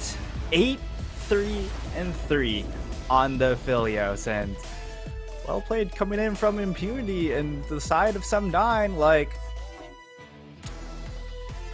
they didn't lose the game quickly, but it felt like there was always opportunities, but they never took advantage of those opportunities. And when it counted, just some very clear misreads of the map and mistakes. I mean, Philia on that back cost so much on Sem 9, and they still tried to go in. I mean, Caspiel, I think it was a bit of a weird flex on the Trundle draft. He had a couple of good pillars in that game, but you're right, he kind of turned into a second support there, and it just wasn't enough. Impunity's teamwork definitely won out the day, and it was just superior. So getting themselves 4 wins so far on the split, I don't think that necessarily reflects how strong this team is, but positive momentum as they get another win to close out this week. They'll be happy with that. And the big thing is Sem 9 continues to be lost. Winless. I was gonna... They look a little lost at times lost, too. I mean, yeah. it's 0-12 is a rough start no matter who you are. I do like what I'm seeing out of Kirino, but he kind of didn't have that much impact, and I wonder if the Akali priority was a bit of a misread on the game. I mean, again, if he had stopwatch for that dragon fight looks completely different. But the fact that he immediately he farms up those extra minions just so he can get that stopwatch for that fight, and then right before immediately as he walks out of the base, he uses the stopwatch, which is like, that feels like it's game over. That one mistake. Oh man, you just have to feel for him, because it was really set up for him to succeed. Like, that fight looked good to a certain degree. If he had stopwatch, that fight would have looked a lot better, and this game script would have been completely different. Yeah, and I really like that Sem 9 were able to scrap quite a lot, but they just started to get a little bit too desperate in those situations where they were falling further and further behind in the gold. Kirino has now shown us 2 assassins, and I do think he's found some comfort level in this squad, and he's definitely brought a little bit more than Lazar, so I do think this is likely to be Sem 9's final form, unless they bring new players in, I guess, after the fact. I mean, maybe Caspiel and Arashi. Yeah, it might as well try a few iterations. I don't think this was on Caspiel. I think it was on the champion he picked. I'm not really sure about that Trundle call. Like I said, a good pillar, but then they kind of lined up for the Gwen needle work. It does seem like the micro decisions are a little scuffed in some of these. And you can talk about team comms. You can talk about what this squad is trying to accomplish, because it's hard to say at times. There are some very head-scratcher kind of decisions, as Clement might say. But they do, when they choose to fight, they do scrap it out pretty well, and that's cool. It's just unfortunate they can't really string a whole lot of good map plays together. And this would have been, I would say, their best opportunity against, I would say against Hurricane Gaming, it's a good shot, because Hurricane Gaming doesn't necessarily know what it wants to do on the map. So they're about as lost as Sem 9. But against both MFT and Impunity, mechanically, they're able to somewhat keep up with these 2 teams. So I think, yes, there's still an opportunity against MFT, but you can't go anywhere with only one win to your name. So you need upsets against the top 5, which is It's not easy to do. There's a lot of skill up there, and I feel for these teams that are still trying to scrape wins together. I think Impunity is probably the team that is breaking out of the pack at most. I think them and MFT, maybe Frank Esports, those are going to be the squads that are fighting it out for, they're probably playoff squads, if we're honest, right? I mean, it's a little early to say, but I think we're looking at our bottom 2 are probably at this point Hurricane and Sem9. And it's all about improving pole position for the rest, right? Trying to make a name for yourself, especially for some of these newer squads. For the side of Impunity, they are no stranger to the PCS, but they do have some new players. They've shored up some weaknesses, at least on a handful of champions. I was very impressed by Faith today, and that is not something I have said very often this split. So maybe he can get his rise and play and make the plays and do well. Kirino wasn't as much of a threat in lane, admittedly, but we'll see. And there is our damage score across the board. Impunity, solid game from them. Pretty scrappy. I wouldn't necessarily call it clean, but they took advantage of the mistakes Sem9 made, and that was all they needed to do. Yeah, it was a relatively clean game from the side of Impunity. Yes, there were some mistakes, but this is kind of what we expect out of this team, who are lacking a little bit when it comes to dealing with fights themselves, but ultimately notch that win. And for the side of Sem9, I would have liked for them to play a little bit more around this Jinx. The Leona just doesn't cut it. I also don't know if Clayex and Philly are on the same page, right? But enough about that. Quiet is the one who earns the MVP. Startup in that top side definitely seemed like it was pretty chill, but once he started joining the fights, had some serious Gwen outplays, continuing to demonstrate why this champion demands so much priority in our league. Really good play from Quiet, outplayed in 2v4 situations, did have it lined up for him, but played around his mist incredibly well, and even when he was in danger of being dove, I really liked what I was seeing from him. Yeah, I agree. Quiet had a very, very good game on the Gwen, also packing in almost 33%, so almost a third of his team's damage. So hefting a pretty solid damage load in that game for his squad. Always the case when you have a Rise mid. But at the very least, you can play Rise mid when you do have something like a Gwen top. Absolutely. Impunity found themselves a winning formula, can walk home happy with their performance this week. Now, 4 games down, we've got a couple more to go. I cannot wait to see what the last couple of them are going to bring. We're going to go on break, though. When we return, PSG look to round out a perfect week up against the likes of Meta Falcon Team. CTBC Bank is Taiwan's top financial institution, but we're not stopping there.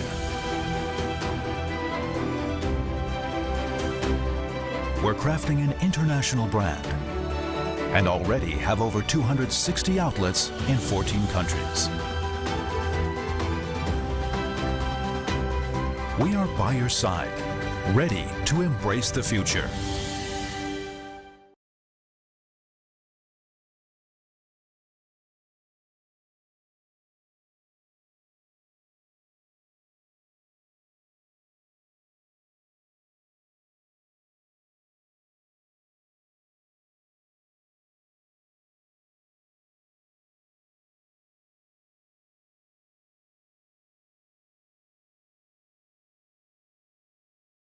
Your family.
How can I save you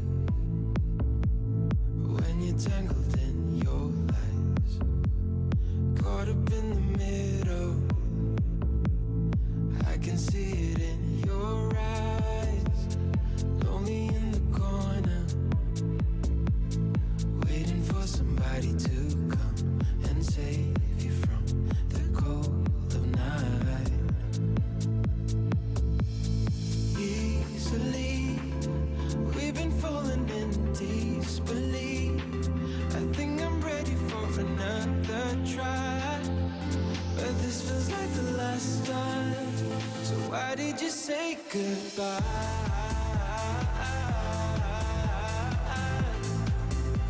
It's better to say goodbye.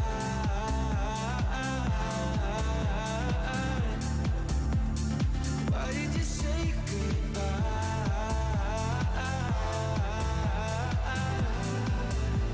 it's better to say goodbye.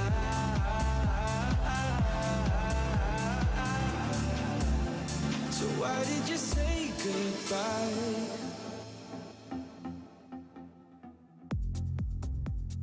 Quiet like the ocean with the rumble running.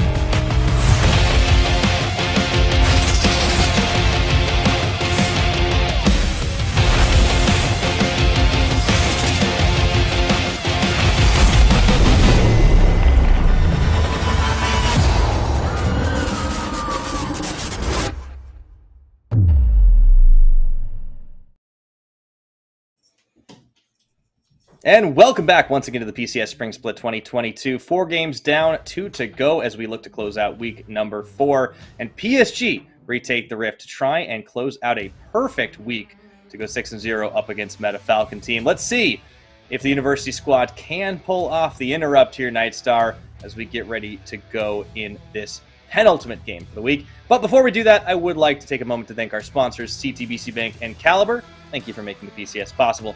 Now, Nightstar, on paper, still a pretty heavy favorite here for the side of PSG, but what can Meta Falcon team do to interrupt the perfect 6-0 week? I think it comes down to bringing a lot of aggression during the early game, just because we haven't seen PSG necessarily super tested when it comes to the early skirmishes. Even in the DCG game, like, they found a pick onto Viego. He goes in for the gromp, perhaps a little bit too aggressive there, and gets punished. So it was a good pick coming in from DCG. MFT, I would assume, watched that earlier game. They'll try and look to make plays and perhaps get aggressive in Juhan's face.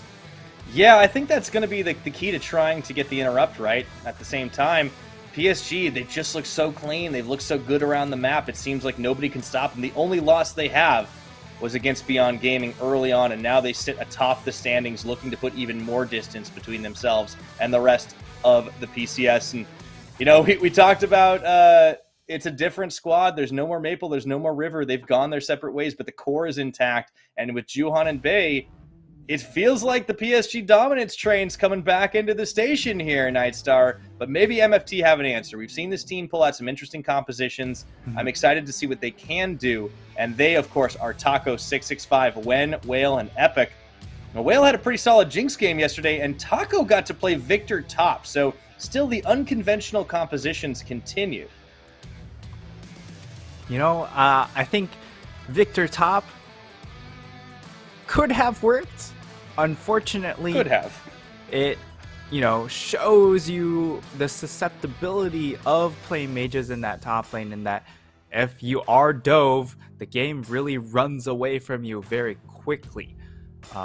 And we are going to have that as our highlight matchup here. Of course, Taco being on a losing team, naturally his goal difference is going to be down there. But what is cool to see is the fact that his first blood victim rate is only 9, because his jungler tends to get caught out in weird spots. We don't have to talk about that part, I suppose. Yeah, it is a little bit of an oddball stat to be highlighting, but he definitely doesn't get destroyed early as much, and I think that is that's still a positive. It still counts for something. At the same time, I think Taco has shown a lot of champion diversity. He's unafraid to really experiment a little bit, but I would like to see him shore up his advantages on some of the more standard picks. However, up against Hanabi, it's going to be tough to do, and I wonder if the answer is to just try and pull something weird out like that Mordekaiser and try to throw out Hanabi off his game. It's just so hard to do. This guy's so experienced. He knows how to play weak side. He knows how to lose a lane gracefully, and more often than not, he's the one winning it.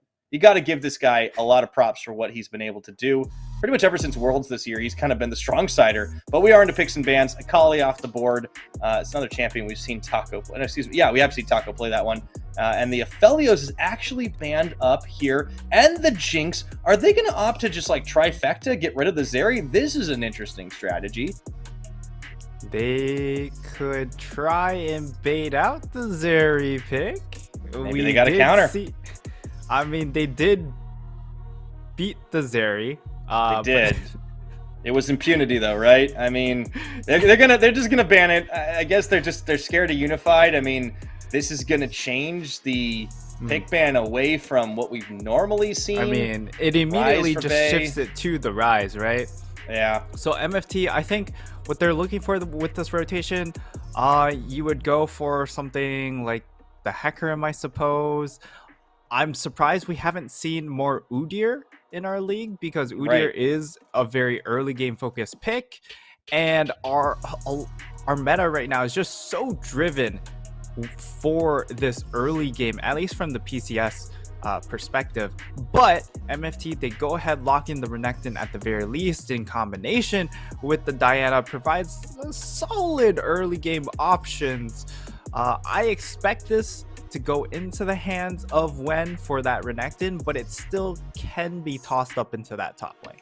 Yeah, and keep in mind, the one game that 665 did get to play Diana, they did win. Admittedly, it was against Hurricane Gaming, but it's certainly a positive track record to show, and that game did see Wen on the Renekton. However, with all the expended bans on bot side, try saying that 5 times fast, PSG do have the option to pick up the Lovers Duo, which we've seen to great effect already today. Really, honestly, no surprises here. I think Unified and Kaiwing, they're such a strong duo. It makes sense to throw that into the mix. And PSG just don't seem to be fazed by this shift up in the draft. Yeah, for MFT here on this third pick, you could... Oh, okay. I was going to say Tristana. You could go for something like a Galio if you wanted to just go Renekton, Diana, Galio. That would be really interesting. And then for an AD carry, perhaps you just, again, opt for something like the Sivir, who can wave clear against Azaya, but you can also help in that front line. But it looks like Whale wants to try and take charge of this lane, so I expect a very aggressive support, and for PSG to take a look at those aggressive supports and ban them out. Yeah, makes a lot of sense. The Tristana part doesn't necessarily to me. We haven't really seen a whole lot of success on that champion. The split, things like Jhin have been available as well, so I'm a little bit surprised there. As the Xin Zhao gets banned away, they are focusing on trying to remove some of the power junglers, recognizing Juhan as a bit of a threat, but there is the Leona band out now. Other options, they could go for the Nautilus as well if they wanted to, but continuing jungle focus, that is going to be a Volibear ban away, another champion that can also flex a little bit around. You know, I wouldn't be surprised if Epoch decides to pivot for something like an Alistar. I think Alistar would fit relatively well in this comp because of how much wombo it has. You could also run a Galio support in this. It's true. In this lineup, given that it is a Rakan. So while Rakan has a good time against the Galio support, at the very least, you don't get dunked in the matchup. You could also look for something maybe like a set for more damage. Honestly, you need some sort of high kill pressure. Whoa! Okay. I mean, in the right circumstances, you've got high kill pressure from Renata. I am really curious to see how this fits into the composition. Okay. We've seen one already in the PCS, and it did not work. So this combination is essentially Tristana gets to hyper aggressively jump in. You throw down the bailout. So even if the Tristana dies, she gets bailed out, and you have another chance to get your reset to then get the res and then jump out. I think that's the idea behind this bot lane combination. It makes some sense to me mentally. I don't know if that will work out, because when you do early pick this Renata, it means that PSG, like this Gnar, while isn't necessarily a great pick, but mini Gnar is really annoying to deal with as a Renata because of that extra range. So I think it really just comes down to Hanabi on his Gnar timings, because on Mega Gnar, he can get heavily punished, right? He jumps in, and if he immediately gets hit by Renata ult, like, that hostile takeover is going to expend a lot of Hanabi's Gnar bar. Yeah, that could be rough, but PSG certainly know their way around this champion, know their way around this type of composition. Comfort picks kind of all around here. With Unified and Kaiwing playing the Lovers Duo, they're going to have a lot of range to work with as well, which is going to make it a little bit tough for Epic to hit those ultimates where he wants to. Hanabi continues to be, I think, far and away the best Gnar in the PCS. Probably the only person I really recommend playing it based on what we've seen so far. So there is a lot of faith to be had there for this PSG side. But it is worthy of note that the Meta Falcon team have really thrown a wrench into the works right now. I'm curious to see how this comp works out. It's not easy to execute, but the wins that Meta Falcon team have had have all been on compositions that aren't necessarily the easiest. This is a team that really touts their teamwork because they stuck together past the university squad. Kind of putting it all on that right now. If they can pull off the upset here, Nightstar, as unlikely as it might be, that is a massive, massive victory to interrupt the perfect week there for PSG. But as we get loaded onto the Rift, Glass Industries are open for business. Will Meta Falcon team be able to find a win off that? Adding in the Kennen, the Renekton, the Diana. There is a lot of deletion potential there.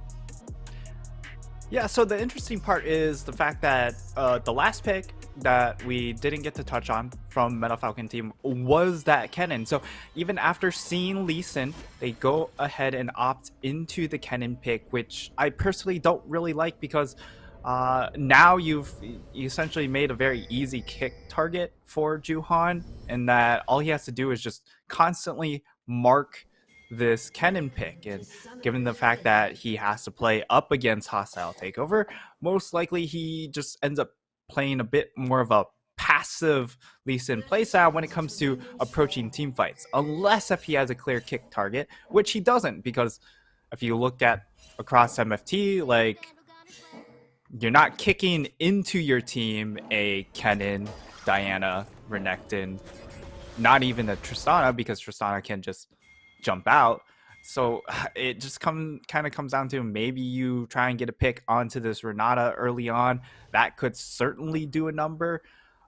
But all eyes on this bottom lane, because this is the spicy duo that the side of MFT have picked in response to the Lovers Duel.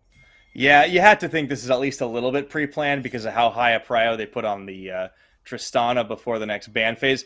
I'm excited to see it. I like when people play weird stuff in the bot because of how, I don't want to say stale the meta has been, but certainly because of how handshaky it's been for so long with the Jinx and the Aphelios. So kudos to MFT for trying something different. I also like 665 getting a chance to play on this Diana, which has just kind of been a permaban against just about everybody, it seems. So we are underway. Level 1s don't expect too many shenanigans, but we do have to keep an eye as we don't get to see that many Renata games in this league. And we already have a trade following up. Looks like it's a slight win there for Whale and Epic. Yeah, so the fun part here is going to be the fact that she has gone for the Glacial Augment, which means once you hit Handshake, it will also apply a very annoying slow onto you. So you can yoink people towards you, because the Glacial Augment's going to proc on where they got locked down, then it is a very difficult time to walk back towards your team. Right. So even though they are a little bit lower in the health bar, at least Epic is right now, still threatening and getting the push in early on against the Sire Khan.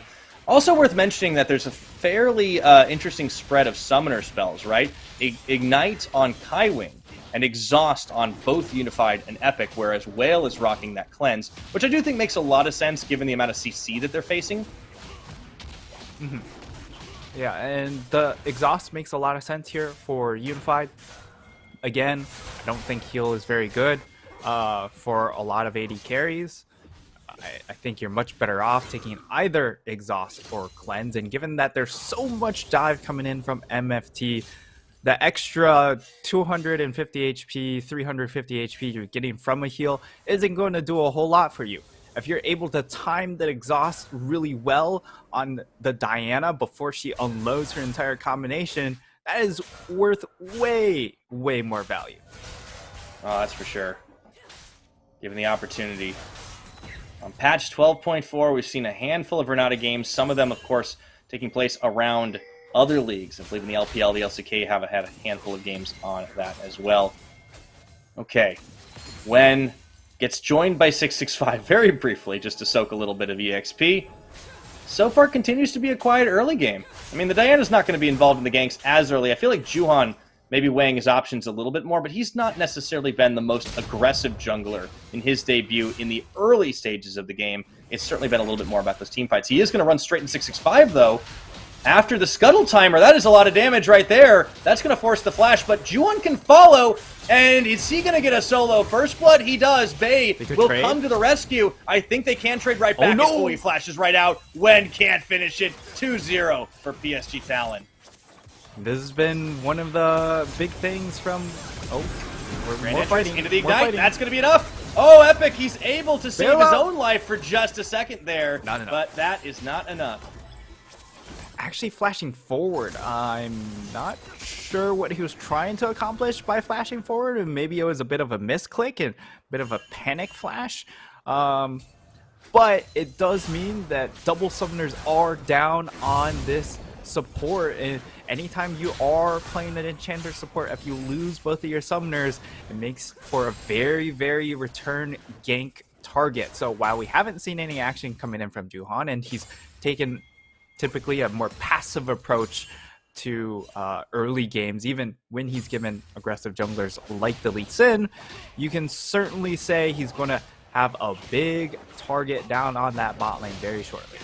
Yeah, you have to think.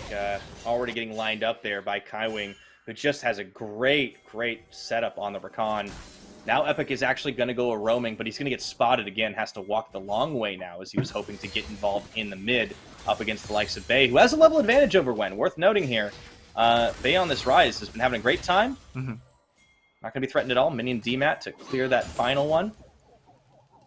Yeah, and of course, Wen dying there means that he misses out on CM EXP, so he's just trying to crash that wave, which at the very least is going to force out the teleport coming in from Bay. And one of the issues that 665 has had is that he tends to his pathing has been somewhat questionable at times. A little sus. Not like jungle pathing itself, but just like walking around the map. He's sometimes taking shortcuts when it comes to just trying to walk through the map, and it's been punished quite mightily. That was yet another case of that, where he expends all his cooldowns to take down that Scuttle Crab, and then he meets Juhan, and yeah. I think 665 has definitely struggled a little bit in translating his performance from both collegiate and some of the more tier 2, tier 3 cups that this squad has participated in onto the big stage. And maybe the pathing, he just got away with it a little bit more in those leagues. It's not going to fly so much in the PCS. And this time he hasn't been necessarily punished. However, Juhan's there. There's the threat. Wen can come to the rescue, but so can Bay. This time 665 has enough damage to turn it. And that is before Moonfall, by the way. Yeah, but at the same time, while Wen was making his way over, he did get heavily chunked out. Oh, Whale forced to flash. Nicely played by Unified and Kaiwing. Already chunked out a little bit, and oof. Unified has level 6 too, so a lot of burst damage potential coming out, and now they're just going to set up, try and steal away this red buff. I think it's going to go over them without much trouble, although MFT, we'll see if they just decide to flip the game here. Yeah, 665 may want the fight here. Wen has dominance on. Oh, look at that Taco going in on the Maelstrom. They will take out Juhan. Can they get even more out of it? Bay trying for the great escape. He will be able to get out over the Shelly Pit. And Hanabi covers his escape, so could have been a lot more costly, to be honest. Yeah, okay, 665. I don't know about that one, buddy. Yeah, you want to talk about sus pathing? Right there. I'm tilted. Oh no. Yeah, I don't know what that was. I really have no idea. There was no need to hop that wall. I'm not sure if 665 is tilted, but I'm certainly tilted from watching that. And he just gifts over a kill back into the hands of PSG and is really needless. You can see him kind of laughing it on camera, but I'm not laughing about that one. That's I don't know what happened there. I'm gonna just move on because I got nothing, man. PSG with a 2,000 gold lead at 9 minutes. Juhan can pretty freely take this Rift Herald now. We're the site of a very bizarre and very elaborate tactical int, I want to say. But now they are set up to try and just go for a dive here because, again, 665, he just died top lane. He's going to path towards bot to clear those Taco's camps, gotta run. and that means Taco, he has to give up a lot.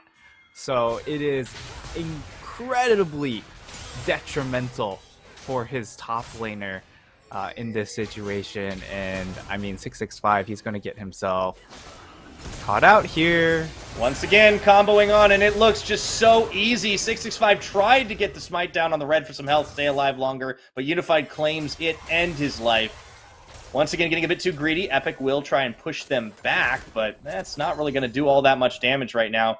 665 is trying a few tricks. I think he needs to go back to his own jungle and farm up, because right now it's just not working out. Kaiwing does get caught. Whale and Epic are going to get turned on by Unified, however. That's a lot of damage and forces the exhaust out of Epic. Crucial Summoner burned yet again. Whale and Epoch just not pathing in the same direction, so that's caused some issues in that trade. Of course, Unified still had that ultimate available to him, so even if they decided to jump straight onto Xayah, Xayah's still very, very safe, especially with the exhaust of his own. So right now, it's just really not been the Renata Tristana game.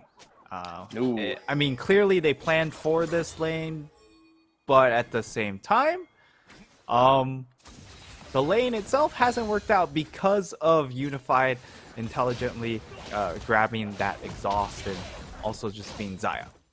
I do think the farm game has not been at least out of control, and that was the worry I had looking at the Tristana, because if you get frozen out, there's not a lot you can do. You can try to like push back. Obviously, you can't freeze the lane as Tristana because of that explosive shot. So it does kind of winnow your options down from the get-go. So Whale at least has been able to keep up in the farm game. Unfortunately, Unified and Kaiwing have just really bullied out, gotten a kill for themselves apiece. And this is the extended range you can get from the Lovers duo as well. Unified is going to find even more damage onto Whale, zoning him away. This should be PSG opening up for this Infernal Drake. Infernal left availables, they're going to turn their attention onto that, but 665 hoping that someone will path up towards that mid lane and get a pick. Find Bay.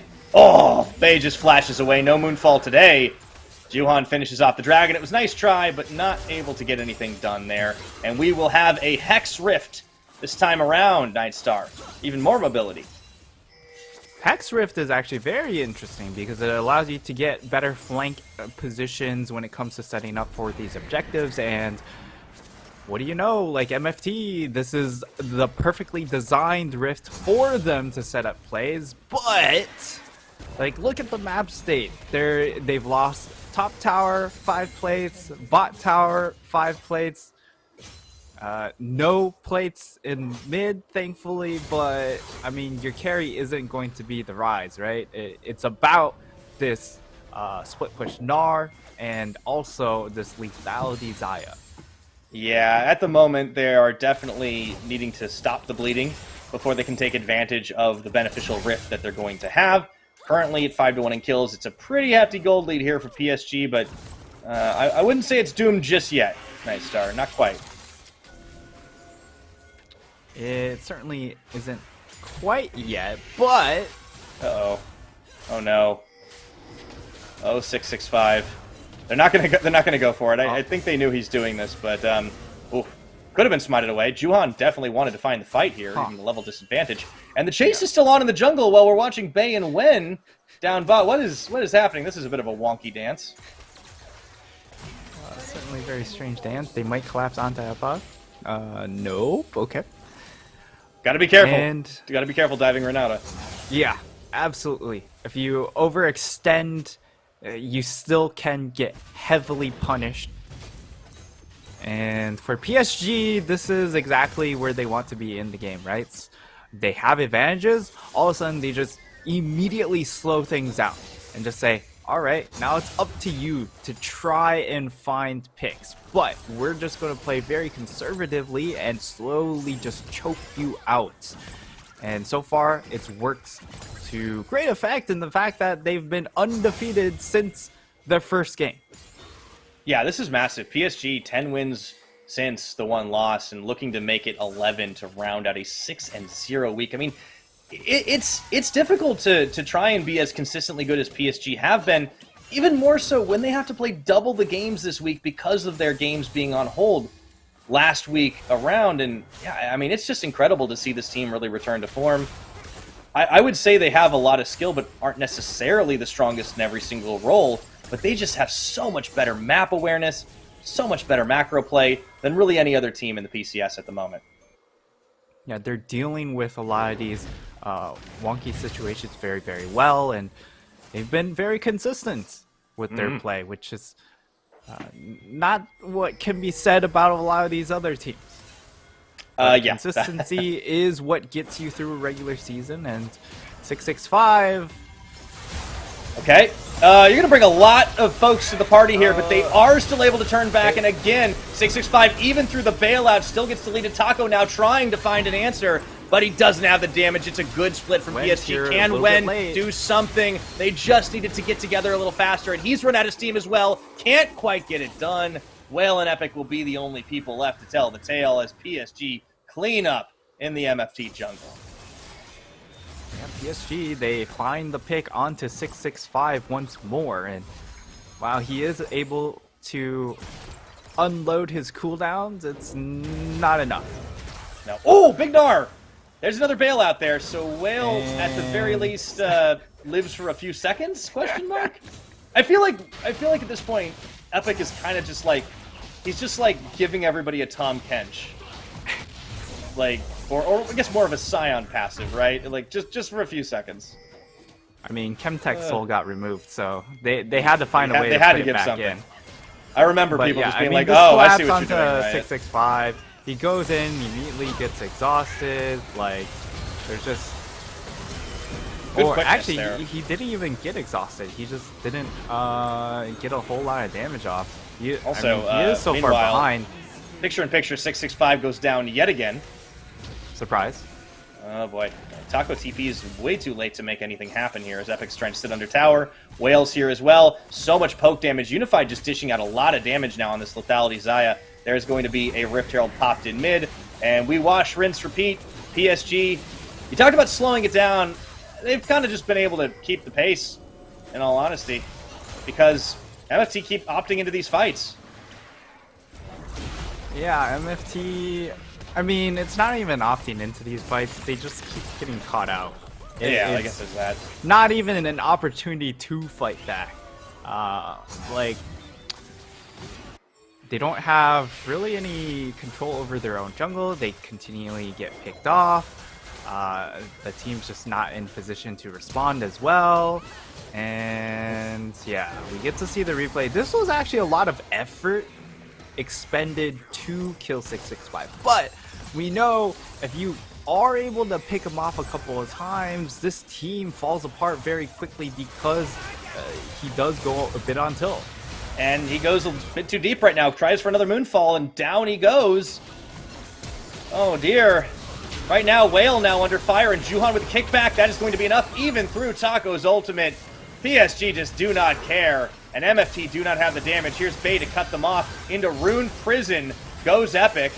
And even though Wen flashes away, I think this is going to be lights out. I have to agree. There he goes. Oh boy.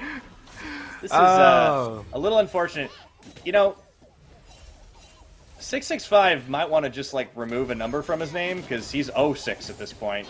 I don't even know if he's going to get 5 assists, excuse me. Tongue-tying myself today. It's not a whole lot to be said here, Pyra. I think the gameplay is explaining itself for the most part. Are you saying we're obsolete as casters? For this Hanabi. Yes. Oh, bye Taco. Youch. Yeah. Hanabi had a midnight snack. 665. Gonna try to collapse. Not against look at how Hullbreaker. big. It's Hullbreaker. It's 3-level advantage. He's gonna flash. Whale and Epic are here. I mean, if Hanabi gets out or gets another kill, never mind. It's fine. It doesn't matter. Whale, he's got a bailout, but he really needed a stimulus plan because there's nothing he can do here. Finally, they shut down the Gnar, but At what cost, Nightstar? I think the answer is damn near their entire team. It's fine. They got what they came for. Oh boy. I don't know what to say about this game. I know what to say. I'm a little analyze. sad. I'm a little sad, Nightstar, because we're not gonna get the dancing PSG mod. Yeah, that is a little bit disappointing. I would have liked to at least keep it interesting. And, you know, maybe MFT still lose at the end, but it would have been nice to keep him on his toes, keep the suspense going. Yeah, this has just been. I mean, it really has been just the positioning errors, especially from 665. But there's just not much they can do. Part of it is PSG are just so damn good, and I almost feel like we're kind of getting back to that situation we were last split, even with a different mid jungle of like, oh hey, PSG really dominant. They just have better macro. I think it also helped that you had Maple and River, who were insane, but at the same time, this PSG looking good, and they are looking to close early here. Kaiwing goes in, sets up the play. 1-2, down goes Epic, down goes 665. Wen tries to get unified back, but he's stopped up for days. And Hanabi, even in Mininar, is just able to 1v2, looking for Whale, gets one. Taco can't finish the job. It's just too easy, and I think we might be on par for a very fast finish. Oh man, it looks like we are going to. Well, I don't know if they're just going to end it here because. No, they'll take it safe. They'll take it safe. Yeah, the death timers aren't quite there for them. Oh, Taco. Okay, Oh. That's one. That's two. Hey, Taco got two back, and he lives. We did it. All right, there you go. How's that for interesting? I don't know if that's interesting enough. Juhan's But- having a giggle afterwards. Oh my gosh, he's got himself a black cleaver, Some- by the way. Something happened, so you know what? We'll take it. Something positive happened for MFT, and you know what? When you're in college, it's all about that PMA, Pyra. Positive mental attitude. There you go. But I don't know if they're going to get much out of this particular play. What a dive setup from Kaiwing. They can go deep with the Recon. Wen tried so hard to carve off a couple of turkey legs, but he just couldn't get anything. And even Hanabi soloing out onto the Tristana. I mean, that's how you know something's gone a little wrong there. I mean, Nar can dish a lot of damage, but still starving MFT out of their own jungle, out of their own base. Baron should be pretty free here. I would think they might just start it up. Yeah, I mean, they can pretty much do whatever they want. Hanabi, at the very least, gone for the try-first build, so it means that he can go ahead and just 1v1 the 80 carry with that level advantage, of course, and Whale, he's gone for the Kraken Slayer to try as he might get a kill. But now it's going to be that round warp up in the top lane. They have someone should go back to get the other minions, but I think this will be the final push, Pyra. No minions, no problem. They can shred through this tower like it is made of paper.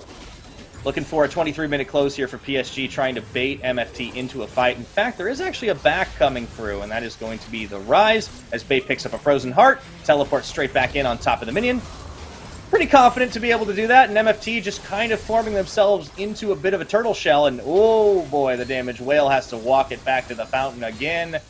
They need to find a desperation fight. You can't just roll over and let yourself get taken out, but so little damage on their side and so much on the opposite team. Here's the desperation. Taco gets into the back, but he just doesn't do enough. And meanwhile, Whale and Epic were forced out. That's gonna be the closer. It's just Whale and Epic, but they cannot defend even from Fountain Point. And even Kaiwing's getting into the mix with a double kill. PSG will close out their Super Week 6-0, and they stand alone atop the PCS. PSG, clean 6-0 week, which means that they are at the top of the standings. They are much farther along their development than I could have hoped for. So, congratulations to yet another successful opening. Hey, here's the thing. at the very least, they don't go 17-1 and lose the last game of the split. They set it up early on, so it takes off the pressure. Yeah, there you go. You know, they give themselves the momentum going forward as they really only face planted in the one against their rivals Beyond Gaming. I do think that rematch is going to be spicy. But for PSG Talent, I mean, what is there to say that hasn't already been said? This team has gotten together with their new mid-jungle duo. They found a lot of success. Are Juhan and Bay as strong individually as River and Maple? No, but it seems like they've slotted in incredibly well. And, you know, the team is pretty vocal about how this was more of a long-term investment to try and build them up. They obviously have, you know, another bench warmer as well that is getting some experience over on Frank Esports in the guys Pretender. But this is a team that's really found a good 5-stack. They have not necessarily, I think, been tested in some of their drafts. They've been looking comfortable in everything they've played. And I just wonder who in the PCS is going to be able to challenge them. There were a lot of early frontrunners. There's CFO. There's Deep Cross Gaming. There's, of course, Beyond as well. And I think J-Team is also in the mix. But so far, no one but Beyond have been able to do it. That was very early in the split. This is PSG Talent, baby. They're back. I think the biggest thing for PSG is that they haven't shown really any cards when it comes to the draft phase. It's been a lot of stock standard. Maybe, like, I guess the most curveball pick is the Zaya Rakan, but... When there's triple AD bans, right? Yeah, something has to change, right? If everything's getting banned in that bottom lane, you're going to see something a little bit different. So, PSG... That's the scary part. They haven't had to adapt strategies quite yet. It's just been, hey, we're just going to do this. You have no answer to it. So we just win. Yeah. So maybe in playoffs, we'll get to see something a little bit different. But for now, like, until someone, I guess, proves them wrong with their play style, they'll just keep winning with this. And there's no need to change anything. Yeah, so PSG, I mean, the only thing to worry about there is to get lulled into a false sense of security. But when the playoffs do roll around, maybe we will see that adaptation. Maybe we'll see that change. If not sooner, if teams can force them onto the back foot. So far, hardly anyone's been able to do it. But for MFT, I liked the interesting style of draft, but it just came down to execution because the problem was that there wasn't any. I mean, I don't think we hardly saw a hostile takeover. A lot of bailouts just ended up prolonging the inevitable. If anything, Taco was the standout performer, right? Because he got into the back line. We saw some really good slicing maelstroms, but there just wasn't any follow-up damage. Wen was never going to be able to pick off a target because he was starting to fall off. 665 just never really got in gear and was caught out constantly. And unfortunately, the combo down bot never really got to take off. And Hanabi earns the MVP this time around. Again, I maintain my stance. I think he's the only PCS top laner that should be allowed to play Gnar. It also helps when you're really just winning across the map and you get to play to your Gnar timings. And he was able to really dominate the lane and also transition into some of these team fights where he got a couple of big Gnar plays. And he didn't have to do a whole lot because they were just killing 665 over and over again.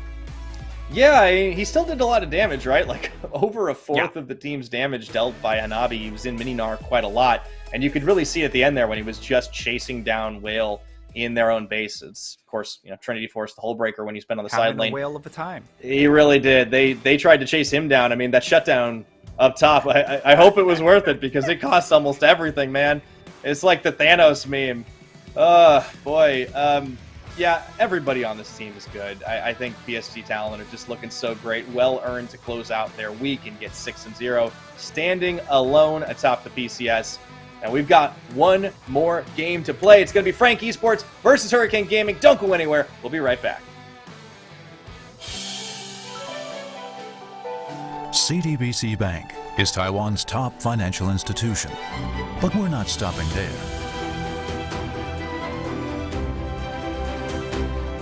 We're crafting an international brand and already have over 260 outlets in 14 countries.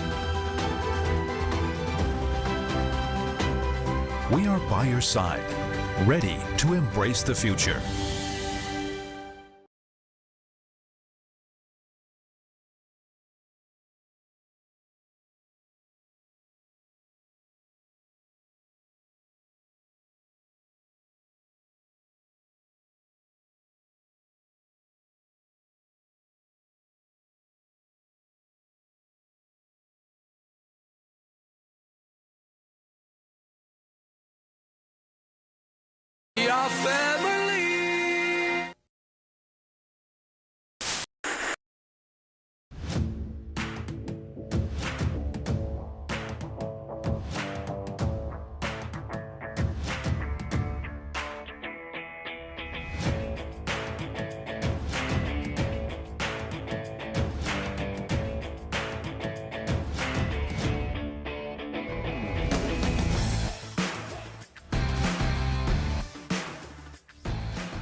disbelief.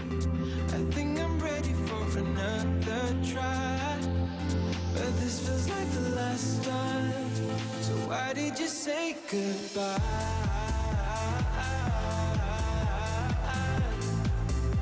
It's better to say goodbye.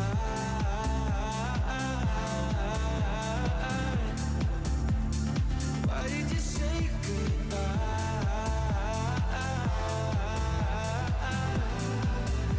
It's better to say goodbye.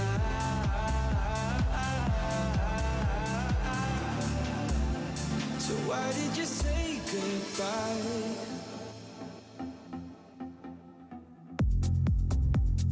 Quiet like the ocean, with the rumble running deep. This is how I see you, when you hide your feels from me. Why you heavy-hearted? Cut the silence, talk to me. Release your mind, get what you need. Easily, we've been falling in disbelief. I think I'm ready for another try, but this feels like the last time. So why did you say goodbye?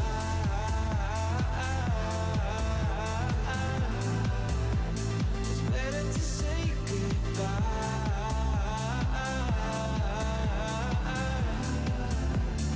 Why did you say goodbye?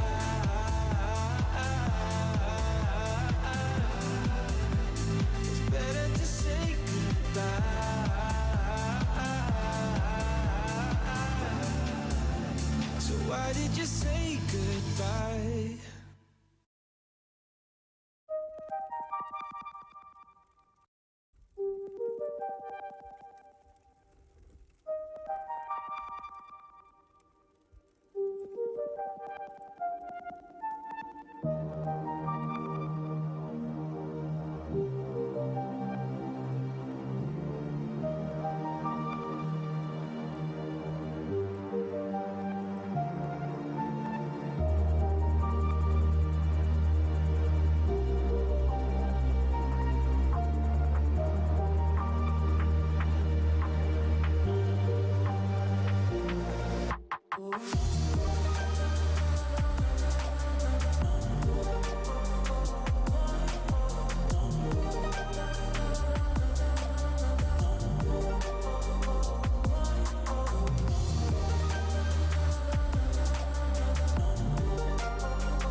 And welcome back for our final game of Week 4 here in the PCS Spring Split 2022. We have had some crazy games, a lot of back and forth, and some real stomps towards the end of it all. We got one more game to go, and we'll see which of those two it's going to be, Nightstar. But before we do, I would like to take a moment to thank our sponsors, CTBC Bank and Caliber. Thank you for making the PCS possible. Now, Nightstar, we've got your team. We've got Frankie Sports taking on the likes of Hurricane.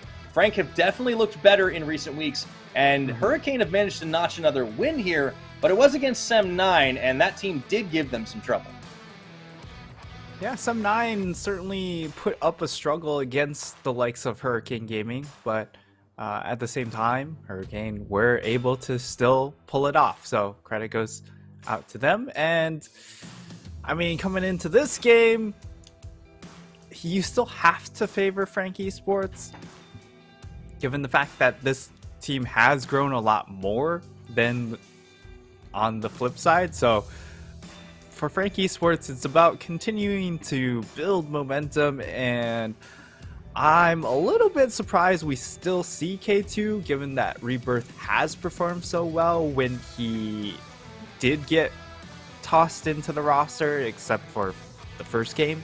But he has looked a lot better recently. So I'm not sure what the actual dynamic is between the two supports. Yeah, I'm actually curious about that myself, but you can't deny that this squad has definitely seen a lot of improvement. Their opponents are still looking for a little bit more of that, of course. ICU, Olio, Cha-Cha, Bang2, and Enhao. And I think Bang2 is still probably one of the better players on this team. ICU as well has looked good in individual performance, but I kind of want to see him get a side lane threat, get a carry when he's been stuck on like Gragas duty, for instance, or when he's been put on Gnar. It doesn't look quite so good. I think this is an opportunity for a breakout game because he is up against Kurt, who I think is probably one of the weaker sides of this Frankie Sports squad. I'm really looking at the bottom half of their team as the strongest players. Pretender, Eminem, K2 as well. Holo has been a little disappointing too. So if ICU can get a huge lead, perhaps with a little bit of help from Olio, even if he tends to do a lot on his own, maybe that's an opening here for Hurricane to blast a hole through this Frankie Sports squad. Yeah, I think the clear target is going to be up in that top lane for ICU against Kurt. Kurt, I don't think has been as bad of a player as people make him out to be. I swear it's not about the karma game. At the same time, the issues still lie in that he almost prioritizes his team too much, and as a result, he gets a little bit lost in his own lane, and he suffers a lot of lane deficits because he's just needlessly giving up things. But our comparison is going to be Cha-Cha and Pretender. Obviously different roles on the squad. If you just look at the damage percentage, Pretender hefting a lot more of that, but at the same time you can kind of compare it to their top lane, right? Because Cha-Cha, most of the damage is coming in from that top side from ICU, and for Frankie Esports, Kurt is not doing as much damage. No, I think that that's a more fair comparison, right? Whereas Pretender definitely been a standout player, dishing about 30% of his team's damage, the single highest, as he is a bit more in that traditional carry role. Into the picks and bans we go. We see Rise off the table. That is targeted at ICU. Also, Graves, my bad. And the Rise targeted at Cha-Cha, as well as a Tryndamere kind of blind ban there up top. Gwen also removed. A lot of focus on top for both these teams. It makes sense for Frank. I'm a little surprised Hurricane are doing it. The big thing is ICU just does not play Tryndamere, and he loves to play his Jace as well, and Tryndamere does pretty well into the Tryndamere. Yes, Jace can harass him out, but at level 6, Tryndamere is just free food for or Jace is free food for the Tryndamere. And that's fair. In that case, and Frankie Sports, they go ahead, lock themselves in the Jinx, and interestingly enough, the Kali is left available. I don't know if ICU really has that in his pocket, or if Cha-Cha has that in his pocket. But I will say that the Graves ban earlier directed towards it could be directed towards ICU, but I feel like it's more directed towards Aliao, who has played 2 games of Graves. That's also a fair point. Hecarim getting locked in by Olio now.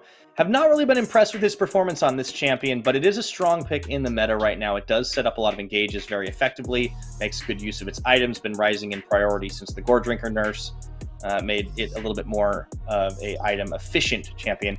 For Holo, he's played a fair bit of both Viego and Xin Zhao. I think Xin is a bit more reliable for him. I still am a little bit worried, as Holo has kind of been a little bit of a weak spot in this team. We'll see if Frank can shore things up a little for themselves, as they do at least get a very comfortable champion choice. And if this Tahm Kench gets locked, it's a fairly defensive lineup to try and give Eminem the best shot he can at winning it out against Bang 2 and Enhao. This is a very early Tahm Kench pick here.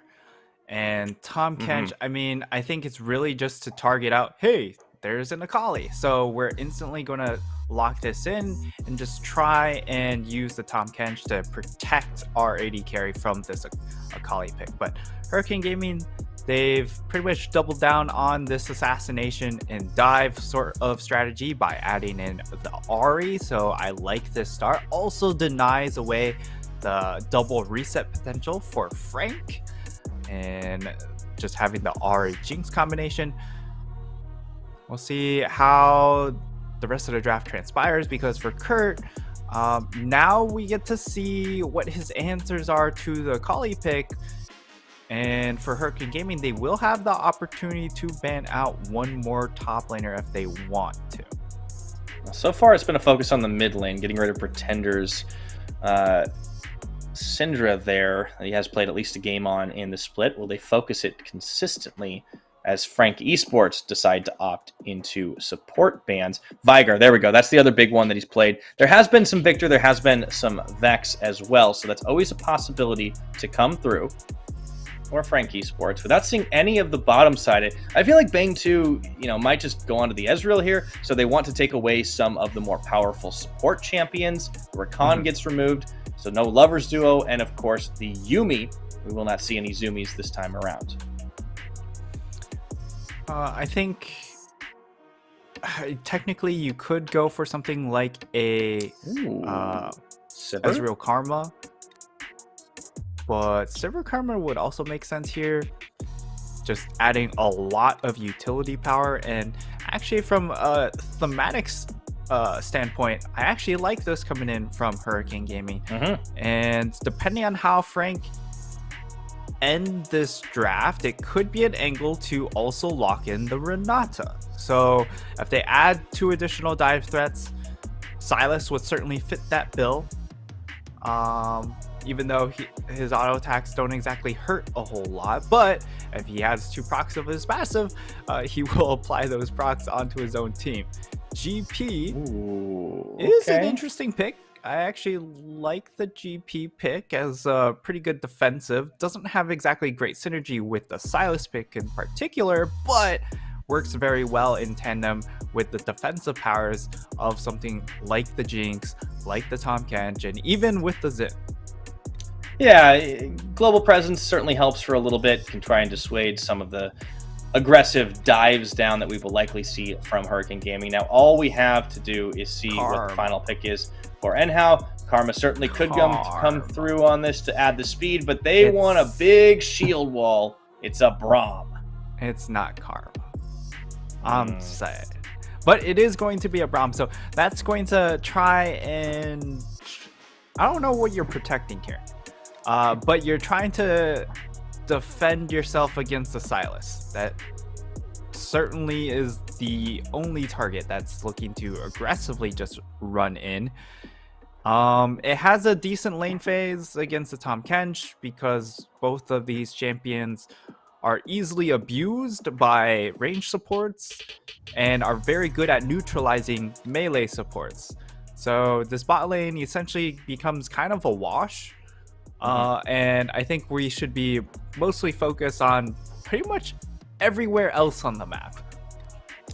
Yeah, normally we would want to keep an eye on the bottom lane, but I think you're right. Top is certainly where I've got my eye right now, because just ICU is going to do his best to style on Kurt. I think that's probably the most lopsided matchup in favor of Hurricane Gaming, just because Kurt has been a little bit of a liability for Frank Esports.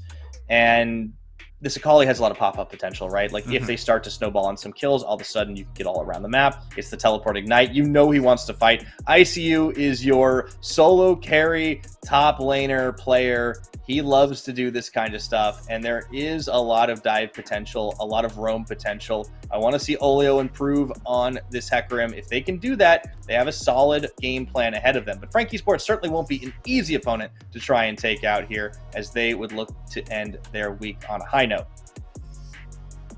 Yeah, and for the side of Frank Esports, you have solid scaling in the Jinx Gangplank. And because you do have the Tahm Kench against targets like the Ahri and the Akali, it does give you some value in that regard. We'll see what Pretender opts for when it comes to stealing away ults, because he has a decent number of things he could opt for. The Ahri, of course, gives him infinite mobility in these team fights. The Akali gives him some mobility along with execution power. And then, of course, the Onslaught of Shadows gives him a lot of dive power. The Sivir ulti gives him mobility too. Yeah. In some cases, stealing away the Sivir ult allows the rest of his team to run down these targets. I don't think that will be a priority for him, but if it's the end of a fight and his ult just comes up at the very end, you can certainly chase down kills with that Sivir. Yeah. Hey, wait a minute. Can you spell shield hijack? I believe so. Okay, so that might be a little bit tight to try and take away. The other thing we hadn't even talked about is you've also, in theory, got the Braum ultimate if you wanted to try and counter and engage.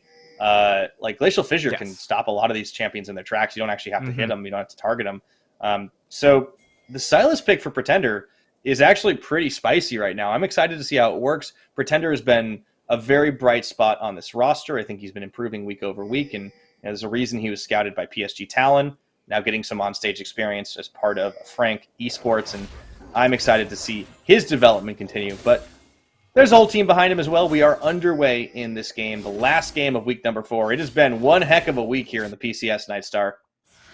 Yeah, Bank 2 also going for the lethal tempo on the Sivir, which is a bit of a different flare. Typically, we see the Dark Harvest, which signals lethality. I'm interested in if it will still be the lethality build, or if we're going into the standard crit that we haven't seen in a very long time coming in from a champion like Sivir. Interesting.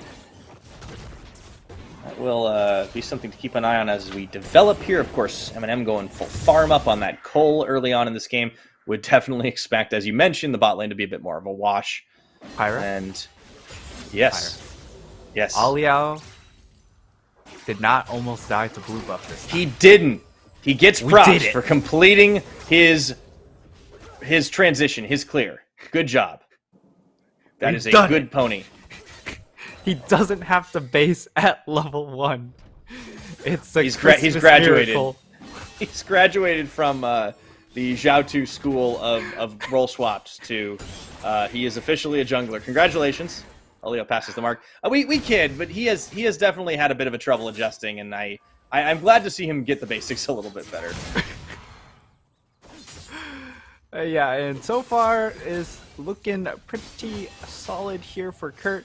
One of my big gripes for Kurt has just been he's just not been focused on laning, and I think that he just needs to reevaluate his approach.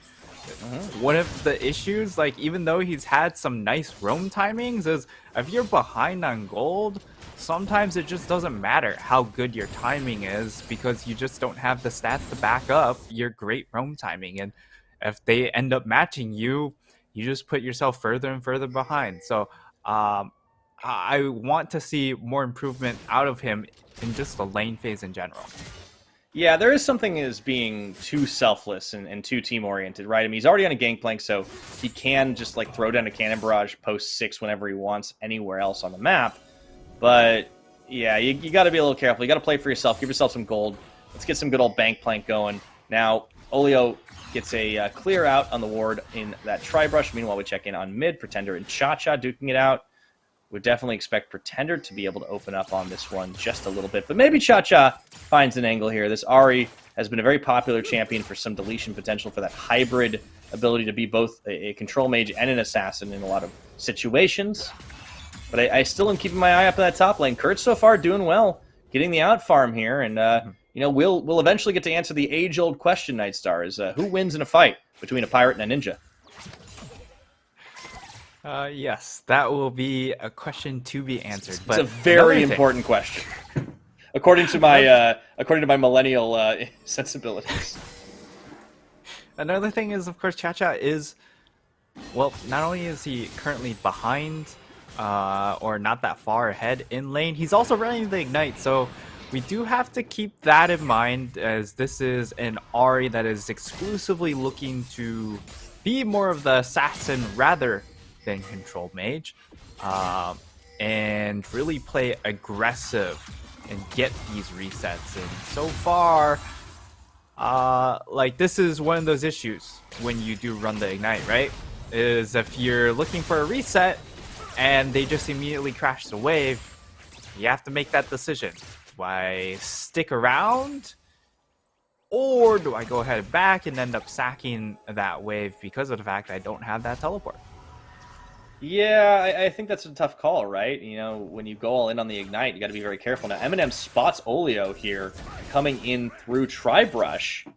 We'll be able to clear away his ward, but at the same time, Eminem, K2 know what's up here. Question is, do they hang tough in this? It looks like they should be able to. Olio's not going in on him. Level 6, though, for ICU, and there we go. Kurt forced to flash away, and Ninja's reign supreme as he hits him with the Machi emote.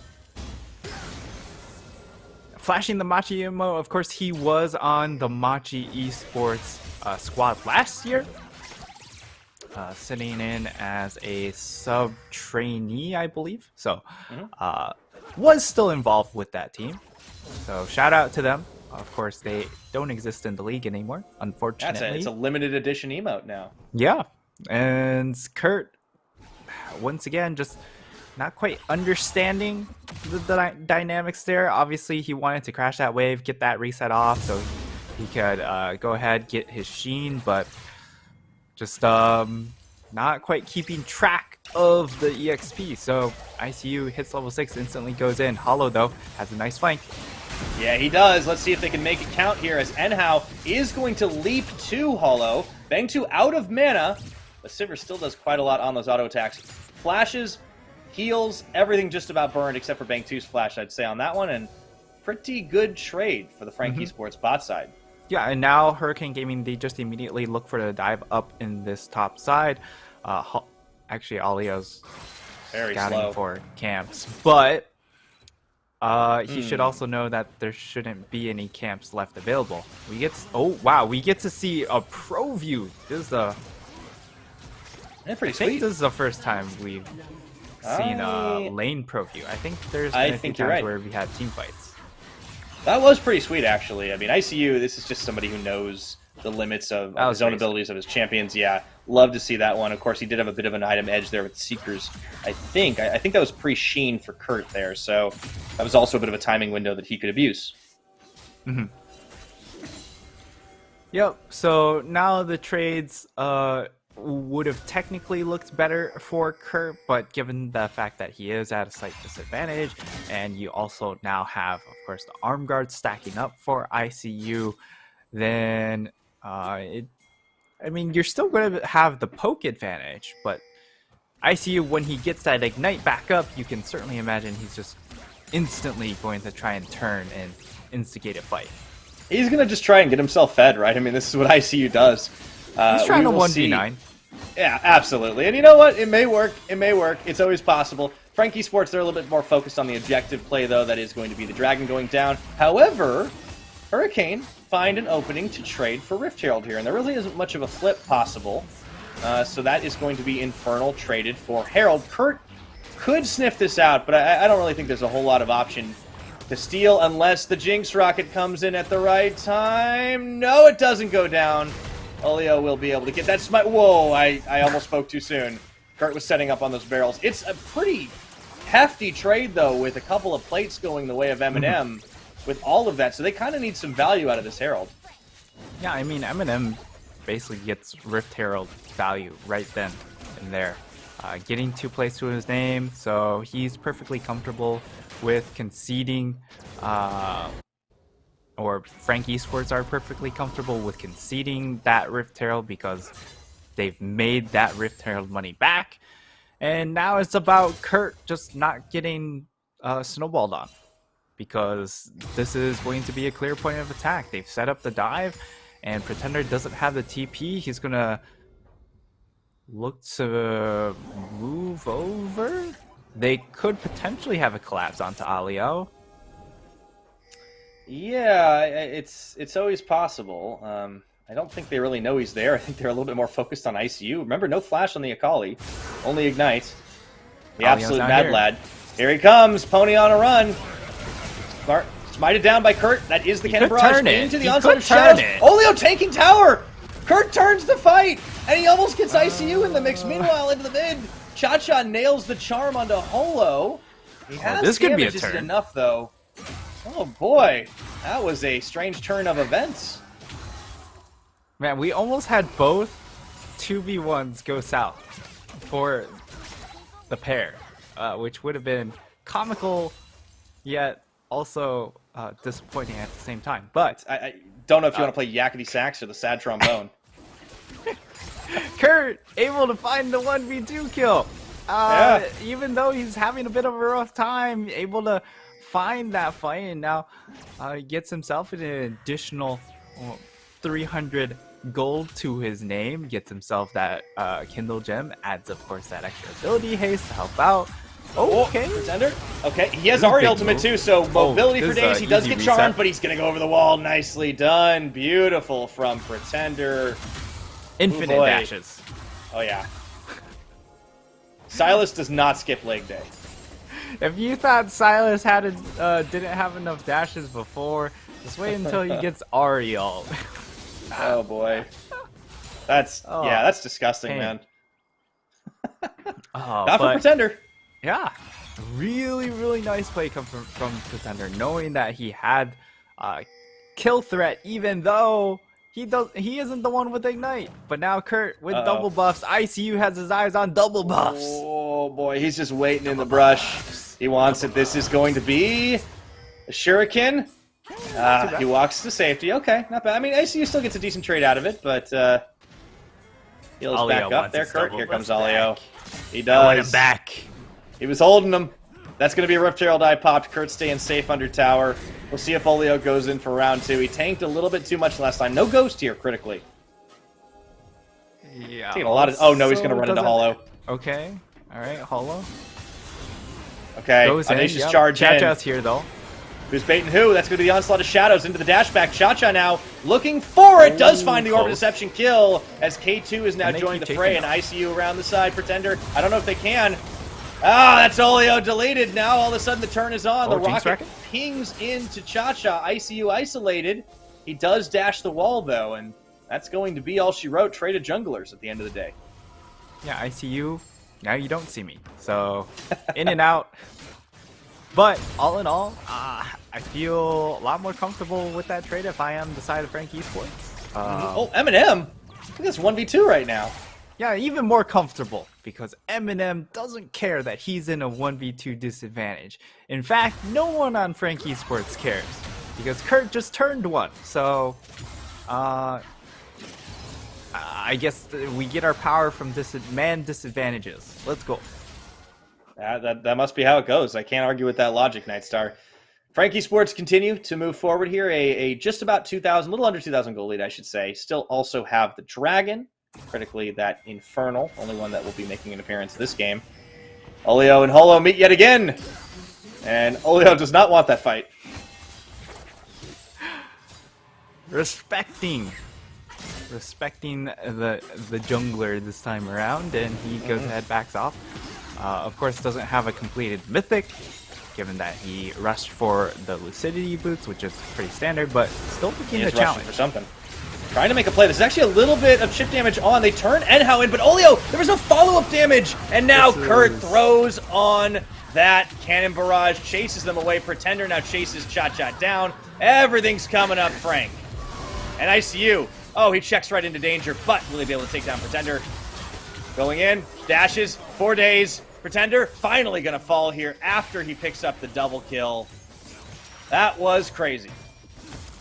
And Kurt's going to be able to get some nice free damage up in this top side. Won't be able to finish off the turret, but he is 2-1-1. And I mean, these solo laners coming out to play. 3-1-2 on Pretender. He pops off in this fight, so we get to see the replay. This was just really ill-advised. This is really ill-advised. He doesn't have a team there. I guess he's essentially jumping in to hope for a steal, but in that case, Enhao just has to also understand that and just back off. Yeah, that team was not on the same page with the way they wanted to make a play there. Pretender does go down, so that is still some shutdown gold, bit of a bounty popped into Bang2's pocket, but Hurricane Gaming, they're not getting as good as they're giving, or they're not giving as good as they're getting, I should say. Pretender and Holo now in a fight with Cha-Cha. Let's see if they can get this one going. Foxfire, a lot of damage. There's the onslaught of shadows, but Olio's a little bit too far forward, and again he gets taken down. This time he feeds it straight to Eminem. And ICU can't really get involved in the mix either. It's just a little too early on these engages. Now they're caught between a Herald and a hard place, and Bang2 forced to flash away as there was a Tom Kench right at his back after the rocket. That's going to beat Herald over to Frank. Whew, okay. Frank Esports, once again, punish an overextension coming in from Alia. Again, he doesn't have the Mythic completed until after that fight, so yet another ill-advised battle. They almost get Hollow, mind you, but Tom Kench comes in handy, and they deny that kill, which is, of course, that reset power denied away from Cha-Cha. So they can't further push the issue, and Frank Esports easily turn it, and it looks very, very one-sided. Yeah, it is. Going to be another tower taken here as Pretender shifts his weight up top side. Holo also has the Herald. They're not going to pop it here because they don't need to just yet. So Frank really extending that gold lead to about 5,000. They have Dragon stacks as well, and it will be Cloud Rift this time around. And it just seems like Hurricane Gaming are not on the same page. I mean, at least they're living somewhat to the Hurricane name in that they're so all over the place that... It's a chaotic storm. Yeah. That's true. It's a storm of some sort. Oh, for sure. It's not the preferred one. No, I think they really try to get a dive going. That unfortunately gets stopped before it started. Eminem clearing away in mid. Eminem's playing with a lot of confidence too. He's been stepping up. He had a very, very dangerous play where he had some rocket poke onto Cha-Cha after he was able to land that zap and still tiptoed away from the Orbit Deception. If you can do that as an AD carry on a Jinx particularly, that is really impressive. And Eminem has been one of the more impressive players, not just on this Frank squad. I think as an AD carry in general. MVP last week as well, remember. And now, when you look at... Okay, Pretender in a 1v2. Yeah, it gets a little bit... Dash, dive, dodge, ducked, and dipped, and Holo has arrived as well. Olio getting turned on. Pretender gets one. Holo gets the other, and once again they turn the fight. The rocket not even needed as Eminem throws it out for the insurance policy.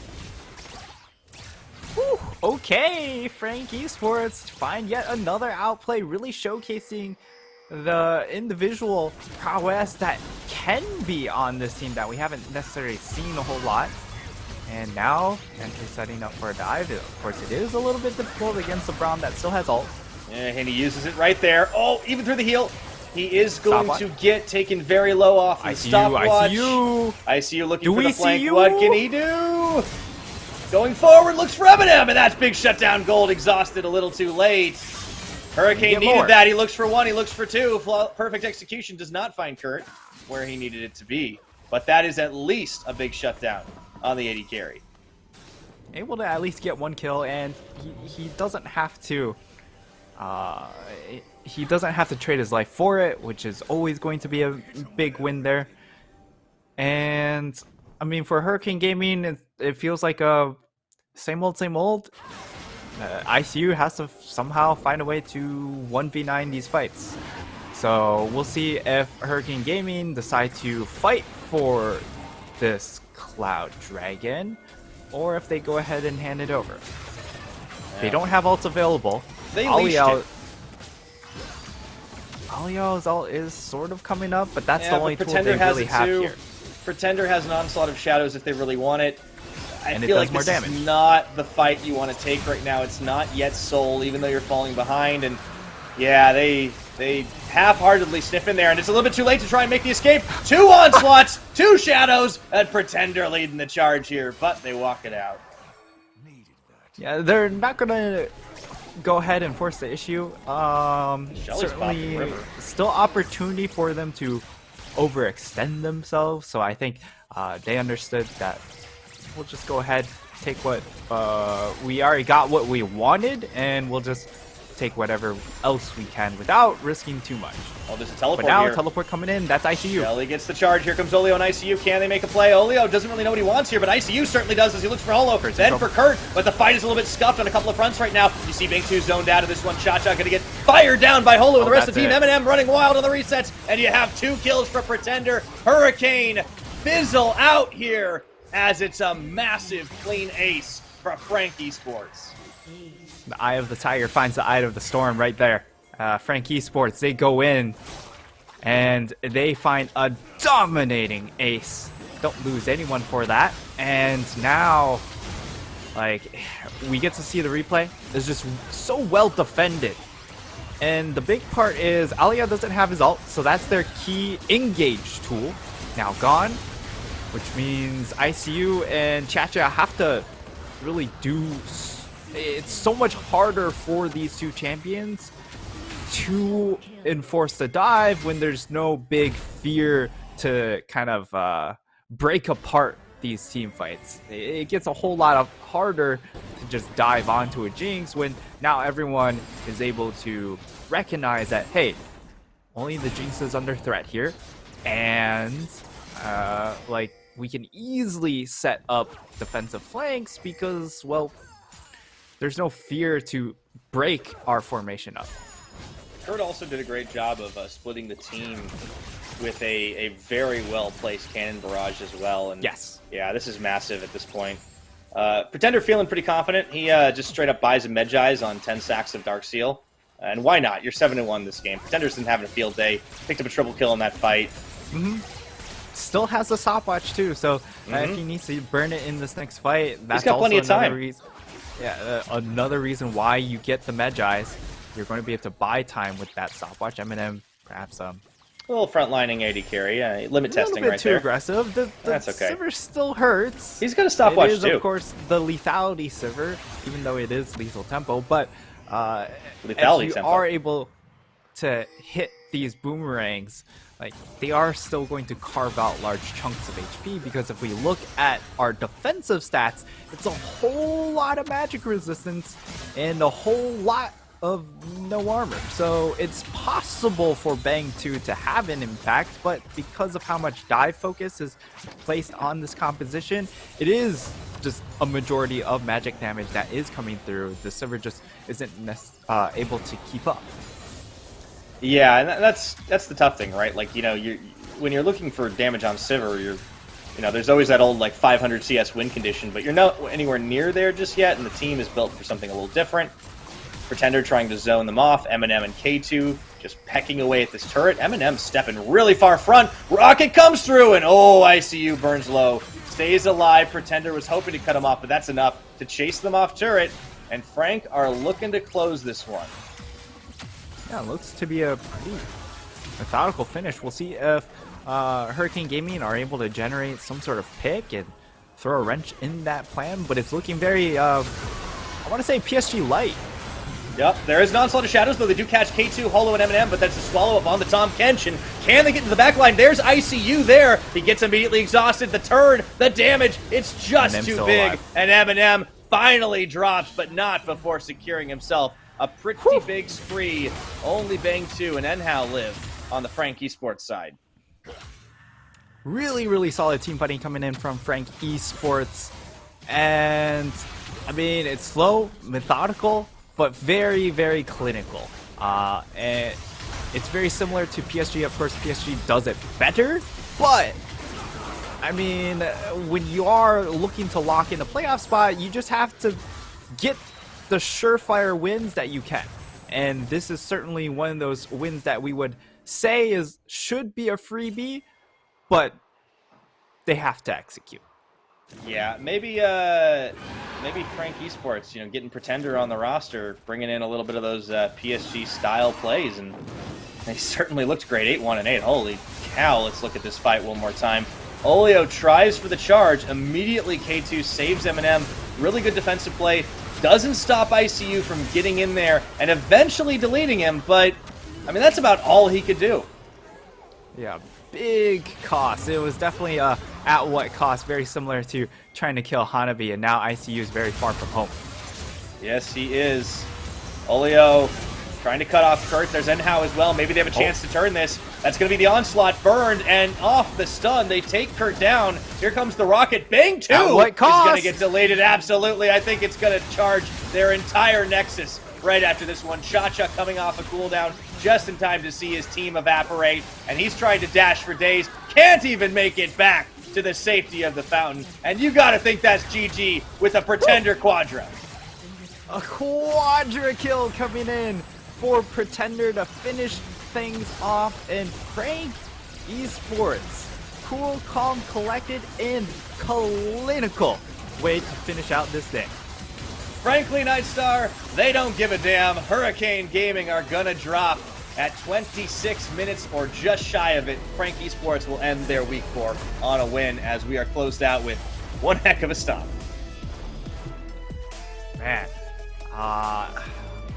nothing but good things to say about Frank Esports. Of course, it wasn't, maybe they weren't tested to the fullest, but it's still a very good win for this squad. I think these solo laners continue to grow.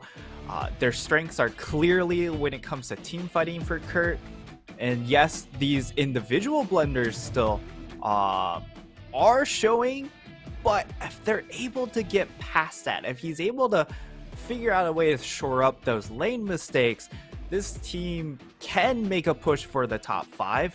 I'm not sure if they will be able to do it by the end of this split, but it's all about getting to playoffs, and then once you're in, you get that a little bit of a mental reset, and maybe you can make something happen.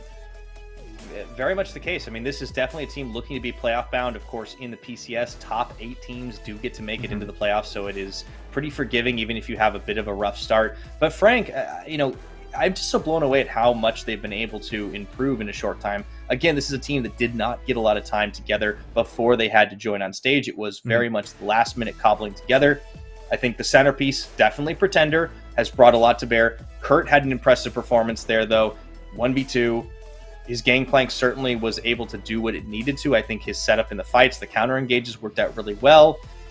And overall, it just seems like they're going from strength to strength. I still think I want to see a little bit more from Holo. I want to see him back on Boom Esports of last year form. But there's plenty of time for that to happen. He's still at a very serviceable Xin Zhao. And yeah, they were playing Hurricane, who didn't give him as much pressure as I think other teams will. Still, this was a clean clinical victory, as you yourself stated. They were able to execute their win conditions extremely well and make it look easy. They were never out of control of this game. And just well played all around. Yeah, and I mean, you can kind of see from this gold graph that they're just taking things in steps, really. Just find one fight, get a couple of things, then reset. Don't overforce a lot of issues, because that the game is in your hands. You're in such a powerful position. You don't need to put yourself at risk to give Hurricane that chance back. And they did that. So critical execution. Really happy. Yeah, managing to complete the week on a win. Of course, they had a very tough strength of schedule, having to play both PSG and J Team who had been improving pretty significantly week over week, or at least in this last week, we started to see quite a lot more from them. So Frank Esports definitely looking like a playoff ready team. However, we want to see if they can go a little farther. And if they do, I think it will be on the back of this man. What a scoreline. I know KDA may not always matter, but 12-1-9 Pretender on this Silas. So many juicy ultimates to steal, and he ended up dishing a third of the team's damage on that champion. Well played for him. I think this player has quite the future ahead of him, Frank. Yeah, I think that he's really been rising considerably in the last couple of games, and I think that if Frank Esports are to make that deep run in playoffs, it is going to be mainly on the back of him. And I think there's a good opportunity because you look at where teams are possibly vulnerable, and usually it comes through either the mid or in a couple of cases in the bottom lane. But it really just comes through this mid jungle focus in the PCS. Absolutely. It just seems to be where teams want to play. Let's go ahead and take a recap at our games. It was a pretty blue side heavy day, with the exception of J-Team beating Beyond Gaming. Honestly, I look across the board and I feel like I'm not hugely surprised, but at least in some of the results up top, PSG really flexing, getting the win early against Deep Cross, and then Deep Cross coming back to beat Flying Oyster. I think those were the two big impactful games for me. And PSG standalone, once again, on an 11-win game streak, Nightstar. Different split, same old sight at the top. It's PSG Talon reigning at the top of the mountain. Really impressive week from them. A whole lot of games, but it looked like they had everything under control. It wasn't like having two games put them in a weird spot when it came to draft. And it also helps that the other teams didn't necessarily put a lot of pressure on them when it came to their draft phase as well. So I like the look of PSG Talent right now, but we need to see that momentum continue. And the biggest question mark here in our top half, like we kind of know what Beyond Gaming are at this point, but CTBC Flying Oyster, there are a whole lot of questions about this team. Absolutely. I think they have to go back to the drawing board for the first time, really, since they got challenged. They got shut down on the week in a 0-3. But J-Team, the opposite story, coming back after a rough start to the split. All the other J-Teamers kind of beating them. Next week is certainly going to answer some of those as we continue our second round robin. We open up with Deep Cross Gaming versus Impunity. Then CTBC will get to try and bounce back against Hurricane. Beyond versus Frank will certainly be a test for the teams in the middle. And then the last one I'm really looking at is J-Team on this improved form. Can they knock off the Titans? I don't know. That's going to be tough, but I do like the look of this bracket. Yeah, this is really, really fun in the fact that J-Team and PSG essentially play back-to-back. So very fast turnaround. Also means that it's not like you're changing patches when it comes to the rematch. So I think J-Team can apply a lot of what they saw on day one and try and make some sort of comeback next week. Yeah, it's always a possibility. I am really excited to see what these matches bring. Week number 5 is going to be an absolute banger. We are rounding the bend. We're looking to get towards the end of a regular season, just 2 more weeks to play, and man, we had a lot of games this week, 18 of them. Of course, PSG playing 6 of those and managing to go absolutely flawless. That is our story for this week for sure, but there are a lot of other things to talk about. But that is all we've got for week number 4. Thank you so much for watching. On behalf of Nightstar, myself, Clement Hysterics, and everybody that makes the PCS possible, thank you. Be good to one another, and we'll see you next week.